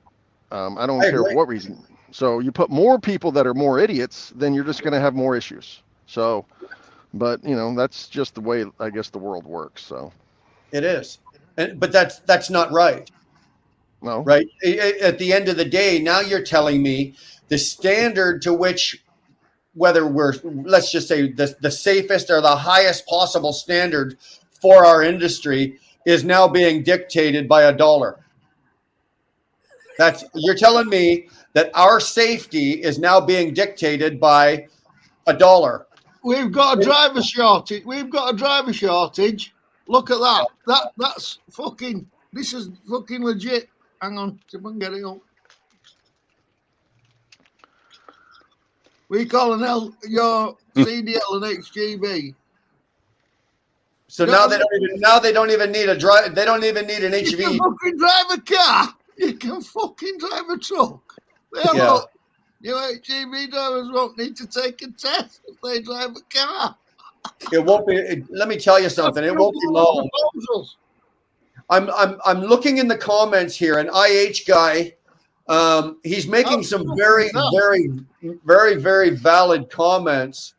That a lot of what happened with the industry and what this really nosedived our quality standards was the Indians and the Pakistanis and the immigrants came over here. They flooded the market, which is fine if they were trained properly. But then when there was problems, what they ended up doing is they started opening up their own driving schools, right? So it was like a carousel. They were just bringing them in, taking $10,000 and spitting them out, bringing them in. Basically, what Kevin was saying is they know what's on the test, right? These schools know what's on the test. So they're going to teach you what's on the test, nothing more. Once you know what's on the test, they spit you out. You take the test, you pass the test, and on you go. But again, that goes back to that's only 51% of the job. You're missing part of it. There's a failure on the part of the state, right? It doesn't have to be a state certified examiner that has to do the driving test with you. Yes, I mean, it does in the state of Florida. It does. No, in the state of Florida, it does. In Ontario, yeah. When you go to the MTO to take your driving test, there is a certified instructor. It's not just some guy they pulled off the road or something. Yeah, so my point is there is a failure on the state where that is happening in, and it goes back to government, right? Correct. Now, here's what's happened in the province of Ontario. the same immigration, the same immigrants have come in. Now they've worked their way into politics. So who's making the rules? Oh, of course it's lobbying. Of course it's lobbying of Right. some. So the same immigrants that have now opened the trucking schools have now, gone to school and become lawyers or become this, are now in the political office, are now, they lobby, they win, they become politicians, and now they're writing the policy. Yeah. Right. It's and I'm not saying that they're all doing it. Don't get me wrong. I'm not lambasting and saying the whole industry is all because of the immigrants and their response. They're not. Okay. But this is what happened and how it kind of kickstarted and got started in the mid 2000s up here. And now it's run wild because I can go right now and I can buy an AZ license, right? A commercial driver's license. I can buy one for $500 out of Toronto or out of Brampton. $500. I don't never step foot in a truck. I can buy a license. Why? I mean, why? Because and that's why the immigrants are doing it. Why? Because the immigrants have now come here. They've opened the school. They've integrated themselves into the jobs at the MTO or the DMV. They're giving the tests, and now they're selling them out the back door. well, it's also the fact that it's not. Go ahead. Nope. Go ahead. All I want just to add to that, obviously, I am one of those immigrants that's come to this country of America, and I went through that whole process that you got to go through the green card and blah blah blah because I understand that America has rules, and if I come to this country, I am a guest in this country and I abide by those rules. But on top of that, now the company I work for, most people know that I work with Schneider on their tanker division. Now they have a training side which is sponsored by the government. The whole of Schneider's training is sponsored by the government. Now, every person, whether it be van, tanker, whatever, that passes through that system, Schneider gets paid about $14,000 by the government of this country. So they don't care if you stay or if you just walk away. Every person is worth that amount of money to them. So that they are one of those guys that produces this big, huge amount of people piling on through. Now, the load board that I work from on the tanker, it tells you what's involved in your job and blah, blah, blah. Now, for the last 6 to 8 months, I have seen on there that if I want to take on this load, you have to have a minimum of 2 years experience, because 2 years experience, and I've seen even on there that you've got to be able to speak English, because obviously Schneider's customers are getting pissed off, and excuse the French, they're getting pissed off of having a second-rate driver turn up at their place that has had 2 weeks experience, and they're going to let him loose with the hazmat or whatever. And that is the biggest problem.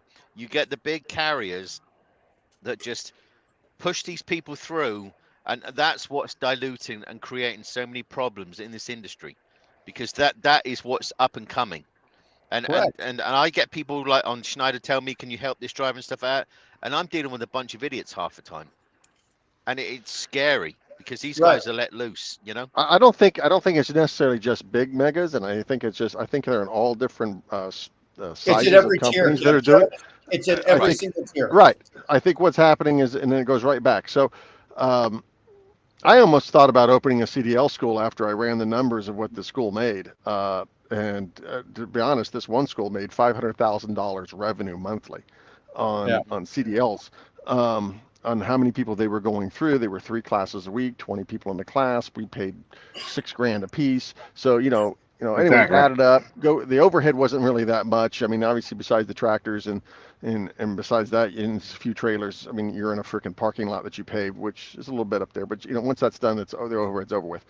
And then they had about maybe 3 instructors. But the point I'm getting at is that every single one of them told me straight out, look, all we're doing is giving you just enough knowledge to get the piece of plastic. We're not telling you you're going to be a trucker. We're telling you we're going to be able to get you a CDL. Every one of them said the job for you to become a trucker, or the responsibility, is yourself and the company that you train with. If that company doesn't freaking pull the load and get you on there and teach you correctly, and you don't make that effort, that's on you. We're not here. There's no way, because think about it. You can't teach someone how to be a professional driver out here in 3 weeks. All right. Absolutely There's no not. way in hell. All right. Because there's just so much stuff. We learned something. We only been out here for 90 days and we're learning stuff every single day. Oh, that's what we should do. Oh, that's a better way to do it. Oh, look how they're doing that. So, whatever. So there's no way that you can be a professional driver in 3 weeks. So the CDL schools, of course they're pumping them out because they don't give a shit, because they're not the ones that in their eyes, they don't think they're the ones that are teaching the drivers how to be real drivers. They're giving you the small basics on how to get to point A to point B without killing somebody to a degree. That's like Brian said. Like you go to school, right? Like you go to school, you can take, if you want to go to school, CDL license for the training for 6-8 weeks. You gotta learn how do you back up a dock. You gotta learn how like 10 things. You know what I'm saying? You sheriff and blind color. I went to school for 8 weeks at Orange County is Jacksonville, Florida. I took 8-week training, 10-hour class. There are some good training. Yeah. I had like 28 people. They're not learning right how you do a downshift, 10 speed, 13 speed. Yeah. People fuck. Yeah. A teacher next to the, I'm just, you know what I'm saying? Can I just say that I'm just referring to what Brian said when he was talking about the guys that didn't even know how to chain the load, and that's what truck driving's about. It's about knowing what you're carrying and knowing how to secure that load. And a lot of these guys go out there, they haven't got a fucking clue what they're doing with being able to secure a load. Like you can have rocks from a quarry or steel. It all needs chaining. It needs so many amount of chains, and an experienced driver knows that it needs 10 chains, or it needs so many chains, or this needs so many straps. And these lads are going out there, and nobody's shown them how to secure that load, and they end up. I just don't think anybody cares, to be honest, because we showed up to a shipper doing a high value load, and I said, can I get in there and either throw some load bars in here, throw some straps. I want to make sure it's all good and this, that, and that. Oh, we've already closed and sealed it. It's great. We're fine. I'm like, okay. So nothing I can do. Once they've sealed the high value load, I can't get in it. I get to my location, which is the America Airlines I told you about. Their definition of securing this high value load was one load bar. So when I got there and opened up the door, almost half of it fell on top of me. Right. So the shipper didn't even do it right. I don't think, it goes right back to what we said earlier. I think the work ethic now is just, in this industry, it just seems like no one cares. I know I should say no one. There seems like not a lot of people care in this industry when you see it. It's just kind of like they're just going through the motions. They're just trying to do their 8 in the gate. They're just trying to get their paycheck, and they really don't care. And I think that's one of the big things that drives me fucking completely bonkers. But that's a shipper's fault. That's why you can't open the door. They'll steal up. That's just messed up because there's a lot of damage. You got to pay for it. You know what I mean? Well, I had to sit. Well, since all the 4 pallets, 7 pallets, but 4 pallets flipped over. So they just said, well, we're not touching it until you restack it. So I'm like, yes, ma'am. So I had to sit there for an hour and restack all these pallets so they would be able to take it off my truck, and I'm like going, it just drove me crazy. It's like that wouldn't have happened if you would allowed me to freaking secure the load. But it is what it is. So I myself personally, I haven't driven. I was on flats for a long time, and I've only since last February, I'm back in vans. And that is something that I'm finding that first of all, we're not allowed to be on the dock anymore. We used to be able to stand at the back of our trailers and watch the trailer get loaded, right? Right. Sometimes now I can, but other times it's no, you wait in the truck, right? Mm-hmm. And if it's an indoor dock where they close the doors from the inside, say it's a high value load or whatever, you don't get to see what's in the back of that. You know what the freight is, but you don't get to see them close the door. You don't get to see how the load was loaded. And when you ask, and I always ask, right? Can I, before you close the doors, can I take a look and make sure everything's okay? No, And the first, and you know what their standard response is? We load 30 of these a day. Don't worry about it. Just by the fact that you said that to me, I'm worried about it now. Right? I'm worried about it just because you said that to me. And my company supplies, like the company I'm with, they supply 2 load bars. 2 load bars is all they supply. Right? Wow. Now I've procured a third one. I've also procured 10 load straps, securement straps from side to side. Yeah. And I got no problem whatsoever climbing up the back. And don't get me wrong, I'm old and I'm fat and I don't like doing it, but I will climb up the back of my trailer and I will go in and I will put extra securement on if I don't think it's right. Nowadays, I'm finding the new drivers or the new generation of drivers or even the people that are being trained and doing the training, that's not high enough on the priority of list of things to teach them. It's like I said, they know what's on that driving test. They're going to teach you what's on that driving test and out the door you go. When was the last time you heard of a driving school giving load securement lessons? That's not happening. It's never. I don't think it's ever happened. I've never heard of it. Anybody else? They never. At our CDL school, they didn't talk about load securement not once. It wasn't even a concern. All right, all they care about is that you can do a straight back, you can do a 90-degree, and you can do an offset. If you can do those 3 and you can stay on the road during your road test, we're good. Get the fuck out of my school and have a good day. So they're not going to get involved in that. Once again, it goes right back to what they said. That's up to your company, whoever you go to teach you how to do that. I mean, our company, I like our company so far to a degree, and there's some things that drive me a little crazy, but so does everything. There's never going to be a perfect company, right? So obviously I'm not, oblivious to that. But, they give us 4 load bars. We've gotten 12 straps. I mean, I'd have to, in the last load I dropped off, I put 4 load bars in there.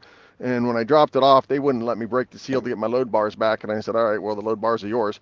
I immediately called my company up and said they kept my load bars, and they said, all right, go buy 4 more.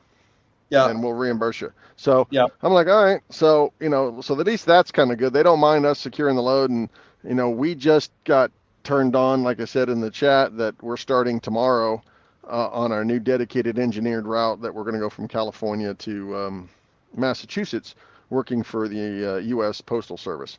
So we're just going to do that lane back and forth.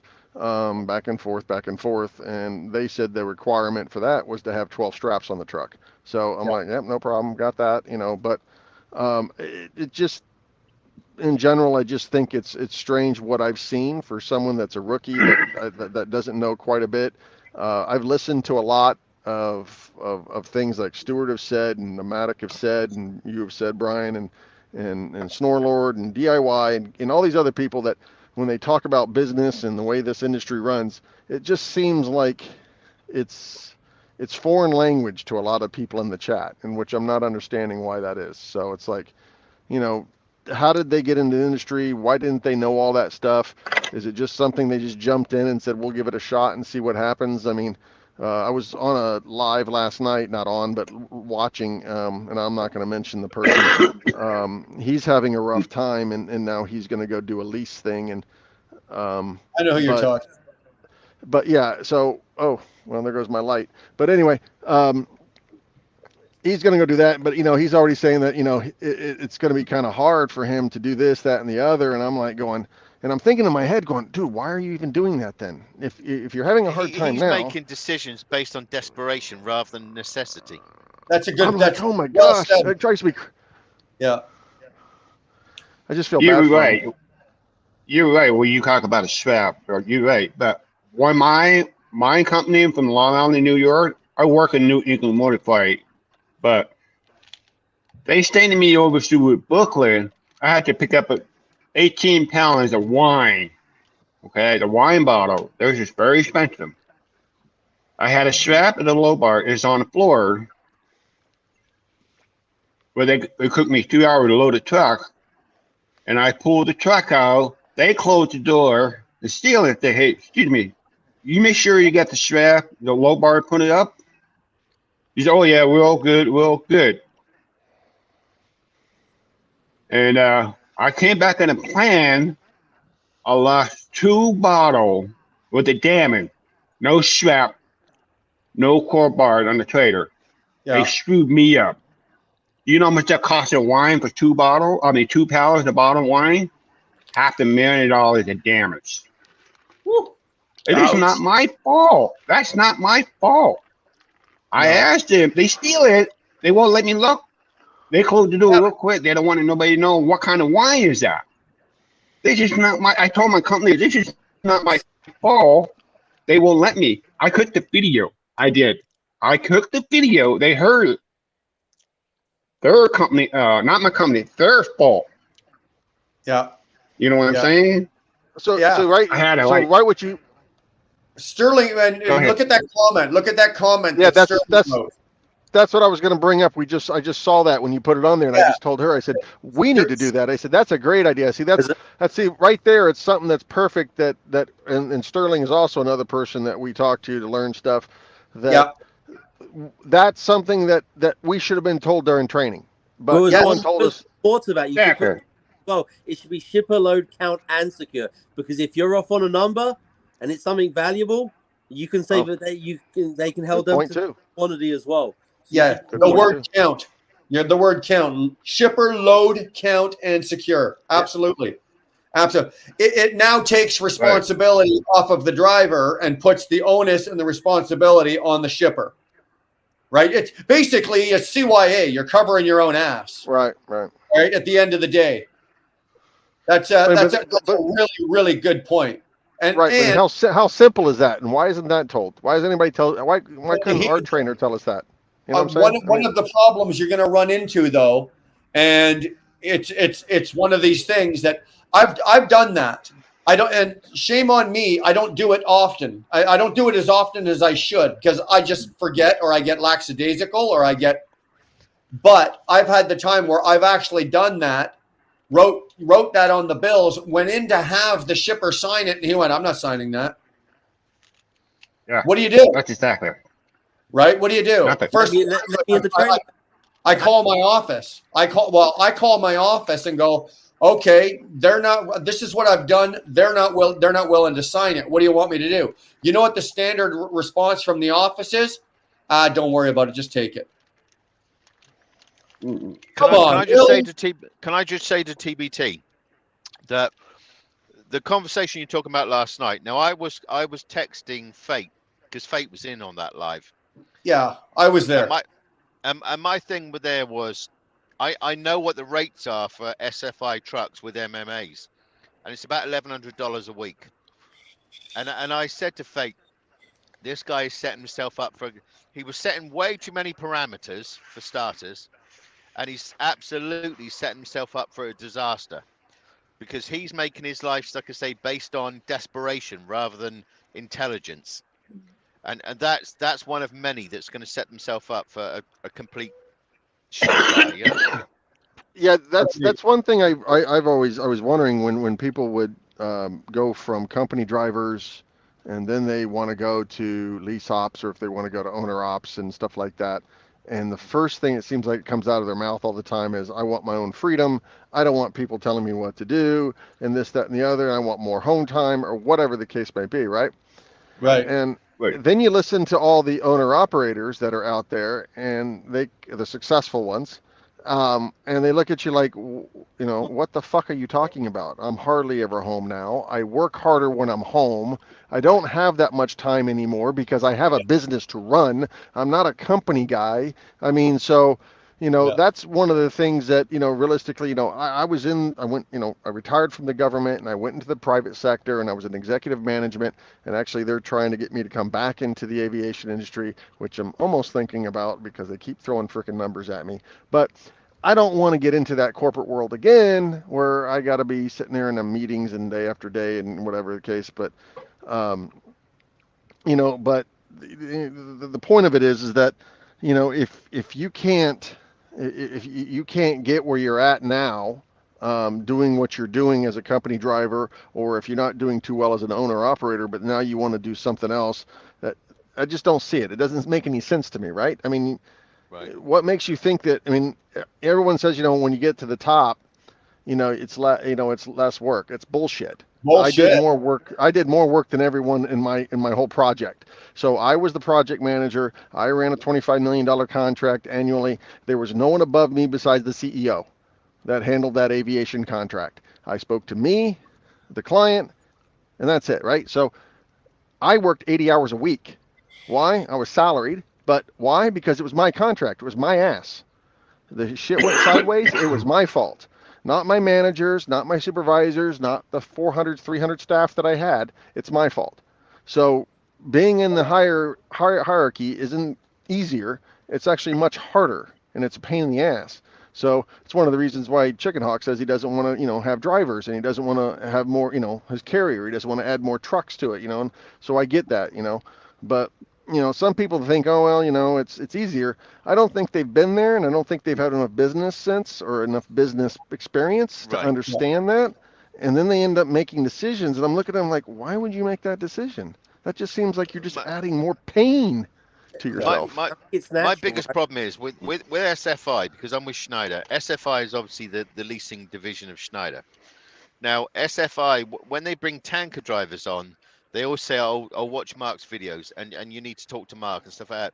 And they expect me to help these guys and you ladies that come in get on and develop. And like I say, but these are people coming in with the worst mindset that they just shouldn't even be doing it half the time. Because they want to be home every weekend. I want to do this. I want to do that. And I always tell them, you've got to remember, once you sign on to all this lease purchase program, that truck owns you till you've paid that last payment off, and you better be able to run, And I get so many people that, and we're losing a good 60% at the moment. They're signing up, and within a few weeks they realise that they've made the biggest mistake of their lives. And then Schneider will ask me to help these guys out, and I'm dealing with people that are like being silly. They're not understanding what I'm saying. It's a car crash. But, like you say, people just got this idea, I'm going to be owner operator tomorrow. I'm going to sign the dotted line, and the world's going to be great. No, it isn't. No, it's absolutely not. The grass is always greener on the other side, right? But it's because exactly spread there. And that's the problem, right?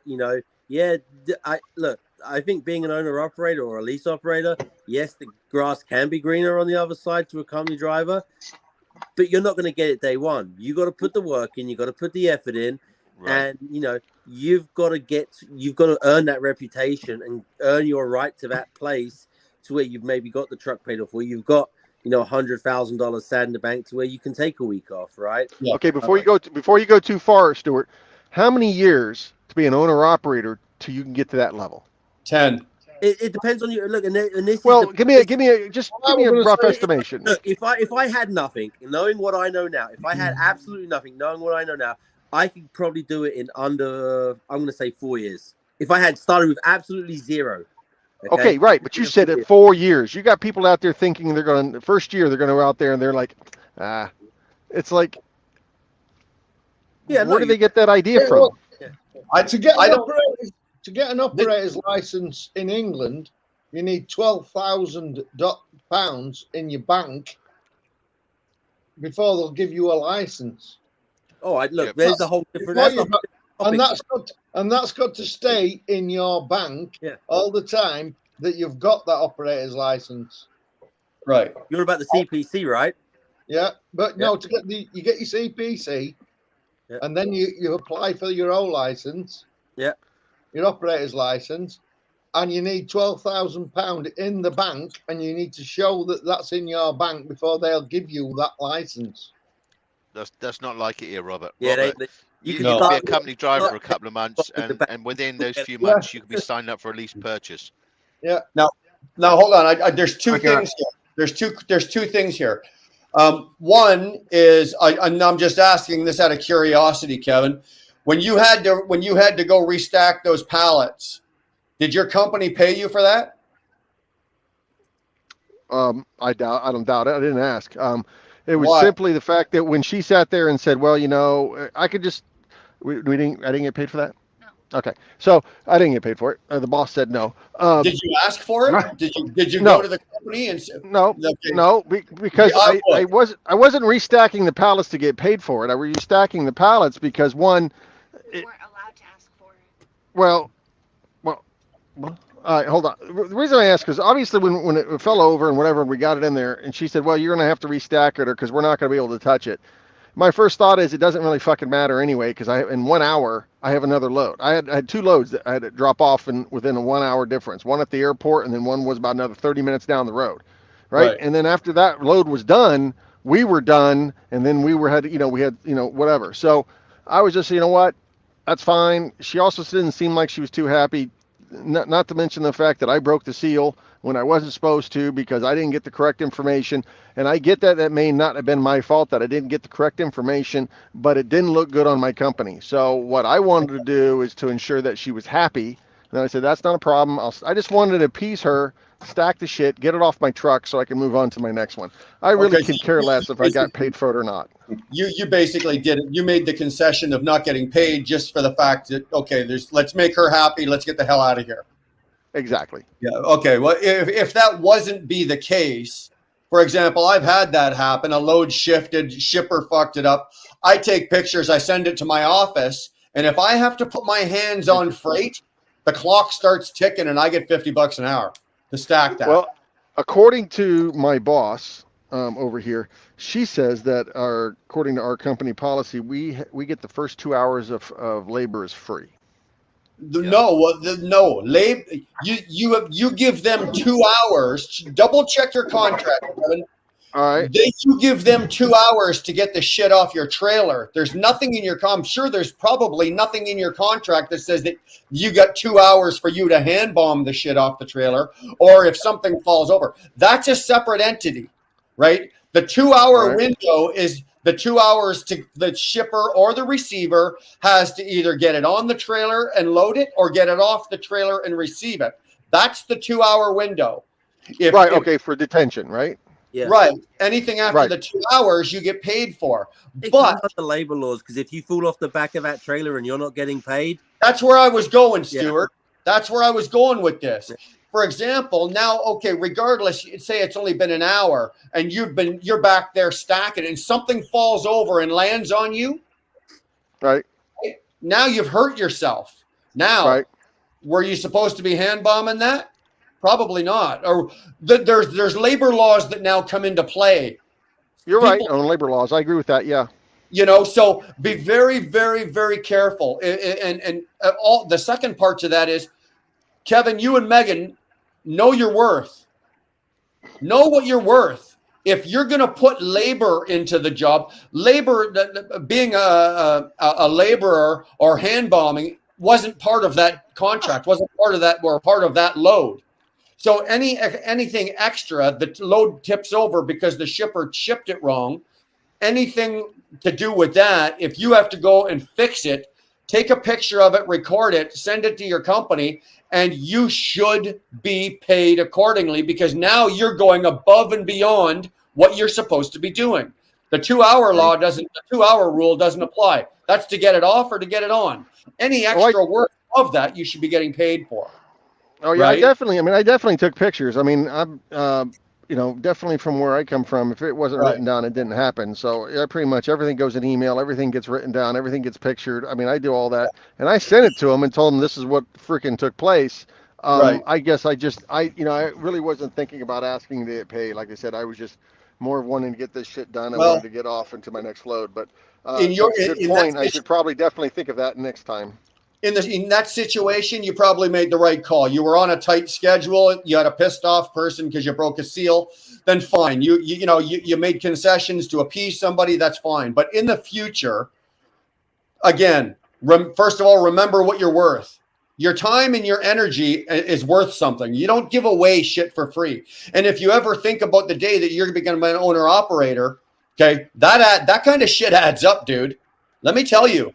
That's dollar value. That's your bottom line. That's your business, right? I don't give away nothing for free unless I'm fixing something that I screwed up personally. Then I take whole 100% responsibility. But if it's not, then you know what? Know your worth. And the second part that you kind of went from one topic to the other was,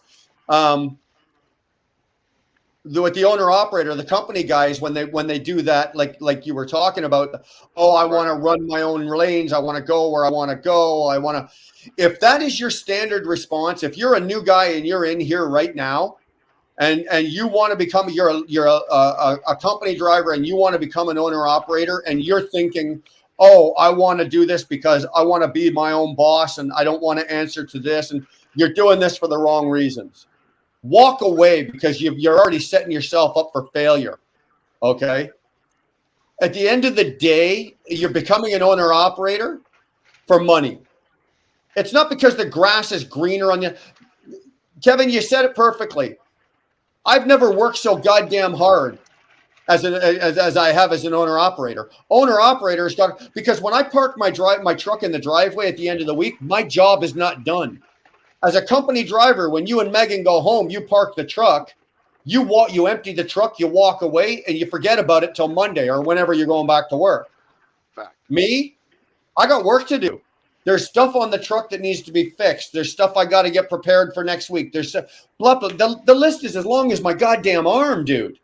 Right? The job never ends. On top of that, the brain never shuts off. My brain never stops about that truck and the job and my business, and it doesn't matter, and if you're a company guy and you're thinking that you're going to come in here and you're going to do this and you don't want to answer to anybody and this is the way you want to do it, you've already set yourself up for failure. Me personally, I tell people, you better be doing this for the money, because you're going to be working for that money. It's not coming to you easy.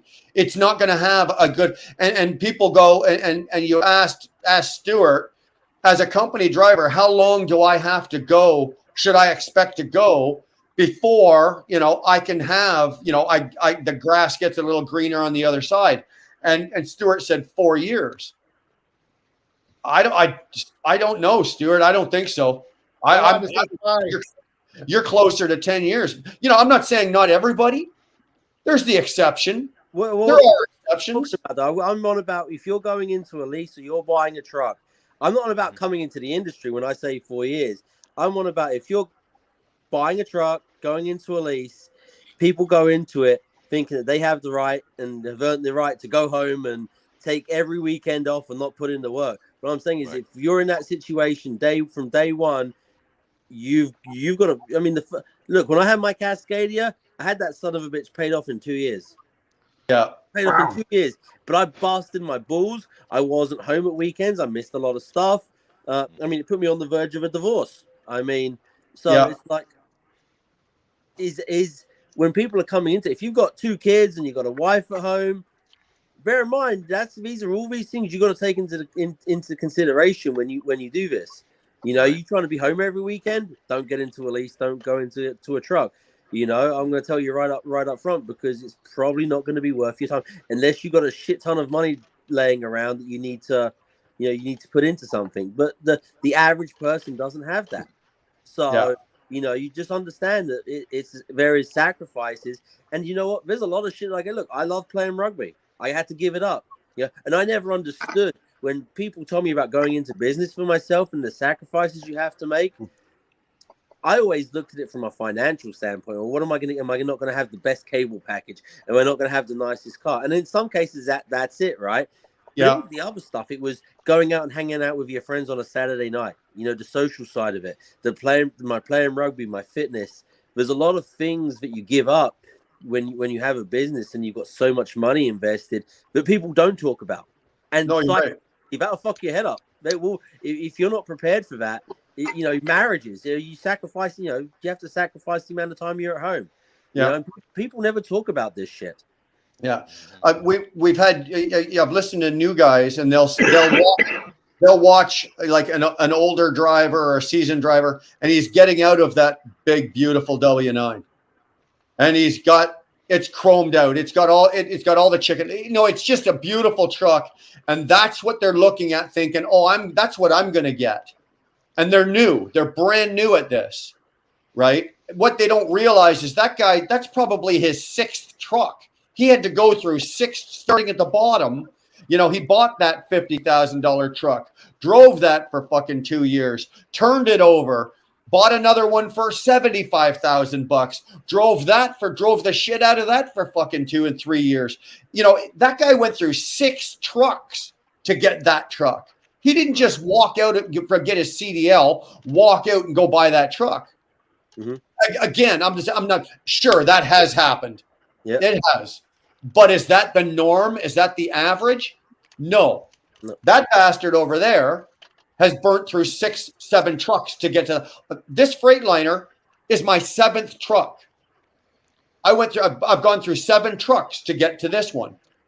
My next truck will be my 8th one. And as the progression goes from truck to truck to truck, you turn them over at a certain point. You've got a bigger down payment. So that by the time you get to the last truck, you're pretty much paying the thing in cash.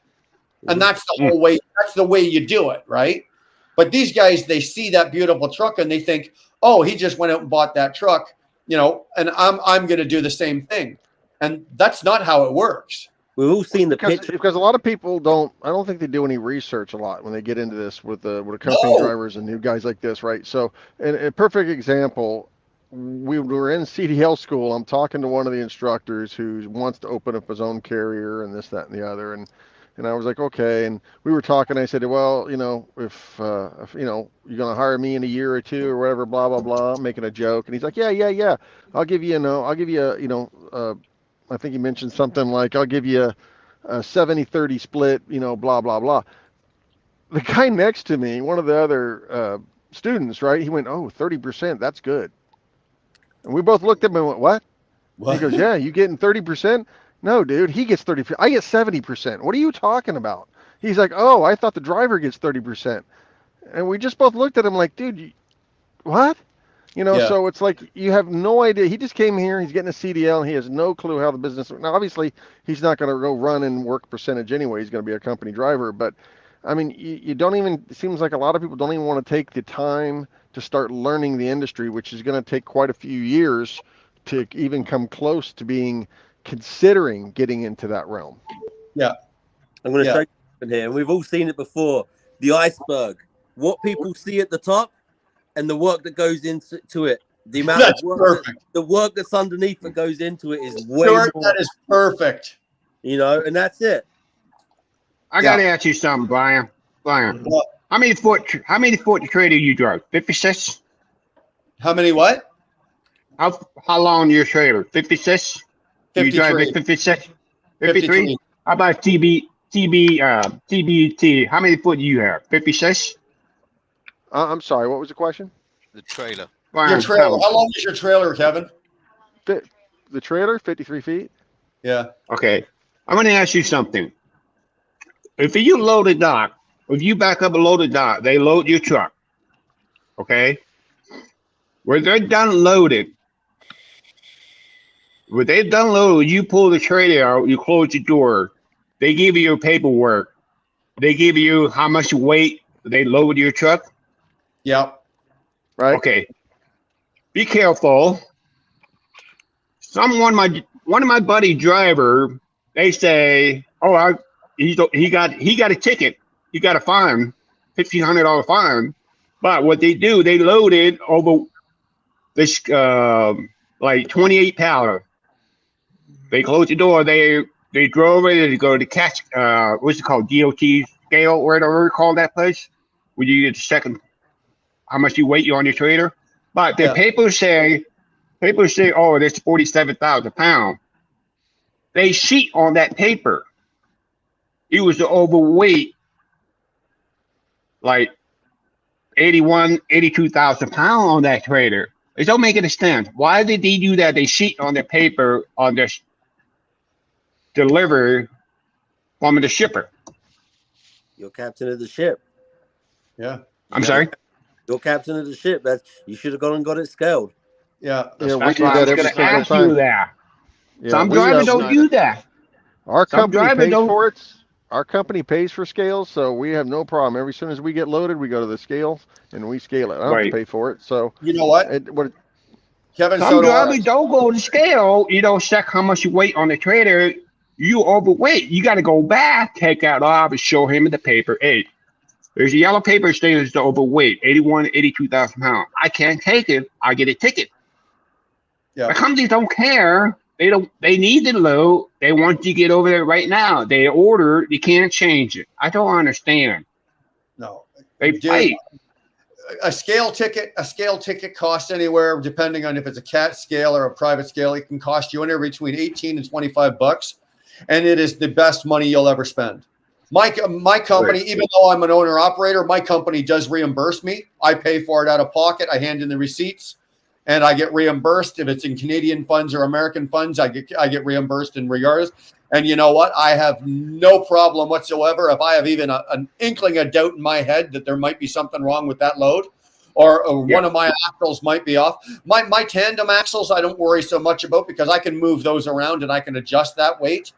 But my drive axles and my steer axles, if you're heavy on the drives, or my gross weight, like my gross total weight, if I suspect, dude, I got no problem whatsoever running that into the scale and paying for a scale ticket. It'll save you a $1,500 ticket down the road. So why wouldn't you do it?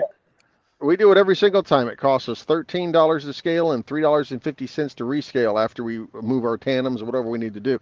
And, right. You know, then our company makes it so easy that our CAT app, we do everything on our app, right? So we drive up, it already tells us where it's at. We hit accept. You know, it pays it. I got my card or my company card information in there already.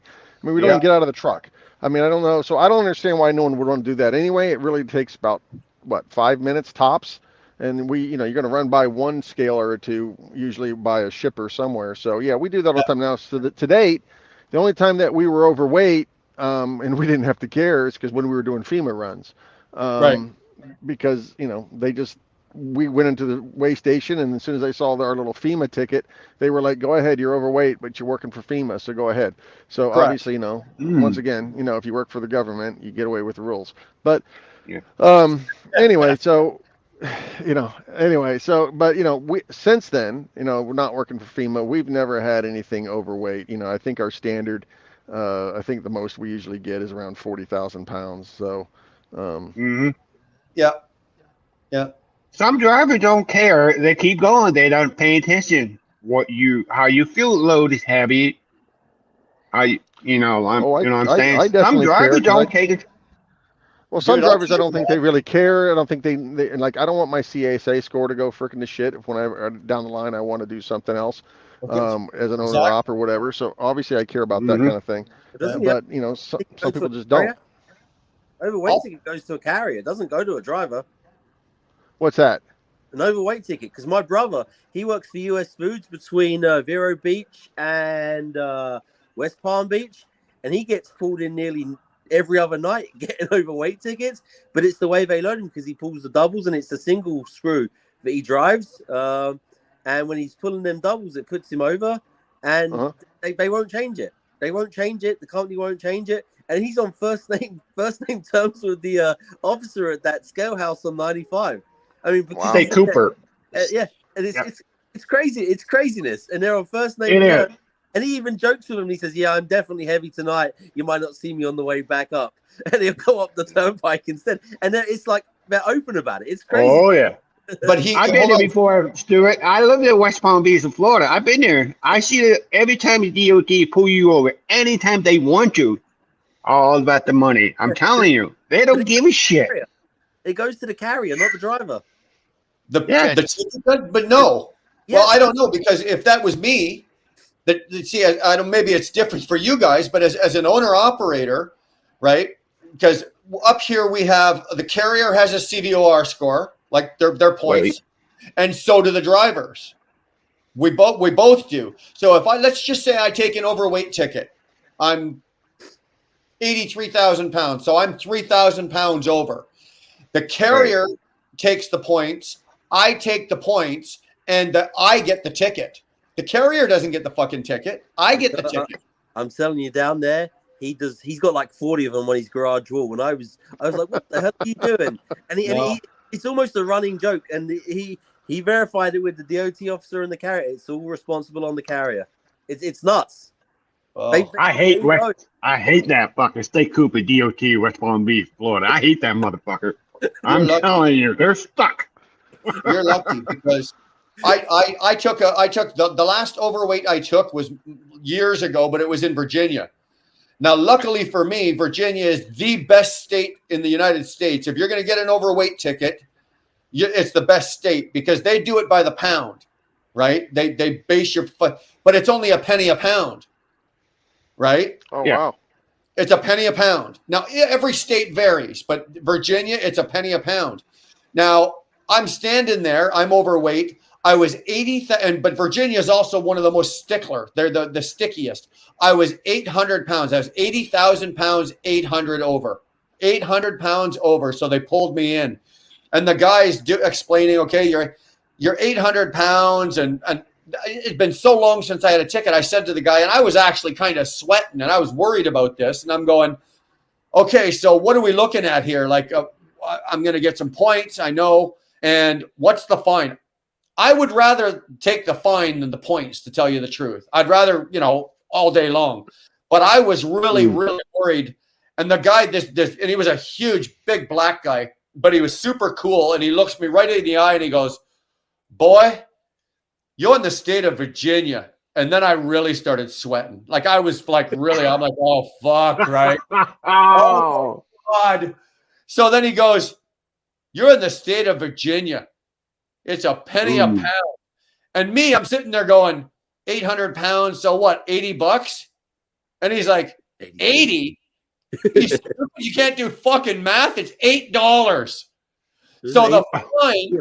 Oh, yeah. The fine was $8. Now get this. The fine was $8. The administration fee was $35. The scale fee was $40, right? To scale you. And then because you have to roll out and scale over again, it's $5. My ticket in total came to like $110 for an $8 fine. The rest of it was all just stacked up, like 21 was saying, right? It's the money. Yeah. But the fine itself was $8. The company took, I think it was something like 300 something points, and I took some points on my score, but it was an $8 fine. And I was losing my shit thinking, oh my God, I'm fucked, right? A penny a pound. Now Can I jump in? Anyway, chaps, I need to jump out because I need to go to bed. I can't be like you part-timers and stay on the telephone and stuff. So, Okay. with that being said, laters. Later. Later, Brett. Fine. If you, I'm just asking, if you get a speed ticket, if you got to overweight the trailer, if they give you a point on your license? Yes. Yeah. Our policy also in our company that any ticket we get, overweight, you name it, whatever, any fine, anything else, it's all transferred to the driver. Yes. Then we have to pay the fee, the fine. We have to pay, let's say it's an overweight thing. We have to pay that. We have to pay the transflow costs, anything that costs that now we have to take that, whatever it takes to take that amount of weight off our truck to get it to wherever. Then we also have to pay, what was the other one? Any associated legal fees that go with it because we didn't do our due diligence by weighing the trailer prior to taking off with it. Right. So I mean, we're screwed with our company. So that's why we do we always make sure we hit a scale. So I'm not let me ask you, Kevin, do you have a problem with that? No, neither would I. Okay. I got to ask you, if you drive a license to get 12 points, you lose your license. Am I correct? How many? 12 points. 12 points if you get to Florida, yeah. Yeah, suspension. I mean, any state, all of the United States. Pennsylvania, you get 12 points. Florida, you're going to get 12 points. Right. I know you do.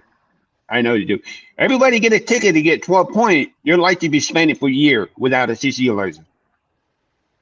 That's the rule. I don't know if it's a year. You know that. I don't know if it's a year. In Canada, in Ontario, for me, I don't think it's a year. I think you get, like after so many points, I think after you take 4 points, you have to go in and explain yourself. And then I think if you take another 2, then you go in and it's good. Like you have to take a re-education, like a course, and then once you get to 10 or 11, they will knock you for 90 days. Like they'll shut you down for 90 days. They'll suspend you before you get to 12. They allow you to take the course to knock points off in Canada? Because I know in the States you're not allowed to do it with CDL. I'm not allowed to. Yeah, we're not allowed to do that. Yeah. Yeah. Yeah. What's that? When you're driving like the United States, if you get a new license, they gotta tell you, oh, you got too many points. I have to take a year CDL license. You have to do it all over again. Mm-hmm. Yes. Am I right? Yes. But you That's don't right. have to go back and take the school all over again. No. You just have to go through the whole process. You have to write your test. You have to pass your driving test. You have to go through all of that again. Yes. Even Right. Endorsement. So when I moved from Florida up to Kentucky, they made me sit my hazmat test again. The background check was good, and they said, we'll accept your background check, but we're not going to accept your hazmat. You need to sit the hazmat test again. So I had to go back and come back the next day because I didn't study for it. I was like, I'm not gonna look like an idiot. You know what I'm saying? So I went and studied and came back the next day. But they I don't. You know what? I don't know. I don't know what it's like in Canada. I don't know what the rule is in Canada. I should probably check it out from province to province. I know that each province does have some differences between like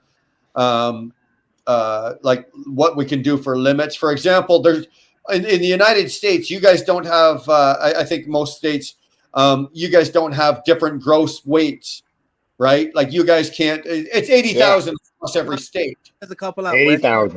112, I think, and 108. But the axles are different. I know the axles are different because they always it was what 12, 34, 34, and I'm like, I open the Atlas and it's like Florida's like 40, 42 or 48 or something on a driving. Something like that. Yeah. It's hard. Yes. Georgia. There's a bunch of it, but there's You only see, 2 or 3 in Ontario. In Ontario, we're allowed 12, 37, 37. Like our max in Ontario isn't 80,000 pounds, right? We only go to 80,000 pounds because we have to take loads into the States. That's the only reason we go by 80,000 pounds. But we're allowed 12, 37, 37, right? And then I think the province of Quebec, it's 36, 36. So different provinces have different, across Canada, have different gross limits to what they're allowed for their max limits. And like, for example, like the provinces of Alberta and Saskatchewan, you can't run spread axle trailers. You have to, if you have a movable spread, you have to close your spread if you're running flatbeds, right? So that you have to think about that kind of shit when you're loading a trailer in Kentucky and you've got your spread open. Okay, well, I know I can load it like this because my spread is open, instead of, I'm allowed 20,000 per axle when I've got my spread open. But when you get, if you're going up to Calgary, it's like, whoa, stop. No, I got to think about this. Okay, I need to close my spread, have him load it, right? So that I've got, this amount of weight and it scales properly. Our provinces up here, you better know what you're doing because it differentiates from province to province up here. It's all in the map book. Yeah. You open the front one or two, right. But you'll be surprised how many people don't know that shit. They'll say it's 12, 34, 34. No, well, that's the one state that's the minimum, right? So they teach off the minimum, and then you never have to worry about anything else. And that's the problem. They've just gone off worst case scenario, and that made that the standard for people to learn. Keep everyone. What's this map book you're talking about? Just go and buy an Atlas. Just go buy a random. I don't know what you're talking about. If it's not on my phone, I don't know what you're talking about, man. If it's not on his GP, if it's not on his Rand McNally or his Garmin, he doesn't know what the fuck you're talking about. I don't know what you're talking about. Man, we were in CDL school. We're in the CDL school, and I'm an old fucker, so yes, I know what maps are. But you should have saw it when they said, let's open up maps, and these guys are looking at it like, well, what do we need maps for? We got our phone. I'm looking at these guys going, holy shit. And none of them, I would say probably 95% of the people I don't think has ever opened up a map book in their life. They were looking at it like, wow, like it was something new. That was like, I thought it was funny though. I was like, wow. we laugh when you think about the day that anything ever happens. I remember I had to open those things for up. example, Like this satellites fucking all roll. fall out of the sky, right? And the one time Google doesn't work or Google Maps doesn't work. As a truck driver, what are you going to do? You know, can you, and I'll ask you this, Kevin, can you open up a Rand McNally's map book, like the proper, like the nice with the big ones, or a Pearlie's map book? Can you open one of those and properly read it and find your destination and know what you're doing and go where you're going? Yeah, because we actually had to do that because we were going to deliver. I don't know what state was that. What state we had to do map because so we were going this delivery and it kept trying to take us to this road that was blocked off and there was no other way to get there. So we're like we went through this and I said fuck this shit. Besides our Qualcomm was giving us wrong shit, my Rand McNally was giving us wrong stuff. My trucker path on my phone was giving me wrong stuff. So I'm like, let's break out the map. Let's take a look. And we had to sit there and pinpoint these side roads to get to wherever we needed to go and finally figure out through this backward ass way to get to their freaking receiver because the main road was blocked off because it was for whatever reason they were doing construction. Right. But there was no detour signs. There was no way for you to figure out how to get there. And for some reason, the electronics just couldn't get it. It just was not finding me any route there. So we actually had to do it like that way. So, yeah. Well, I'm going to tell you right now, you guys are the exception. You guys are the exception because if I walked, I guarantee you, if I went to the next town over to the drive where there's a driving school, and I stood there and I waited till let the class finish its class. The course is over. Here's your certificate. Congratulations, you passed. And I stood in the parking lot on the hood of the car and opened a map book and I said, okay, put your phone over there. You don't have a GPS. Use this book right here and drive. Get in your truck and drive from here to this address in Atlanta, Georgia. Go. All of them would be standing there looking at me like a monkey doing a math problem. Well, I have to admit, now our company did do during orientation. They did do a whole, I think it was 4 hours, half a day, or whatever it was, and basically made everyone sit there. And they gave them gave us 5 destinations, and said, "You're going from here to there. I want to know the miles. I want to know what streets you're taking. I want to know this. I want to know the restrictions. I want to know this." And we had to do that 5 different times during orientation. So, which was no big deal to me, but it was nice that, but we could tell that some of the people were like, they're scratching their head. They're kind of like, you could see they're looking over. They're trying to see if someone else, we had one guy next to me over here looking at my paper going, "What'd you guys get?" And I'm like, "Oh God." I was like, "Here you go." All right, whatever. But, so yeah, I mean, it goes right back to, what we said earlier. I guess it's, do you really want to be in this industry? Do you really want to do your best, or are you just here trying to do your 8 in the gate and freaking move on? No, you're right. And Oster just said, so next time just call the customer. Let me tell you something. That doesn't always work either. Yes, it's always good. And I always have that information. I don't, how many times I've called my dispatch, especially at this new place where I'm working now. They are notorious for only giving you, mix match information on your dispatch. But if it doesn't have a contact phone number for me, then I am on the phone and I want that number. I want that phone number. Yes, I've called customers. Most of the times it's not for directions.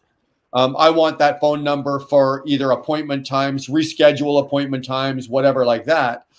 But, I want to be able to phone, if I ever get into a jam, I want to be able to phone this customer and go, okay, my GPS says this, my Google Maps says this, my trucker path says this. Where the hell are you? And I've done that. And yes, sometimes they've been able to help me. And then other times it's been, well, yeah, you just go down Smith Street over to John Street, come down Kevin Avenue, go over to Stewart Boulevard. Meanwhile, there's 2 low bridges, a set of railroad tracks that you can't get your bogey or your landing gear over. So the customer, yes, sometimes it will work, but I don't take the word of a customer. right? Because how many of them are driving a truck in there? They're all driving their fucking cars from their house to the work. They don't know what a truck route is. They just know that this is how I get there. You know? I don't know if I trust too many people. I mean, I called Breakdown one time and told them that can't remember what it was about. There was some issue with the fifth wheel, and the guy on Breakdown, he's over the phone, says, "Well, did you get a flat tire?" I said, "Excuse me?" And he goes, "You just talked about your fifth wheel. What's wrong with it? Is it flat?" And I went, "Do you know what a fifth wheel is?" He went, I'm like, never mind. And I just hung up. I was just kind of like, fuck it. But, so, I mean, that just depends on, I guess, it almost reminds me, it's like the people hire people, like if you call IT, and you'd say, hey, I got this issue. And they're like, hold on. And all they're doing is they're flipping through a book to try to figure it out themselves. And, there's just people they hire and they throw in there. And it's just, once again, goes back to that. I don't know. It's right. It's meat and seats. It's the same mentality as what the trucking industry has, unfortunately. Yeah. You know something, though. That was funny you say that. You know something, though, and it's funny because I have done this as well. Now, I haven't done this in a long time, but you get into places like the back roads in Pennsylvania or upper New York State. You'll get yourself into a position where you're like, am I allowed? There's no signs. Am I allowed to take a truck, down this road? Am I allowed to do this? Or I've actually called like the Pennsylvania State Troopers. I've called them. The nearest state trooper detachment. This is where I am. I know that I'm safe and I'm legal on this road. This is where I need to go. Am I allowed to take a truck down this route? And this is how I would like to go. And if the New York State Trooper says yes, officer, can I have your name and badge number? And because obviously I'm not taking his. If it comes back, and I'm not allowed, I want to be able to say, well, this cop told me so. But don't be afraid, as a last ditch, resort. If everything else has failed, call a cop. Call a cop. I've done it. Yeah. I've done it. Call Ogler. Call Joe Biden. Call Sleepy Joe. Call Sleepy Joe. He'll get you out of it. Hey, Brian. Arthur, Right. I was in Georgia, and I was going to this receiver for the first time, and I missed the turn. I missed it, and I went down to the end, and I was like, I looked on my GPS, and I could see I could come back around the other side. Well, I get down there, and I see it says no trucks, so I'm like, crap, how can I? And it's a T junction, so I'm gonna come out the end, back up, and then go back the way I came, right? So I don't have to go down there.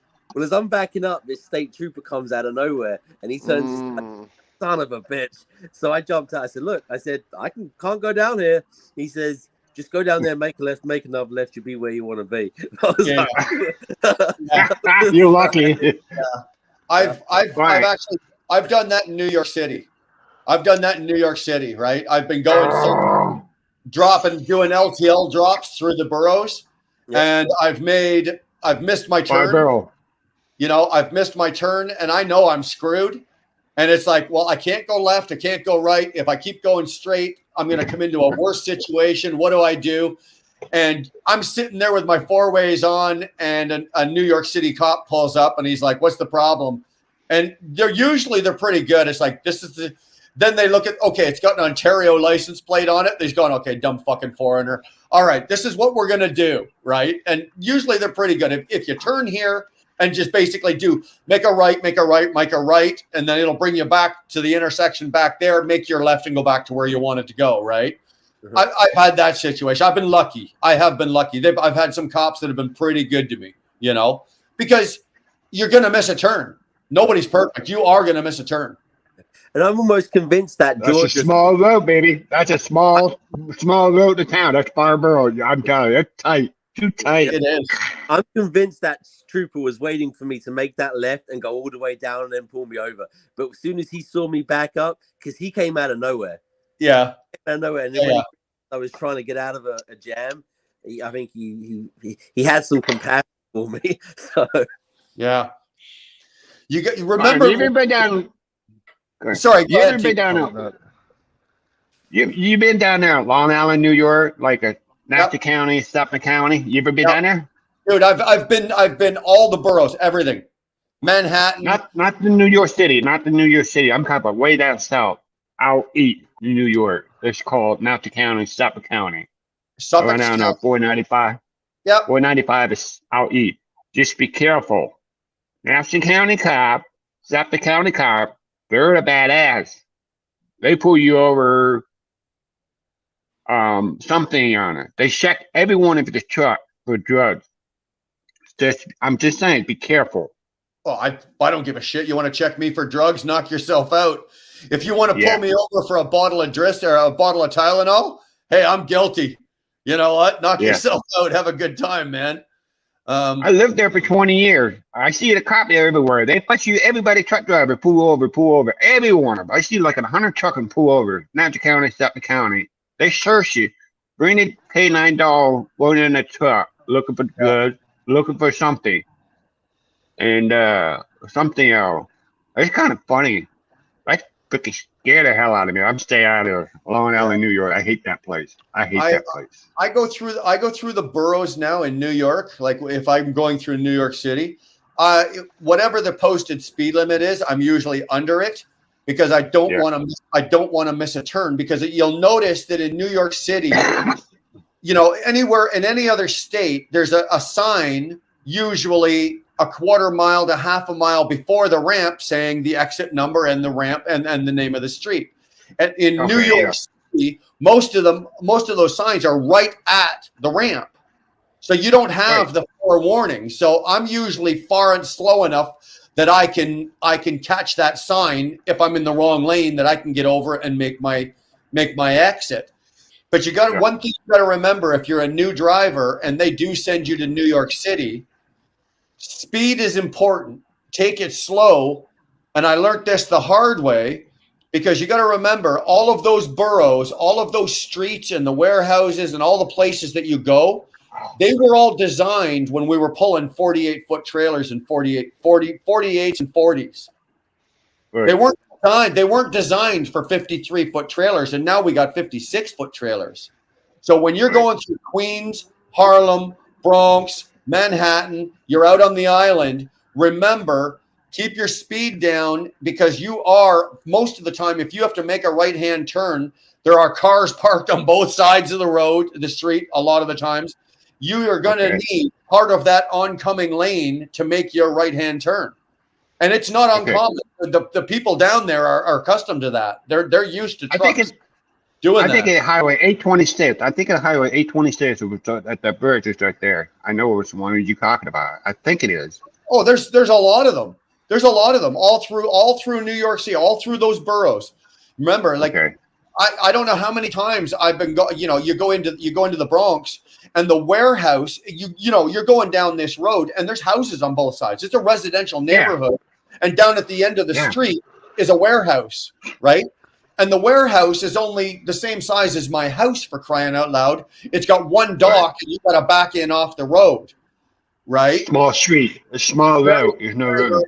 But they were designed, and back then they were built when we were only pulling 48-foot trailers, right? And or even 40s or 42s, right? Now we're hauling 53s, right? So that extra 5 feet where the length, believe it or not, makes a whole lot of difference. And I've always made a habit. Of once I've gotten into the boroughs, if I can get myself pulled over and my weight isn't too far off, I try to get my tandems up as far as I can, so my turning radius is a lot shorter going around those corners. Like this is free This is free fucking advice if you're going to be running New York City, because believe me, I learned the hard way. I'd leave my axles where they were at the 48-foot mark and go around the corner going, well, if my axles were 3 feet forward, my tandems were 3 feet farther forward, I could have made that turn, because my turning radius is now shorter. I can pivot that around the corner. Good idea. You ever been down a Fort Walkway in New York? Fort Walkway? No. Yeah, that's just Barbaro. It's the other side. There's a lot of warehouse over there, Fort Walkway in New York. I had 53-foot trailer. I had to pick up a chocolate candy, 28 pallet. I'm pulled over. Holy shit! This street is so small. Too many people park all the way down there. How am I going to get turned How am I going to get it back up? People Yeah. park a spot. The house is next door. All big house next door. How am I going to get back up at the top? Yeah. The roads are so small. It's 2 lanes. It's too small. I went in the office. Hey, does anybody move this car? I can't back up in the top. Well, you got to learn yourself. 53-foot trailer? Yeah. It's That's not a gonna long happen. fucking trailer. Yeah, I know. Same with a lot of New York City streets downtown are one-way streets, right? So you're and it's a single lane, or it might be a double lane, but you've got cars parked on both sides of the street. Both. Right. So now you're pretty much One driving lane. down the middle, and you've got a couple of feet on either side of your truck, right? It's it's a whole different animal driving around New York City, and even parts of Jersey. Like you get into New Jersey, like I do a lot down in the port, like down in Newark. Man, you better have your fucking head screwed on tight down there. Right? Yeah, I've been down in New Jersey. They're paying the ass. They're stuck. They're asshole. You get down there. You've got 75,000 container jockeys whipping around down there at 200 miles an hour, man. Because they know where they're going. They work there. They're in and out of the port 30 times a day.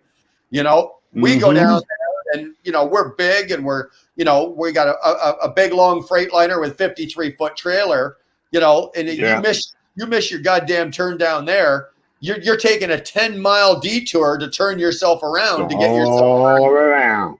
Dude. All around. You missed it again, you got to go back. Dude, I did it last week, right? Going into the port.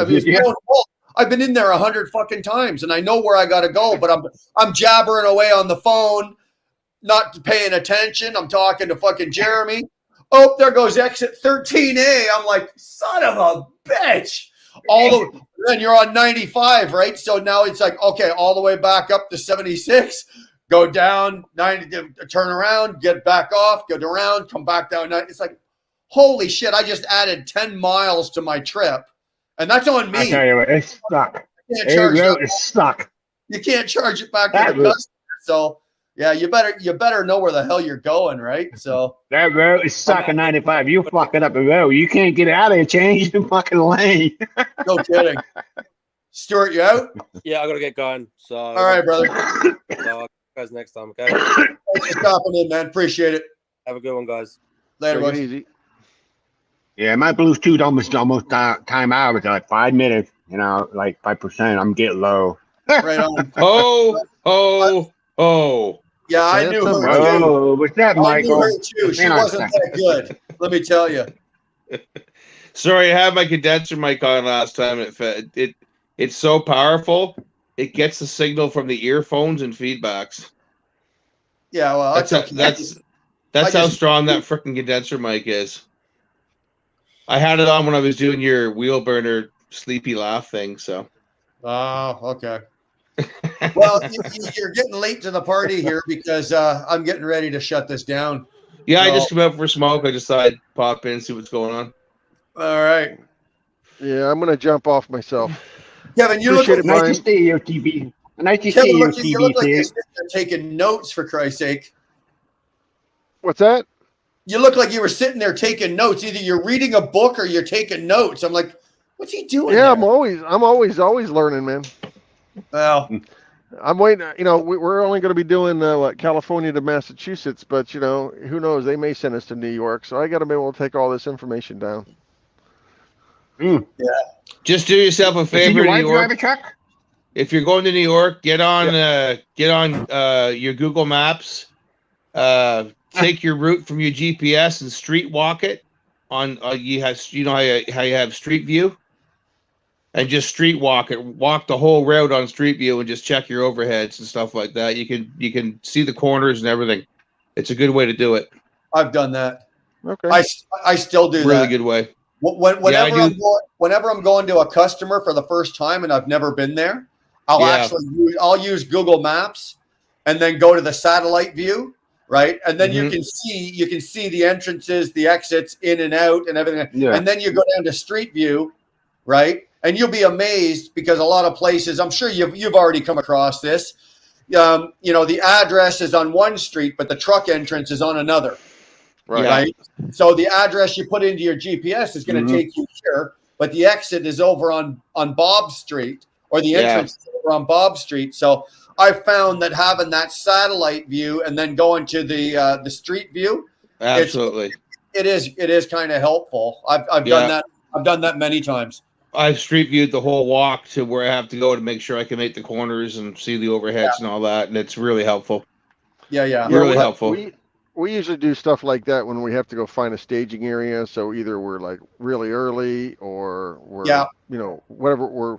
We got that 8-hour layover until our next freaking thing to go find somewhere, and we'll constantly go and pop that open and look somewhere. Yeah. Okay, can we get into this? Where can we get into that Walmart? Or is that Walmart going to screw us? Or like that, because obviously we're not the only 90 days of driving. We're still learning as we go. So, but we don't. You want have to get trucker ourselves in a path too, situation. right? Yeah. Yeah, it's all you can do is just look at Walmart, look at the reviews on Google and see if they allow trucks and all that kind of stuff, and then just Google Street Walk it, and I find that really helpful. Walmart's store notorious. Have you noticed that they're notorious? The address on one and the exit and the entrance on the other. Well, and a lot less now. They're letting trucks in. Like it's kind of a thing of the past, right? Yeah. Well, we did that to ourselves, Mike. Right. Well, someone did it. I didn't do it. No, I'm not saying you and I, but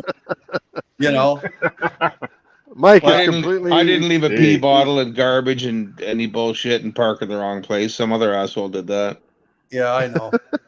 Only the lonely. Yes, Santa is from Canada. I thought you knew that. That's right. Ho ho ho. This is my bad boys, Santa. I'm gonna call this a night. All right. Kevin, see you, boys. Thanks for popping in, man. Appreciate it. Thanks for letting me, man. I appreciate it. Hey, good anytime. talking to you guys. All right. Mike, Hey, wait a minute. I'm going to show Michael. You see the wheel burner? See that, Mike? Oh, nice. Okay, good for you. Nice. That's the sweatshirt. That's the wheel burner sweatshirt. Sweet. Loyal member. There. You know what? Matter of fact, he's a member. Yeah. You hear that, Mike? He's a member. I'm the first member, so yeah, I get it. Yeah, you've got a member. All right, boys, I'm out of here. All right, see you. All right, brother. See you. Nice to see you, bro. You take care, Robert. Nice day for tomorrow. I will. Right, thanks for being here. All right. Yeah, bye-bye. Bye. All right, ladies and gents. Appreciate everybody popping in here tonight. It's a good night. Talk about a lot of good stuff. Hopefully there was something in here that you could pick off that was helpful. If not, hey, keep checking us out. Eventually something will come up that'll help you out. And if we did anything that pissed you off, perfect. Awesome.